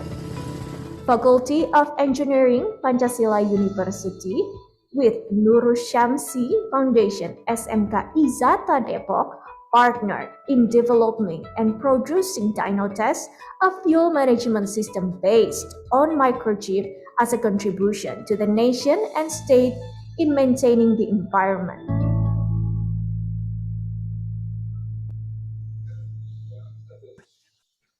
Interesting, Pak Budi. For next live report, I would like to present Bapak Diki Zainal Arifin as inventor and the head of Yayasan Lentera or Lentera Foundation with the topic Reactor and Voltran Technology. Please, Pak Diki. Thank you, Pak Budi. Sampurasun. First thing first, I have to introduce myself. My name is Diki Zainal Arifin. I want to introduce to my invention. This is some of my invention. This is the thorium reactor, the cold fusion thorium reactor. The principle of the thorium reactor is how to accelerate this thing. We call it the thorium shock. Thorium shock. This is the old people in this country use this for the light, for making the light. This is have the bright light. The ingredient of this light is the thorium. Now, I'm use this to this each of chamber, this reactor. Each one have a two of this shock. And then for the accelerating to the shock, we using this, the water crater water, the water from the crater in Indonesia. And I will try to make this on like this.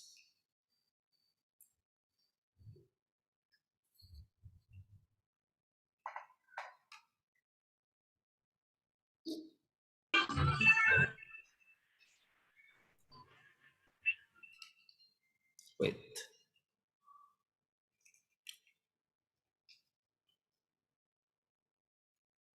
And this is a turbine. This reactor go to the cauldron. You have to collect the electricity from the cauldron. This is the fast charging battery. And then the battery go to this reactor. And from this reactor,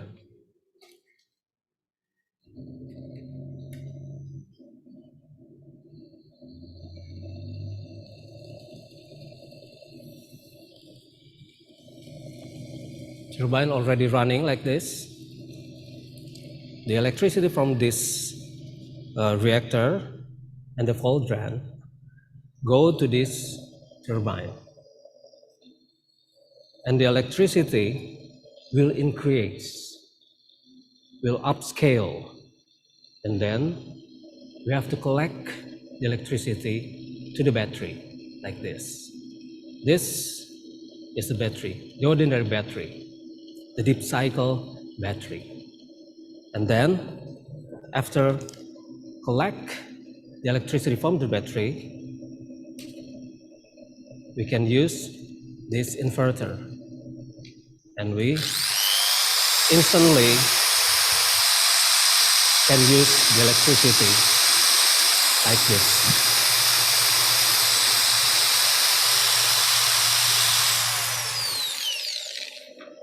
This is called fusion thorium reactor. This is a cauldron, a fast charging battery. This is a turbine. This is a battery. This is an inverter. And this is mini turbine. And this, another of my invention, is the water battery. This is a pot. This is a plan and pot, and have the digital watch like this. And the energy to make this device on is using the battery like this. And this is the water battery.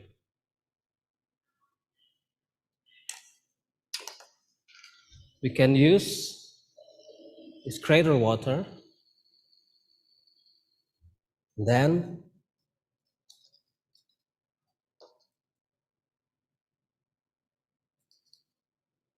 can make this on like this.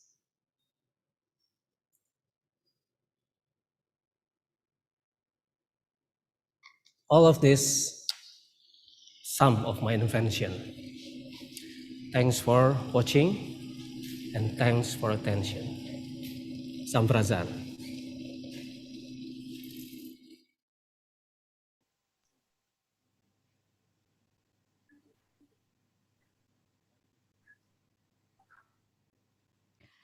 Now we would like to present our frontier product, green material bamboo friction welding. One of its engineering results is composite. Composite material technology is being developed currently. Various types of materials have been widely used and studied to get the properties of appropriate material and according to requirement. Composite materials have many advantages compared to metal materials, which are better corrosion resistance compared to metals, and for certain composite materials have better strength and stiffness.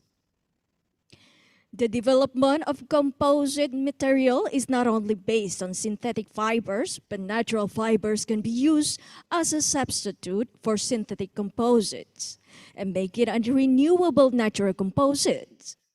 Thereby, it can reduce the level of environment contamination.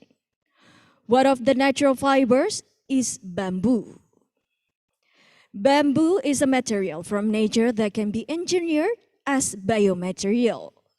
Bamboo is environmentally friendly material and compared to several other materials is more sustainable, renewable materials. Bamboo can grow without having to be planted, and it grows anywhere since it has excellent mechanical properties. But its nature, bamboo is appropriate for base composite material application.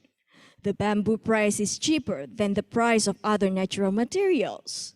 Natural fiber composites, such as bamboo, is renewable, recyclable, and biodegradable in the environment. However, bamboo fiber contains high sugar content of 42.4 to 53.6%, lignin 19.8 to 26.6%, and moisture content of 15 to 20%. Bamboo fiber also has tangled properties and easy to absorb water. The general objective of this research is to identify the opportunity of natural materials such as bamboo, pandan leaves, and banana stem as construction materials. The results of the research that has been developed include number one, the joining process of three types of bamboo, apus bamboo, black bamboo, and Japanese bamboo using the friction welding method. The second one, sandwich material of banana stem, woven pandan leaves, woven bamboo, and bamboo pieces. This research is collaborative research between the Faculty of Engineering, Universitas Pancasila, and Beuth University of Applied Science, Berlin, Germany. Ada pembayaran. 12135. Udah biarin aja ya kawas yang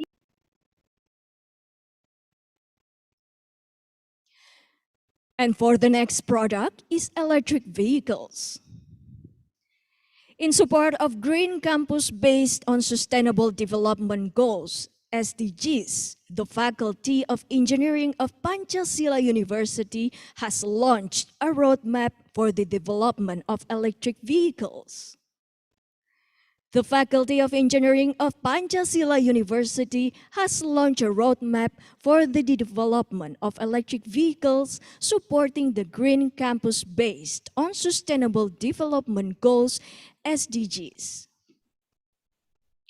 The developed electric vehicles is a commuter electric vehicle in the form of a golf car to travel around the Pancasila University area. Thus, in its development, the golf cart uses an autonomous system so that the car can drive itself according to the direction intended. FTUP also developed an electric vehicle with a race car electric model consisting 2,000 watts motor power capability. The development purposes is for the efficiency of the use of electrical energy with the furthest millage parameters. This electric race car electric vehicle is developed jointly between lecturers and students. This electric race car developed jointly between lecturers and students.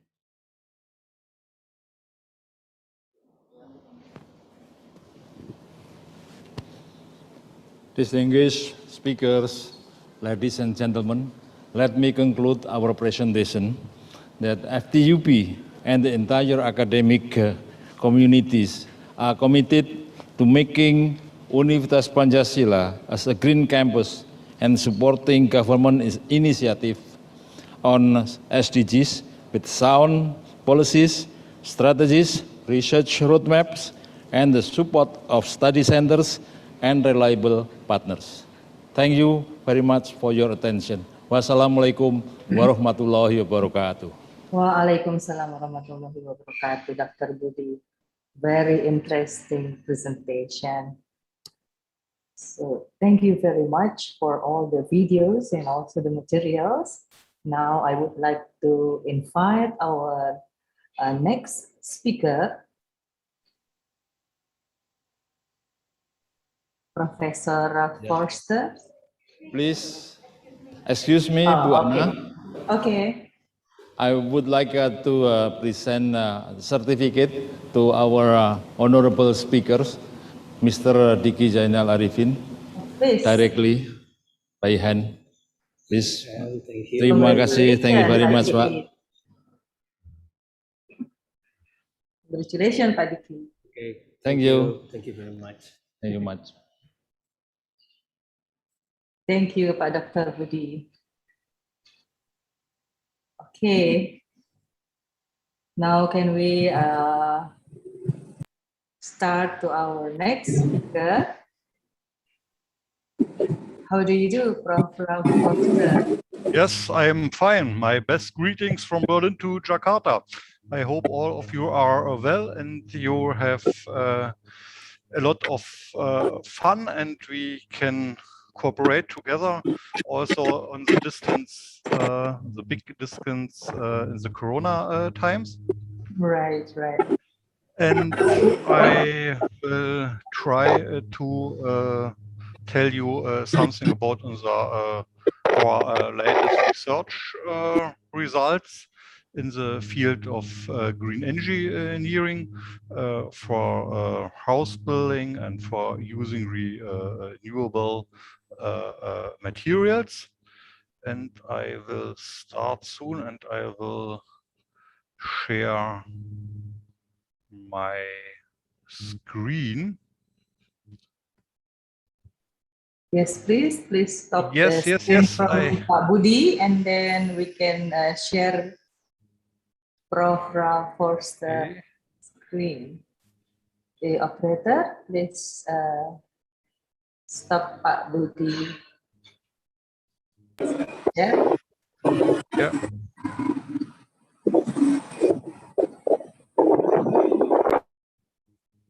What time in your country, Prof? It's 8:30 a.m. Huh? Yeah. Night. Okay.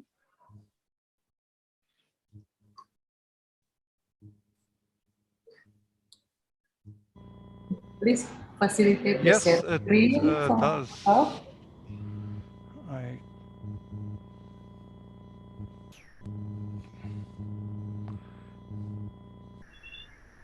I have only one screen.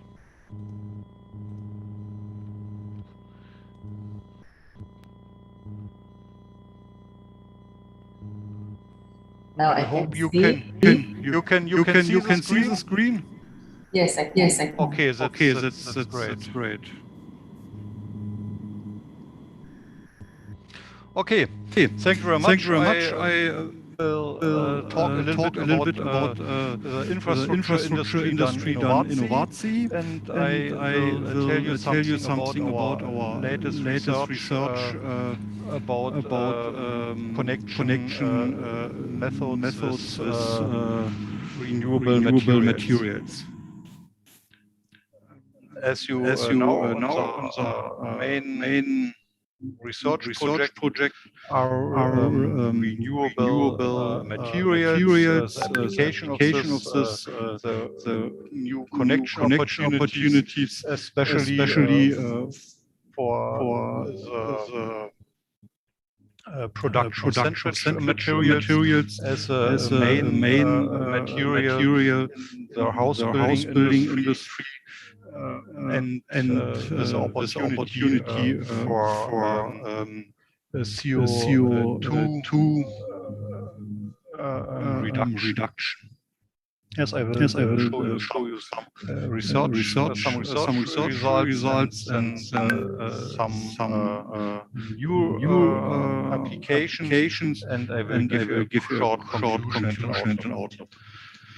As you remember from our last year's webinars,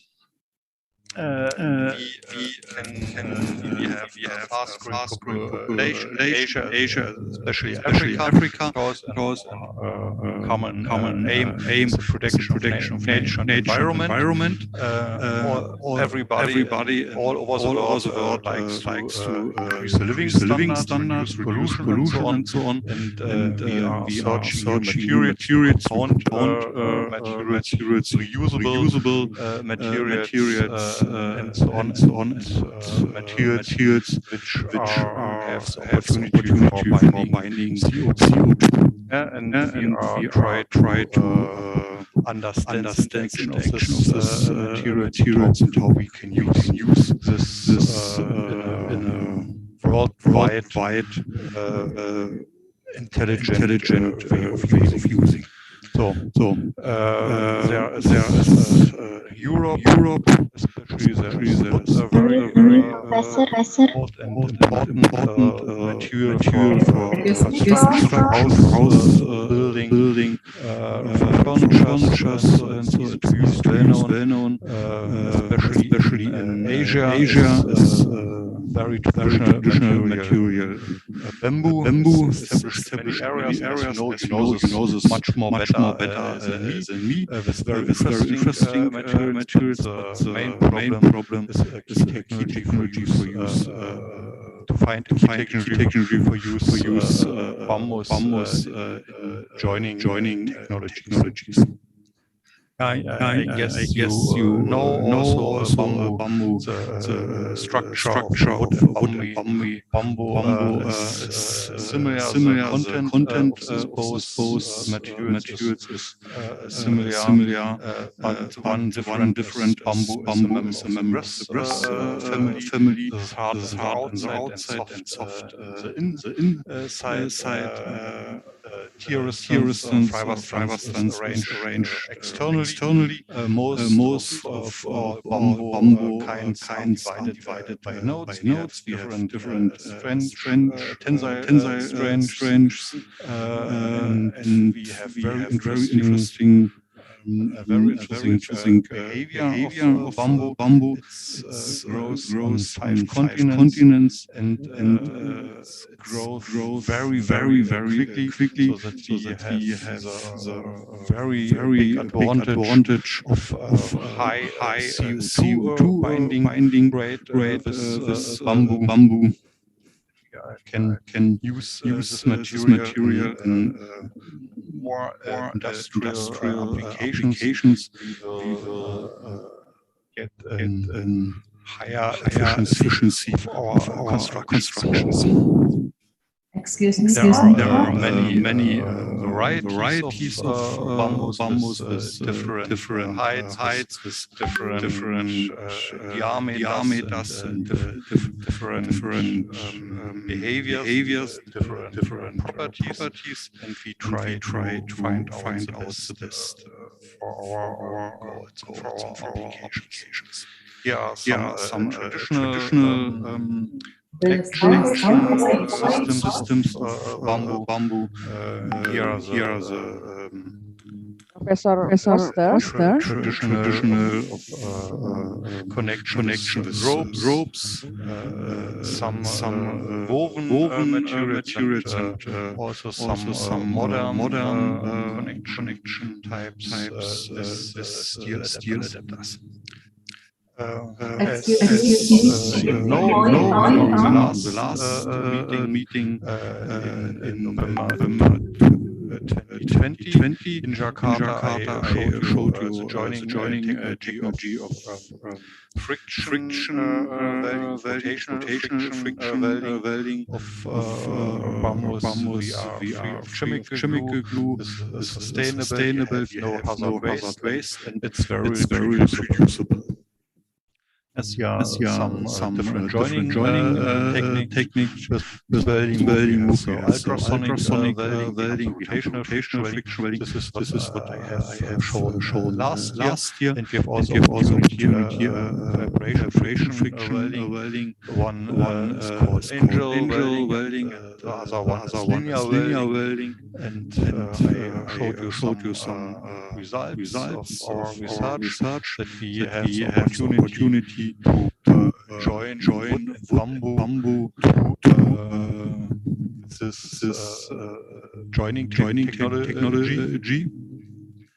I showed you that we can find with some REM pictures the connection zones, hot influence zone in this material. I showed you all advantages of this. As you remember, 2020, friction welding works for bamboo wood. We have different systems. We have some investigations about this. We know a little bit the conditions, how it works. I told you also that we use bamboo and wood as a core material for sandwich. This material, sandwich material is now under research in bigger plates. I will show you later some examples of this, but we know the main influence, we know the first steps, and now we are trying to produce this with industrial partner as bigger plates and bigger sandwich materials for industrial application, and we try to give over our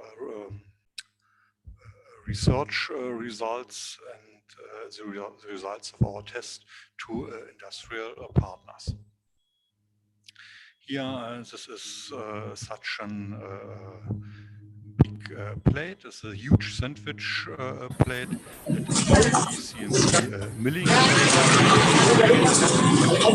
See, here is a miller, the end mill, and these are glued bamboo pieces on a wood plate, and we are producing an equal level of this bamboo pieces, and then we glue and also an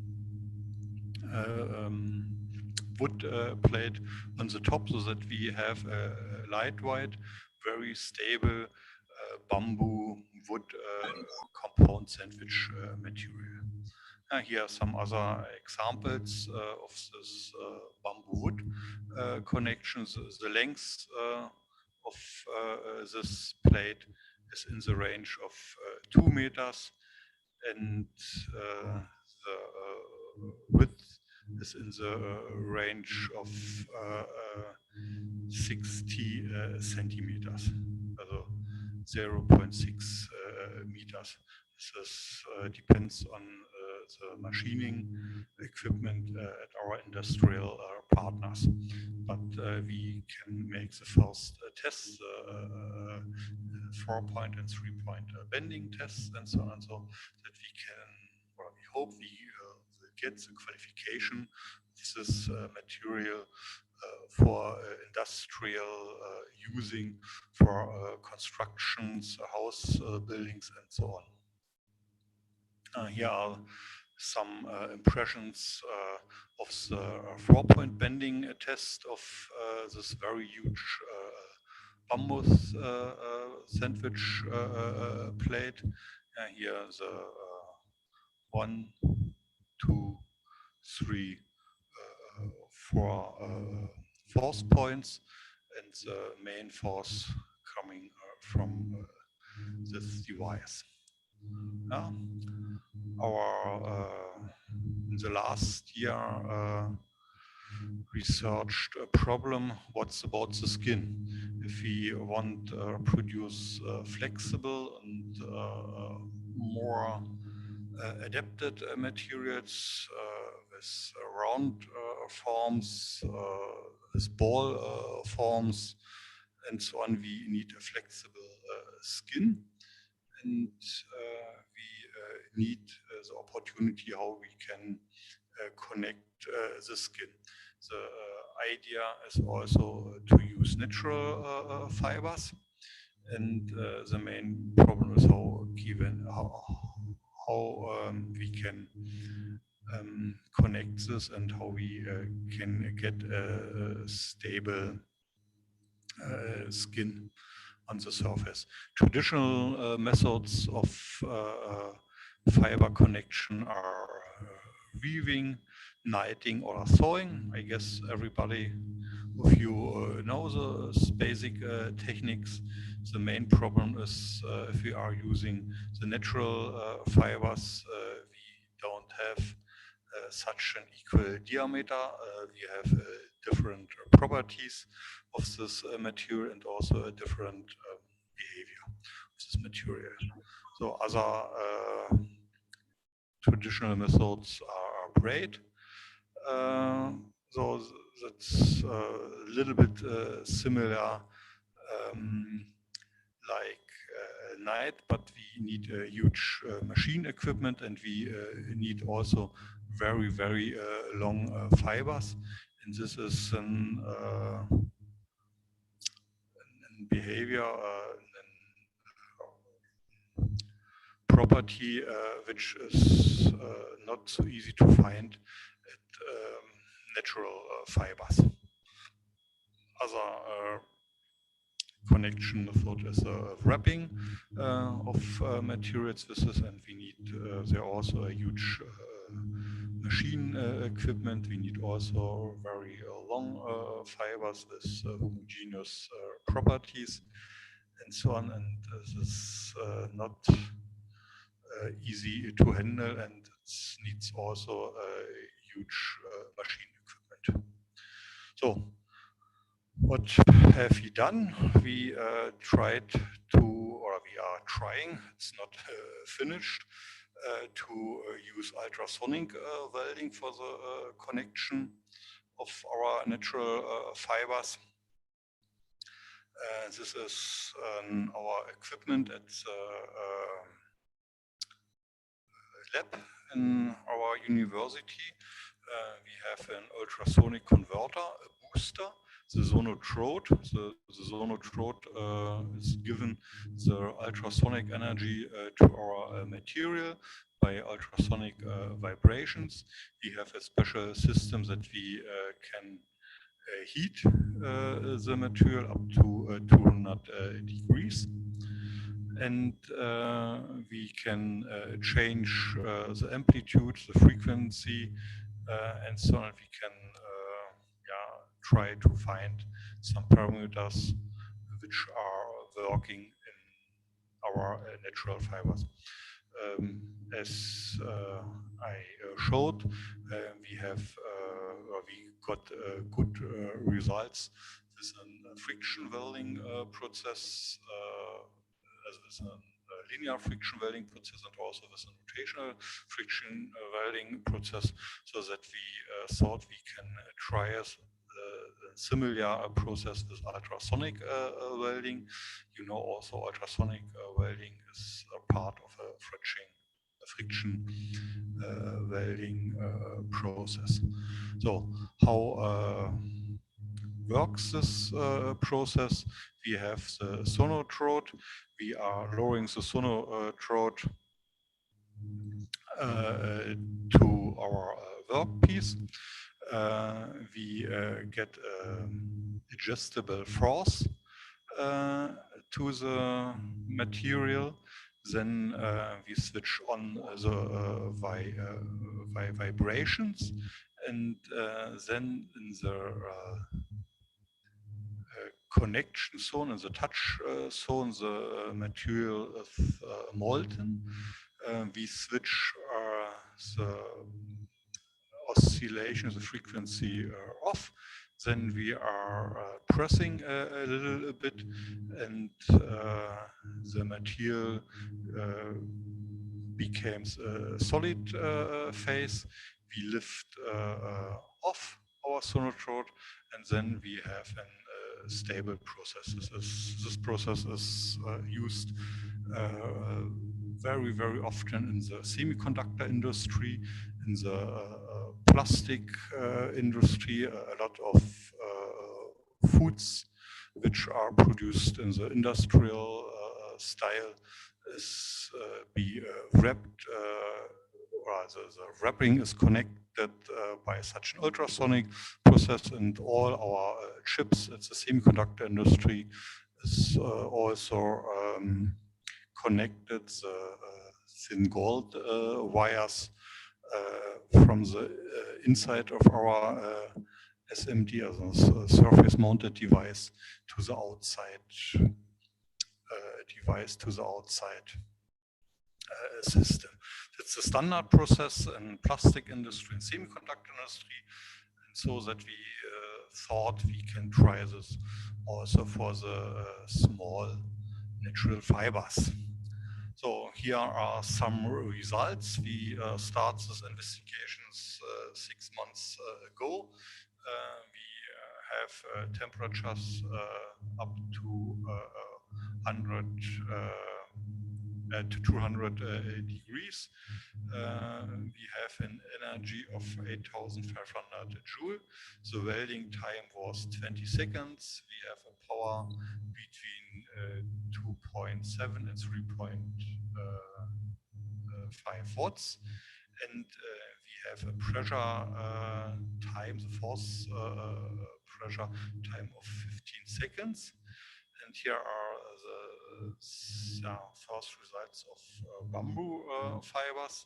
We get a short connection, but after lifting and pulling these two devices, the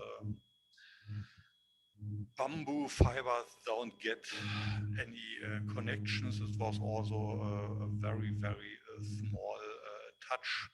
We have no opportunity to get a really fixed connection type.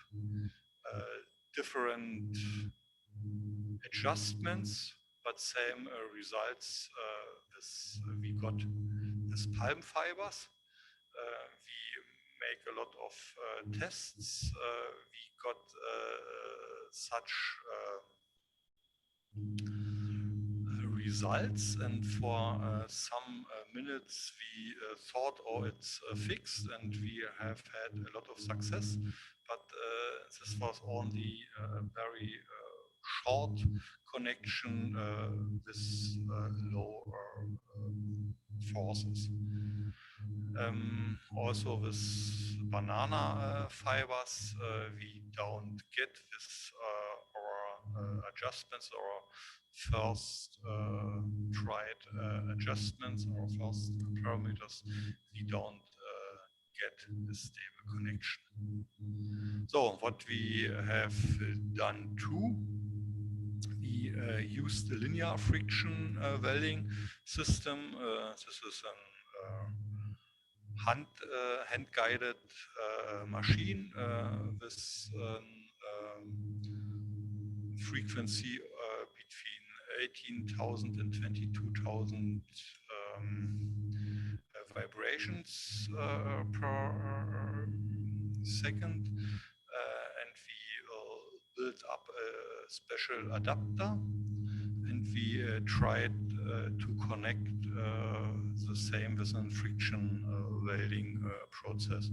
Also banana fibers doesn't work. With sugar palm tree fibers, it's called, I guess, Argenda. It doesn't work.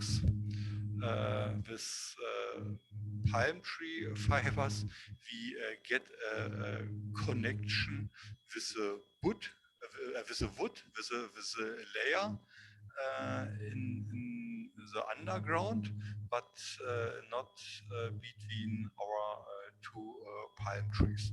So that we must say with our last tests, we don't have any success, but we have seen we must adapt our adjustments, and we need much more investigations, and we need much more manpower to find out the best results. The same happens with bamboo.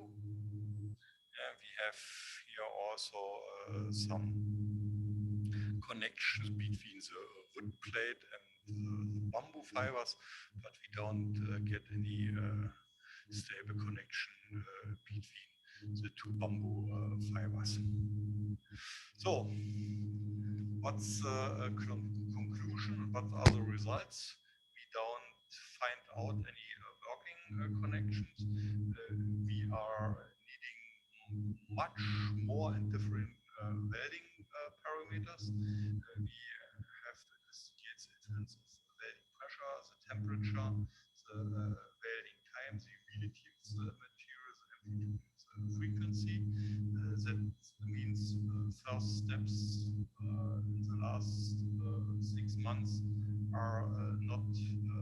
successful, but we have seen maybe we can get other or better results if we have other technical equipment. The same as the ultrasonic welding. Prof, I think you are muted. Prof, you are muted. Different equipment. Prof, you are losing your voice, Prof. Power for this investigation. Excuse me, Prof, you are losing your voice. Sorry, we cannot hear you, Prof. You are muted. Set up our machine equipment, our test equipment. We need much more bachelor and master theses in this field. We must increase the parameter field, and we need much more fundamental studies for the connection of the natural fibers. But we are hoping that we will get success. Prof, Raf, are you you are muted? We cannot hear you. Studies and more manpower. What are the ideas? We have a lot of application demands for sustainable biomaterial, especially for composites, cooling boxes for trucks, machine housing, cars, inner walls of Committee to houses, tell floors, him. roof, furniture, design elements, very fast house buildings like container house buildings and so on. We have a lot of contacts to industrial partners which are really interested in to develop such materials. As you can see, this is like a cross section of our bamboo wood connections. Cannot hear you, Prof. Sorry, I don't think others also can hear you. Lighter than standard wooden. Excuse me, Prof. Prof, you are losing your voice. Area of 50 to 60% of wood connections, and I hope we will get success in the next years. Okay, thank you very much, Terima kasih banyak. I hope we will see us in the next time in Jakarta or Berlin too, and I hope we can cooperate and collaborate in the next time much more intensive, especially after finishing the Corona. Thank you very much. Thank you very much, Prof. Well, we are rather losing your voice at the end of your presentation, Prof. But thank you very much, everybody. Now we are addressing this question and answer. Anybody wants to ask, please raise your hand. The Zoom have reaction. You may click the icon and then you may raise your hand on the icon, or you may post it your question in the chat room. Anybody wants to ask to Prof. Eri, Dr. Budi, or Prof. Fraser? Okay, while waiting the question from the participants, all of the resource person is very interesting in addressing the research and innovation and technology implemented in our daily life now or will be. I would like to ask about this is the third item from the social, environment, and also the economic sector in the sustainable development. So in terms of economic sector, in implementing all the innovation that is introduced by our resource person, can I say that it is very effective for the daily life of the individual or community when we apply all the innovation that is introduced by Prof. Eri, Dr. Budi, and Prof. Ralph. So you may one by one can answer the question from the economic sector, from the environmental sector. We can all see that everything is environmentally friendly and socially friendly. But for the economic one, is it possible for us to implement all the innovation? Please, we may start from Prof. Eri or Prof. Ralph or Dr. Budi, please. Okay, so if I'm getting your question right, what do you mean by this all of discussion that we've been going on since this morning? How about the economic factor? Is it right? Okay, I think it's been discussed very nicely by Prof. Emil this morning. That actually this environmental, or we call it green campus, whatever it is, green technology, it must be coming together with this two other factor, which is economic dimension and social dimension.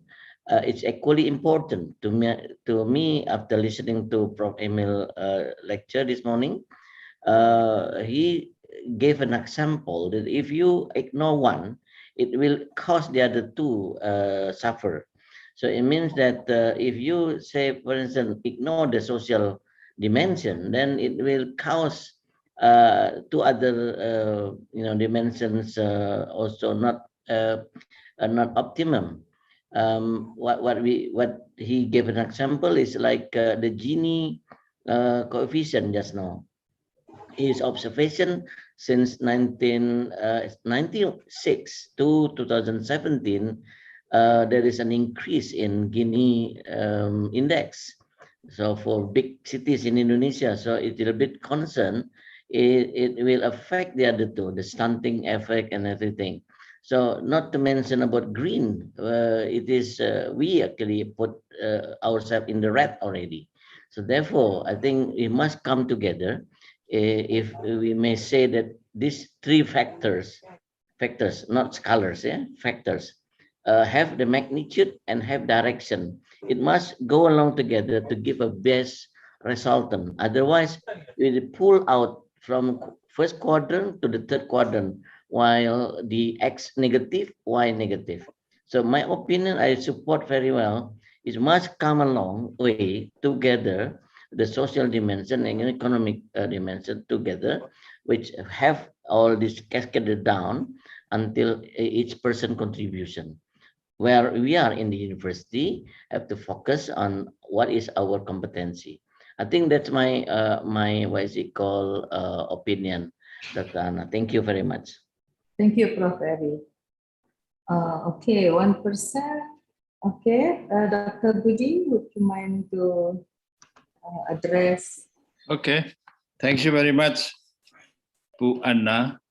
I think I will express my sincere gratitude to both speakers, Prof. Eri and Prof. Foster, who already deliver a very nice speech.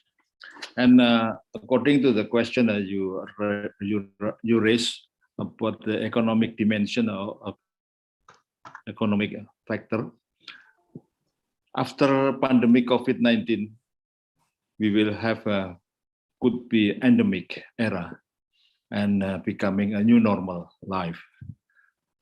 That's why we should identify what kind of technology. The technology, especially touchless technology, contactless technology, and virtual. And they are all connected to transformation of digital technology. And also for the mechanism in transaction or trade transaction, we prefer to be cashless. And we are also up to now still working from home or online working, online learning, online social entertaining, and so on. That's why I believe that all technologies I said could be implemented and adapted with a new normal life. Thank you. Thank you, Dr. Budi. Prof. Foster? Since green usually identify or near to the expensive one, actually it's not. Prof. Foster? Okay, I saw Ibu Dede is raising your hand. Thank you for the answering the question that I proposed. Please now, please Ibu Dede. Thank you, Dr. Anna, for the opportunity. Actually, I want to ask Prof. Foster about the bamboo strength, but since he's not here again, I think he's not here yet again. So I will ask to Dr. Budi how to implement about the green vehicle as shown in the video that you already built electrical vehicle, and it is very amazing.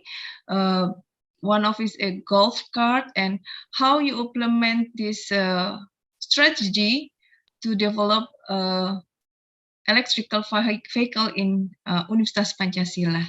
Yeah. Thank you, Bu Dede.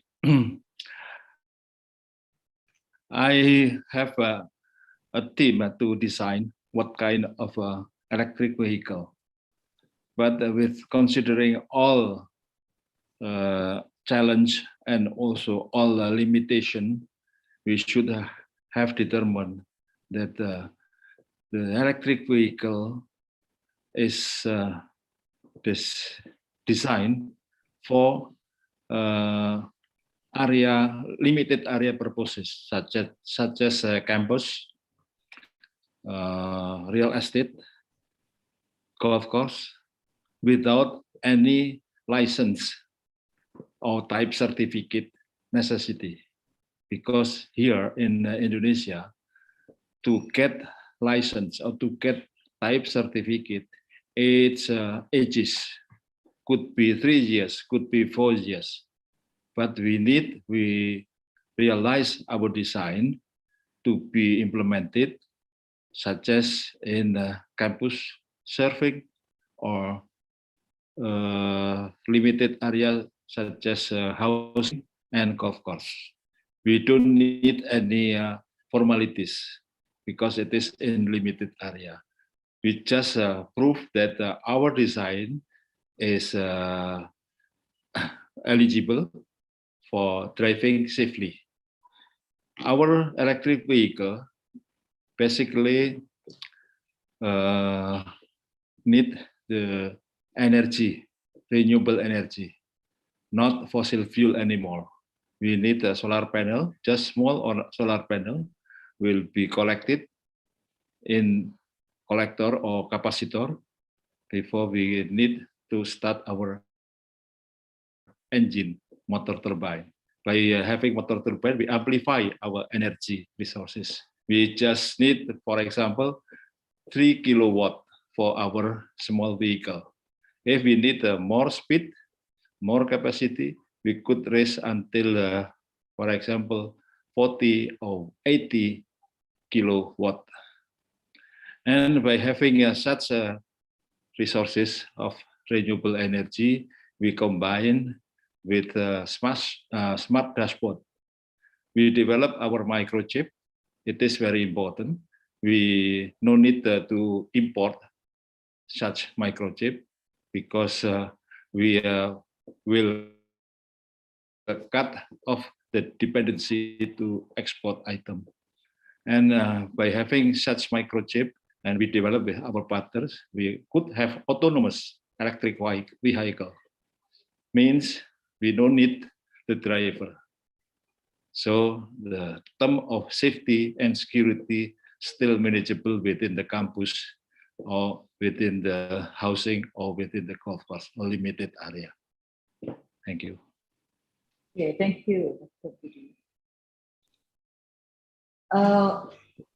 Ibu Dede, any other things you want to ask? Or? Thank you, Dr. Budi, for your explanation. And I agree with you that to gain the certificate for vehicle, it took ages and too much bureaucracy. Thank you, Pak Budi. Okay. Now I would ask Prof. Eri and also Dr. Budi on how to engage students within all the activities that is very interesting for me as a lecturer, but for the students, what is the strategy, Prof. Eri? You have experience in IIUM and Dr. Budi in the Faculty of Engineering in Pancasila. Please. Yeah. Thank you, Bu Ana. In IIUM, as I mentioned, there are quite a number of possibility.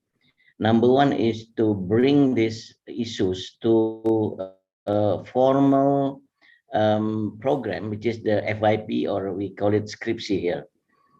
Luckily, we are sitting in a rural area, which have the water or river flowing through our campus. At the hulu of this river, we have settlement, the indigenous people, orang asli.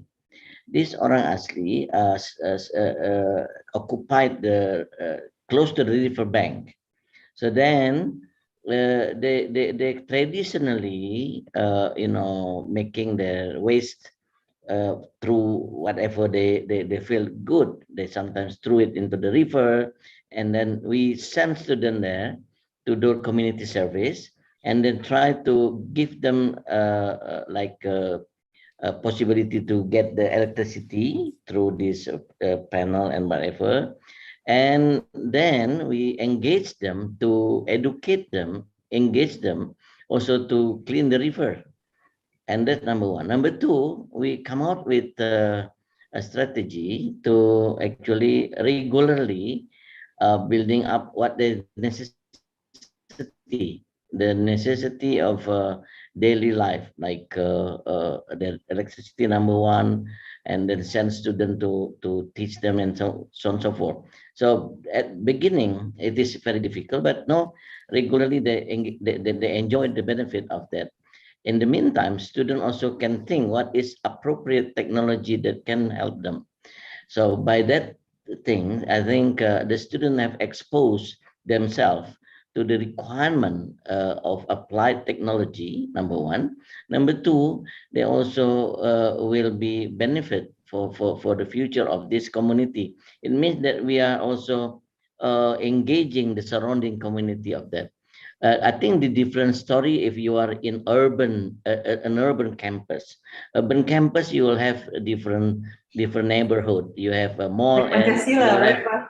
Like Pancasila in the middle of the city. Yes. Mall in the left-hand side, another supermarket in the right. So this is a bit different scenario. So different campus have unique opportunity, I think. So number one, I think you have to study carefully your environment, surfing with the domain. So it cannot be done what is in German, I think, Prof no, ujuk-ujuk. If we think that something that comes from the sky, that's just do it for what we can do, sometimes end up in our gudang, yeah. So therefore, we try to answer, to respond to the requirement of the surrounding. Thank you very much, Ibu Ana. Thank you, Prof. Eri. That's all. Thank you. Dr. Budi, please. We have different contexts. Already several years we started to develop our community service program (OPKM), pengabdian pada masyarakat. We involve our students, and basically starting for developing the building, the sanitation, clean water, renewable energy, all are already established in villages. And in the future, we will still have a program to attract many students participate in the program or green program, including for self-sufficient energy. We will develop a building or community that could have the energy or renewable energy coming from surrounding their habitat. And I believe that it could be realized because Indonesia has abundance of energy resources, abundance of renewable energy resources. It is depend on us to develop a program or project included with community services coming from students. Thank you, Pak Dr. Budi. In our chat there is Mr. Sukur LS. May I, Ibu? Yes, please. Please, Pak Sukur. My name is Edi Pratomo, Ibu Ana. If you allow me. Sorry, please, Prof. Edi. Thank you very much, Madam Moderator, and I would like to take also this opportunity to congratulate for those three speakers, Prof. Eri, Dr. Budi, and Prof. Foster, my colleague in Germany. I have one simple response and questions to the speakers. Nowadays, we are experiencing the three factors of global challenges, namely the climate change, pandemic of COVID-19, and Industrial Revolution 4.0. Those three issues are affecting our normal life, our daily life, especially in achieving our goals on the basis of the sustainable developments that we are discussing this time. It is my hope that those speakers, three of us, will enlighten us on how to approach in a better way in our campus to become a green campus, which is at the same time we are facing that challenges in real time. So is there any specific approach like Prof. Arias just saying very clearly that we need to have a teamwork established to deal with these questions, and also we need to prepare our roadmap or plan of actions, what technology and innovations that are very important in achieving that G11 goals, despite those three global challenges that I mentioned just now. And thank you very much, Ibu Ana. Thank you, Prof. Please, Dr. Budi and Prof. Eri. As usual, Prof. Eri first. Okay, thank you. Please, thank you, Pak Budi. Prof.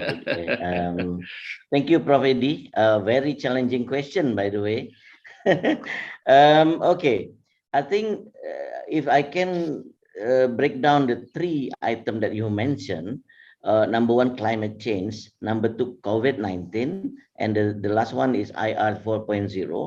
The IR 4.0 and the rest, another two, I think is rather enabler, and the two as disabler.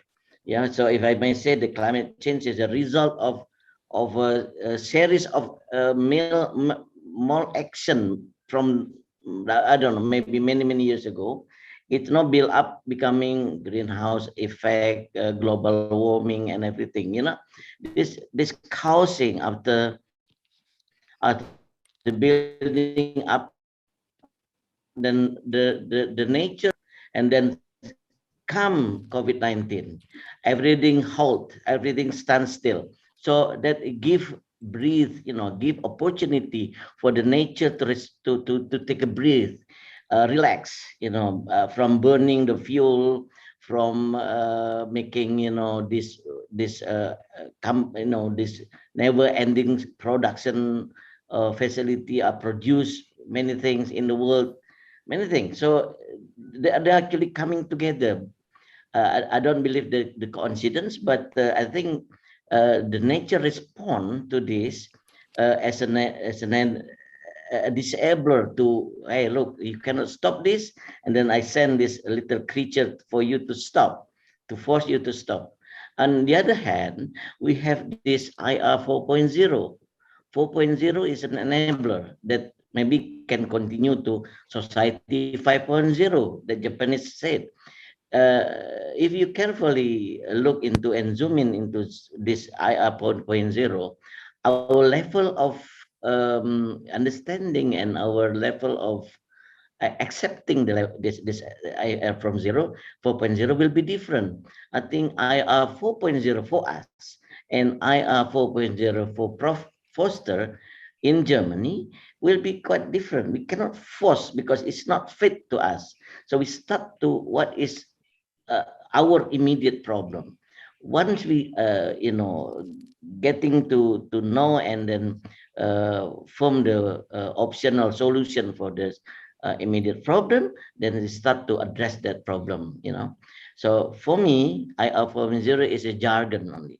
It's a jargon that they've been very well been communicated by I don't know who, but then become accepted. Same as SDG. Before MDG, no SDG, maybe next XDG or whatever. So these are only the jargon. Unless we can make a use of this with our own way, no need to imitate anybody, because us is us.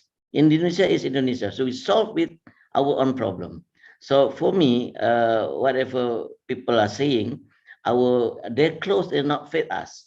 We are specific, we are unique. So therefore, to answer shortly your question, Prof, the climate change, the COVID-19 are interrelated, and IR 4.0 continue with society 5.0 is just a jargon that will move on with this itemized instrument inside it, so that we can prosper together.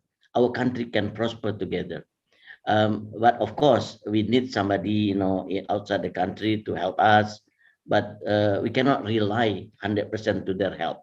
We have to be able to help ourselves with the typical problem that we are facing, and inshallah we will get together as long as we have a good leadership at the top, that we will have to synchronize all these factors.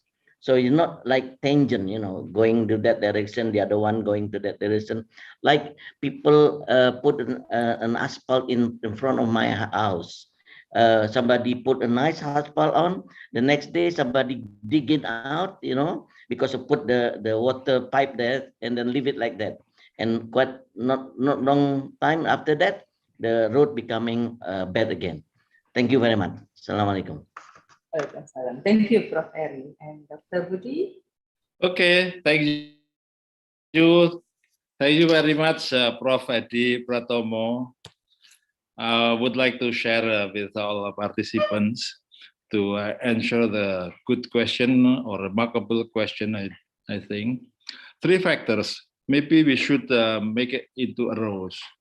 For example, the Industrial Revolution 4.0 coming first, the second climate change issues, and then the latest is pandemic COVID-19. But the three challenges, 3 factors is considered making us culture shocks in rows. The first culture shock coming from Industrial Revolution, and then climate change. The latest one is pandemic COVID-19. So it should also consider that not only the health protocol, we did also social protocol, because we need social vaccine as well as health vaccine. To answer this question, basically we should realize that local genius is very helpful for us, because as we know that local genius such as gotong royong, for example, is needed to cope the pandemic COVID-19. Not only the gotong royong, but also cohabitation, collaboration, and also pooling or sharing resources with others, and also how to improve our new economic management system. Because right now, as we talk already about the new technologies adapted to new normal, such as touchless, contactless, virtual, and so on, need new economic management system. And also, we should learn coming from a pandemic COVID-19 to be endemic COVID. Lesson learned, it is very important. How to improve our immune system, for example. How to educate people about awareness of pandemic COVID-19. This is a social vaccine, I said, as well as a health vaccine. By having 6 values such as gotong royong, collaboration, cohabitation, pooling resources, and new economic management system, and also lesson learned coming from COVID-19. I hope in the future we could overcome any pandemic or climate change or revolution industry 4.0. Thank you. Thank you, Dr. Budi. And one of the questions that posted on our chat is from Mr. Sukur. The statement I would read, and please, and we would love to have your comment on this. To create green campus, we should reduce or burn the waste. How do you think about this statement, Prof. Eri and Dr. Budi, please? Yes. Yes, I think we should deal with waste, Pak Sukur. We have a concept of our power plant of waste electric power plant. Basically, we have a zero waste concept. At least we will get less than 3% waste, not totally zero waste, but less than 3% waste. All garbage, all waste could be transformed into the electric and other purposes such as clean water or fertilizer and so on. Thank you. Okay, I think yeah. Thank you, Pak Sukur, on the question. The alternative itu only to reduce or to burn. Yeah. If it is called waste, then I prefer to make sure that the waste as minimum as possible. If it is a waste, then we have to reduce it to the minimum level. If like what Pak Budi said is to zero, maybe, if it is possible. If it's still becoming a problem, then burning in the open space, I think it's causing another problem of pollution. So we have to make sure that the burning process is utilized in such an environment, a close contained environment, so it can be done as a fuel. Yeah, if you want to do that. So in answering your question, I think reducing number one to put into minimum. If still there is a waste on that process causing a waste, then that waste need to be, if it's possible, to be burned. Depending on the type of the waste, then you will have to put it in closed content. Otherwise, it will cause another issues, which is the pollution and so on and so forth.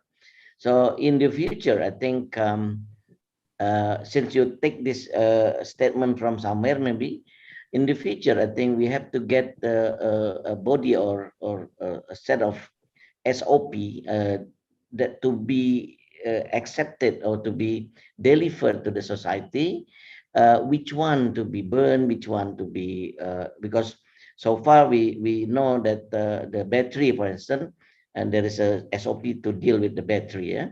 Now with other substance, I think we need to come out with something SOP. But again, the people must follow the SOP. If only one person follow SOP, the rest is ignoring the SOP, then still we have a problem. I think that's my answer. Thank you, Dr. Anna.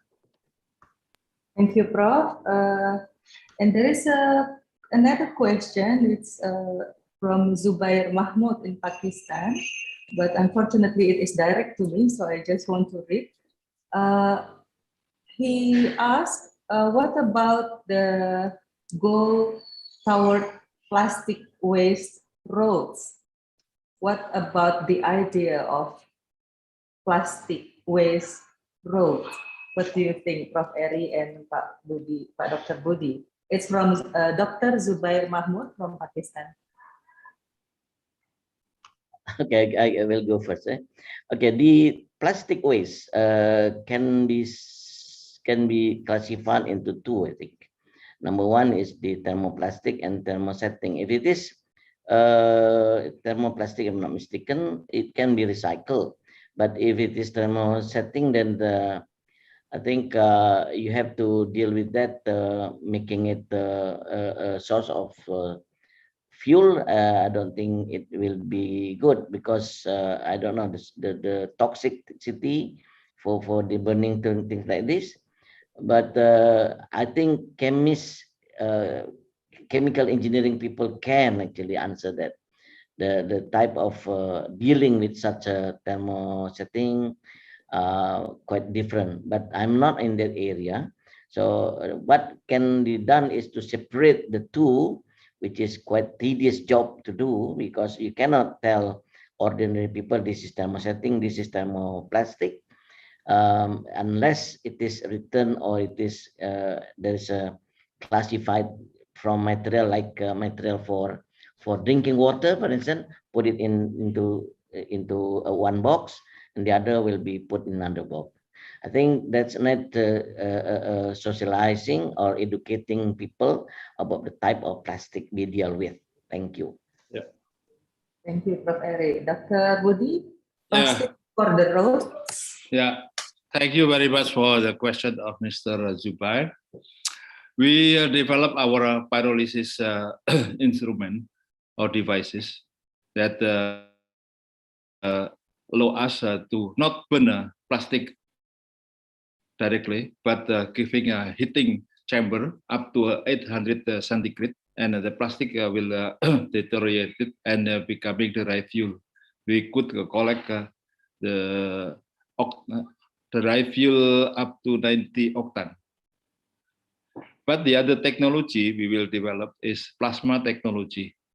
We could raise the temperature within the chamber up to 1,300 centigrade.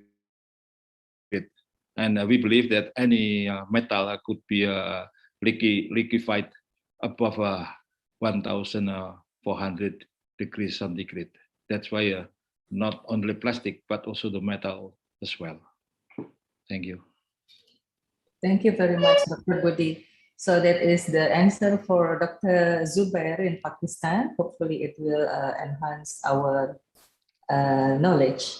And Ms. Andini share her thought in the chat. Ms. Andini, do you want to share directly to us, please? I'm sorry, my English is little. I write. Saya nulis saja, lebih pintar menulis daripada berbicara. Okay, thank you very much, Ms. Andini. share an incinerator technology, which is one of our tool to destroy waste that is carried out by burning at high temperatures and to be integrated, safe for the environment, easy and safe operation, and the emission also environmentally sound. So that is one of the technology, right, Pak Dr. Budi? Yes. Yeah, I have a comment on incinerator or burning waste. We should have the stable or steady temperature, at least 800 centigrade. Otherwise, we have still other problem about the emission, oxygen, carbon dioxide, and we should have also the continuous support coming from temperature devices to maintain stability of that temperature. Okay, can I add something a little Yes, bit, just please. touch on that. I think it is very logical that we have some technology to deal with this. I no doubt about that. But remember that also they are thinking about economic factor. You know, if there's no case about that, then why this million of containers sent to Indonesia from Europe? Yeah. If they still cheap, they think that cheap to export the waste to third country like Indonesia, so they will just export it. Let you deal with that. So this technology must also compete with the economical factor of disposing this waste. If you cannot dispose at the economic value, then they just easily ship it out from the country, and we receive this many program in the television that saying this. They're sending out waste from Europe, from I don't know where, you know, to Indonesia. Okay, all right. Okay, that's just another issue, which make me believe that the three must come together: economic dimension, social dimension, and environmental dimension, as mentioned by Prof. Emil this morning. Thank you. Thank you, Prof. Eri. So that is the consideration on the technology of incinerator technology, Ibu Andi. Okay, and the last one that I will read is how to reach zero pollution in technology, especially nuclear. The question from Nisfir Shahrir. Please, Prof. Eri and Dr. Budi. Can I throw my towel now? This is not my competence to answer this. I mean, they're just bringing me to not competence at all. So sorry, maybe Prof. Budi can answer that question. Please, Dr. Budi. Yeah, thank you very much. Even though we are not developing yet such a nuclear reactor in our campus, but I will share my knowledge about the uranium and thorium a little bit. If we talk about uranium, we could find the isotope 234, and enrichment will give us isotope U235.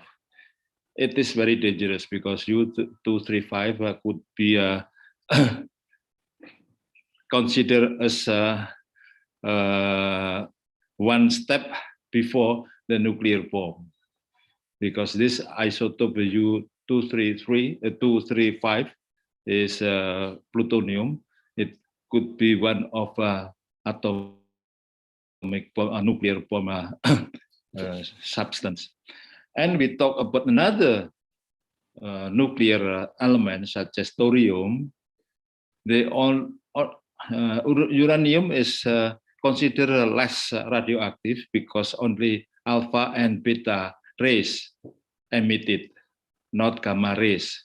That's why thorium considered is safer in terms of security and safety for user, for society.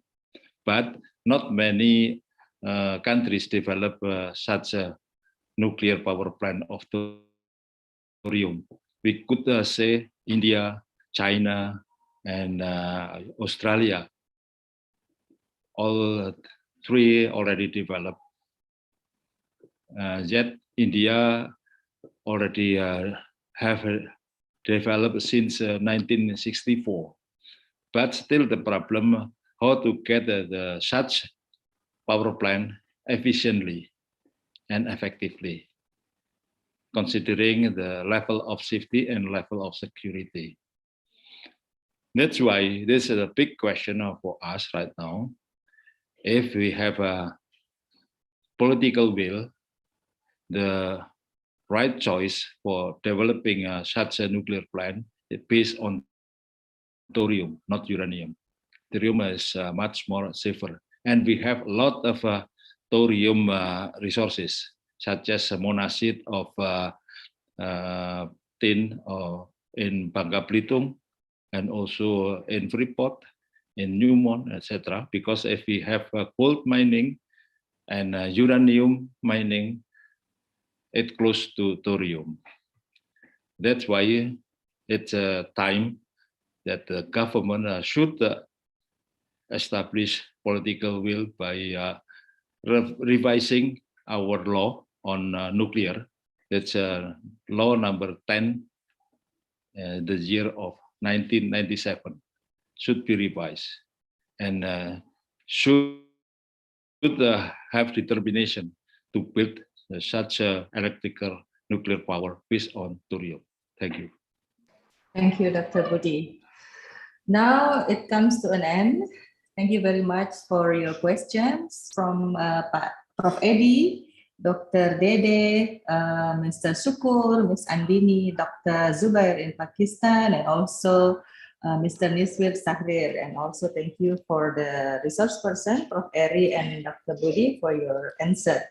Now, please. Now, yes, now I would like to share my screen with the MC, or as directly conclude. Okay, now we come to given our appreciation to our resource person, I would like to invite Prof. Dr. Edi Pratomo. Good evening, Prof. Yes, Ibu Ana, thank you for giving me this opportunity. Let me first of all express how happy I am today.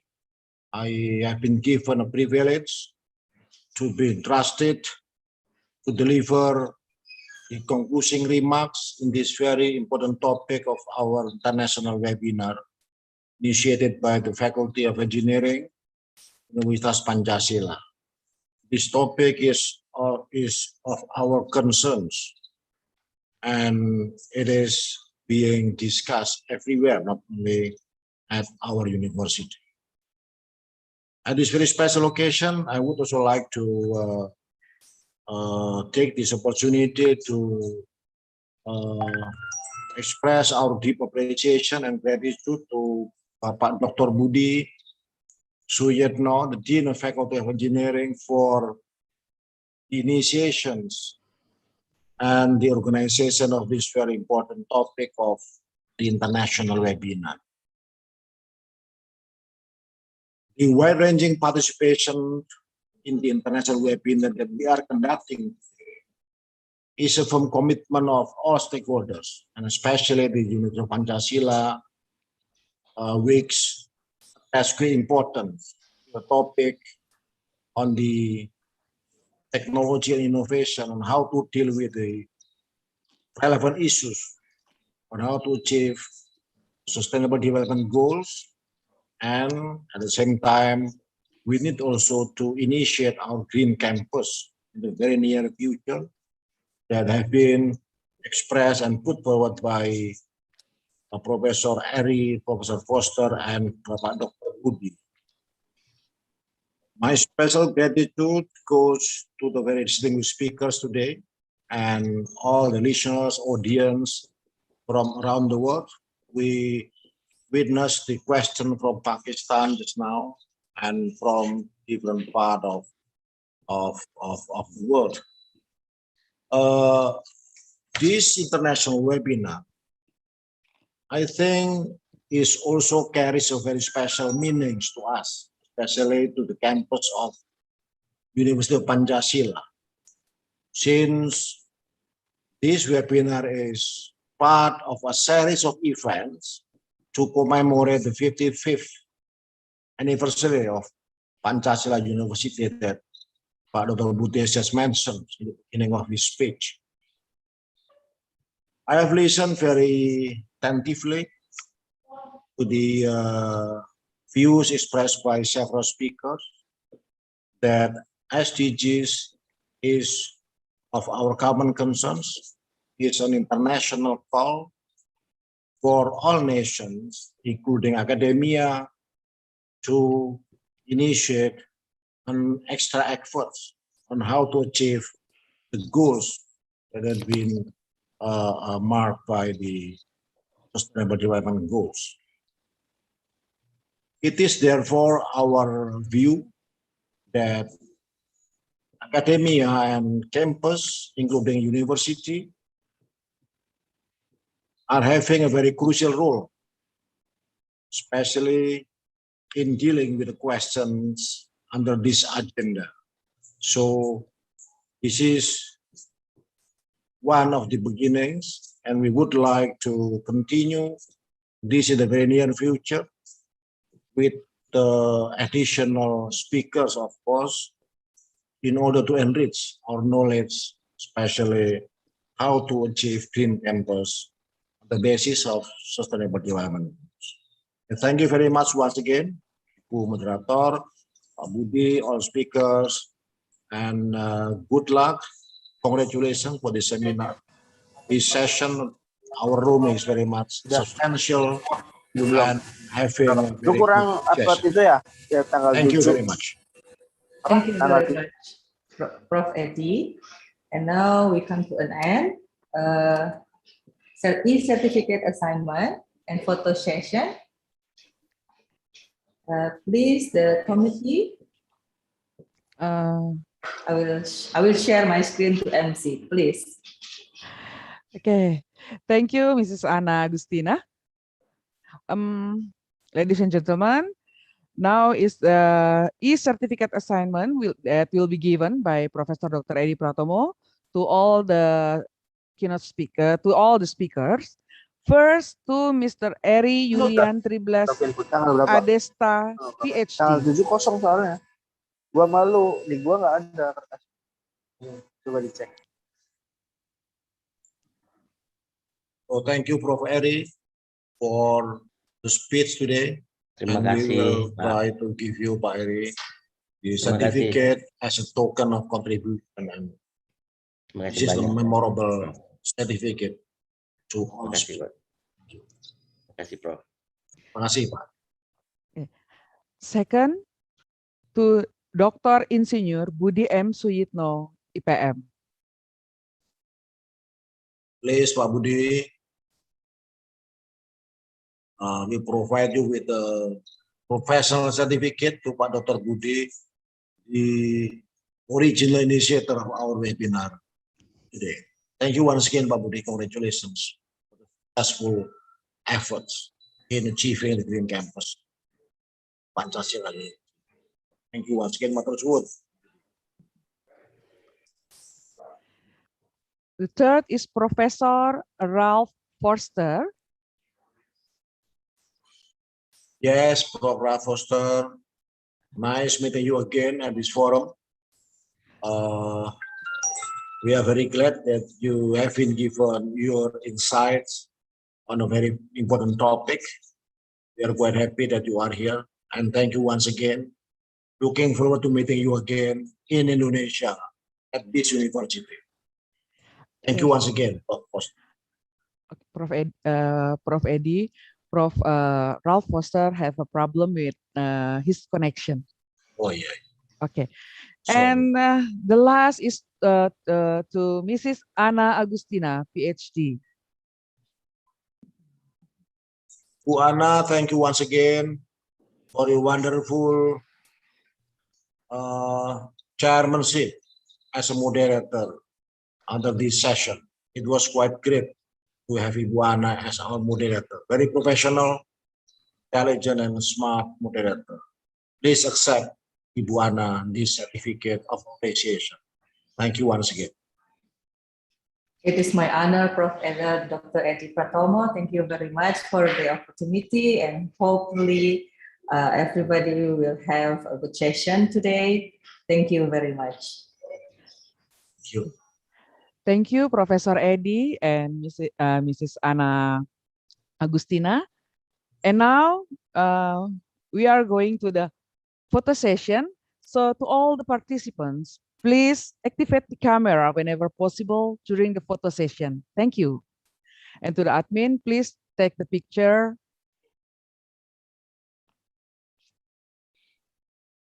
Thank you very much, Prof. Edi.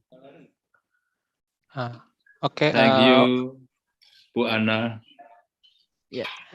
Ladies and gentlemen, please activate your camera because this is now the photo session. It's time for the photo session. Thank you. Okay. We have 12 slides. I hope we can take one each other. So please take your time. Okay. 1, 2, 3. Okay, and the second slide. 1, 2, 3.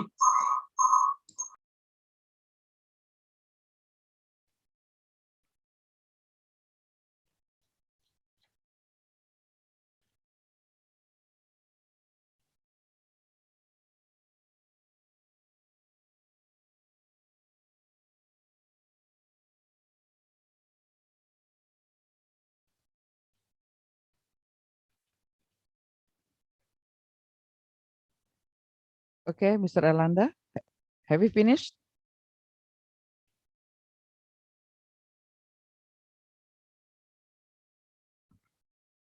Mr. Erlanda?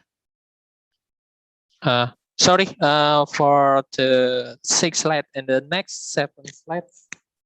1, 2, 3.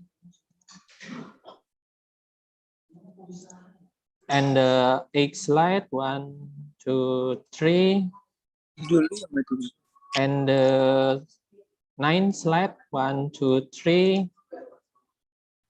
And the 10 slide. 1, 2, 3. And the 11 slide. 1, 2, 3. Okay, finish. Okay, thank you, Mr. Erlanda. Ladies and gentlemen, on behalf of the committee, we would like to thank you for your participation and apologize for any shortcomings. See you at another event. Wassalamualaikum warahmatullahi wabarakatuh. Waalaikumsalam warahmatullahi wabarakatuh. Waalaikumsalam warahmatullahi wabarakatuh. Terima kasih Bu Prof. Nining. Edi, Terima kasih semuanya. Sama terima Pak kasih. Dekan, terima kasih banyak. Gubernur, Prof. terima Eri, kasih terima kasih semuanya. banyak. Prof. Eri, terima kasih. Ya, assalamualaikum warahmatullahi Waalaikumsalam wabarakatuh. warahmatullahi wabarakatuh. Maaf kalau ada salah kata, Prof.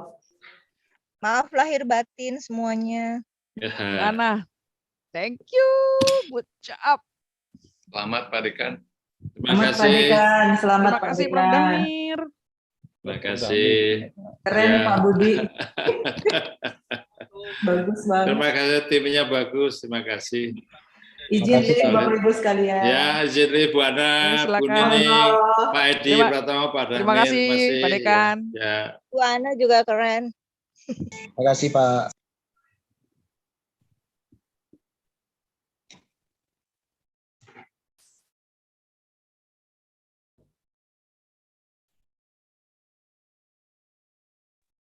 Sukses media semua. Terima kasih. Izin live.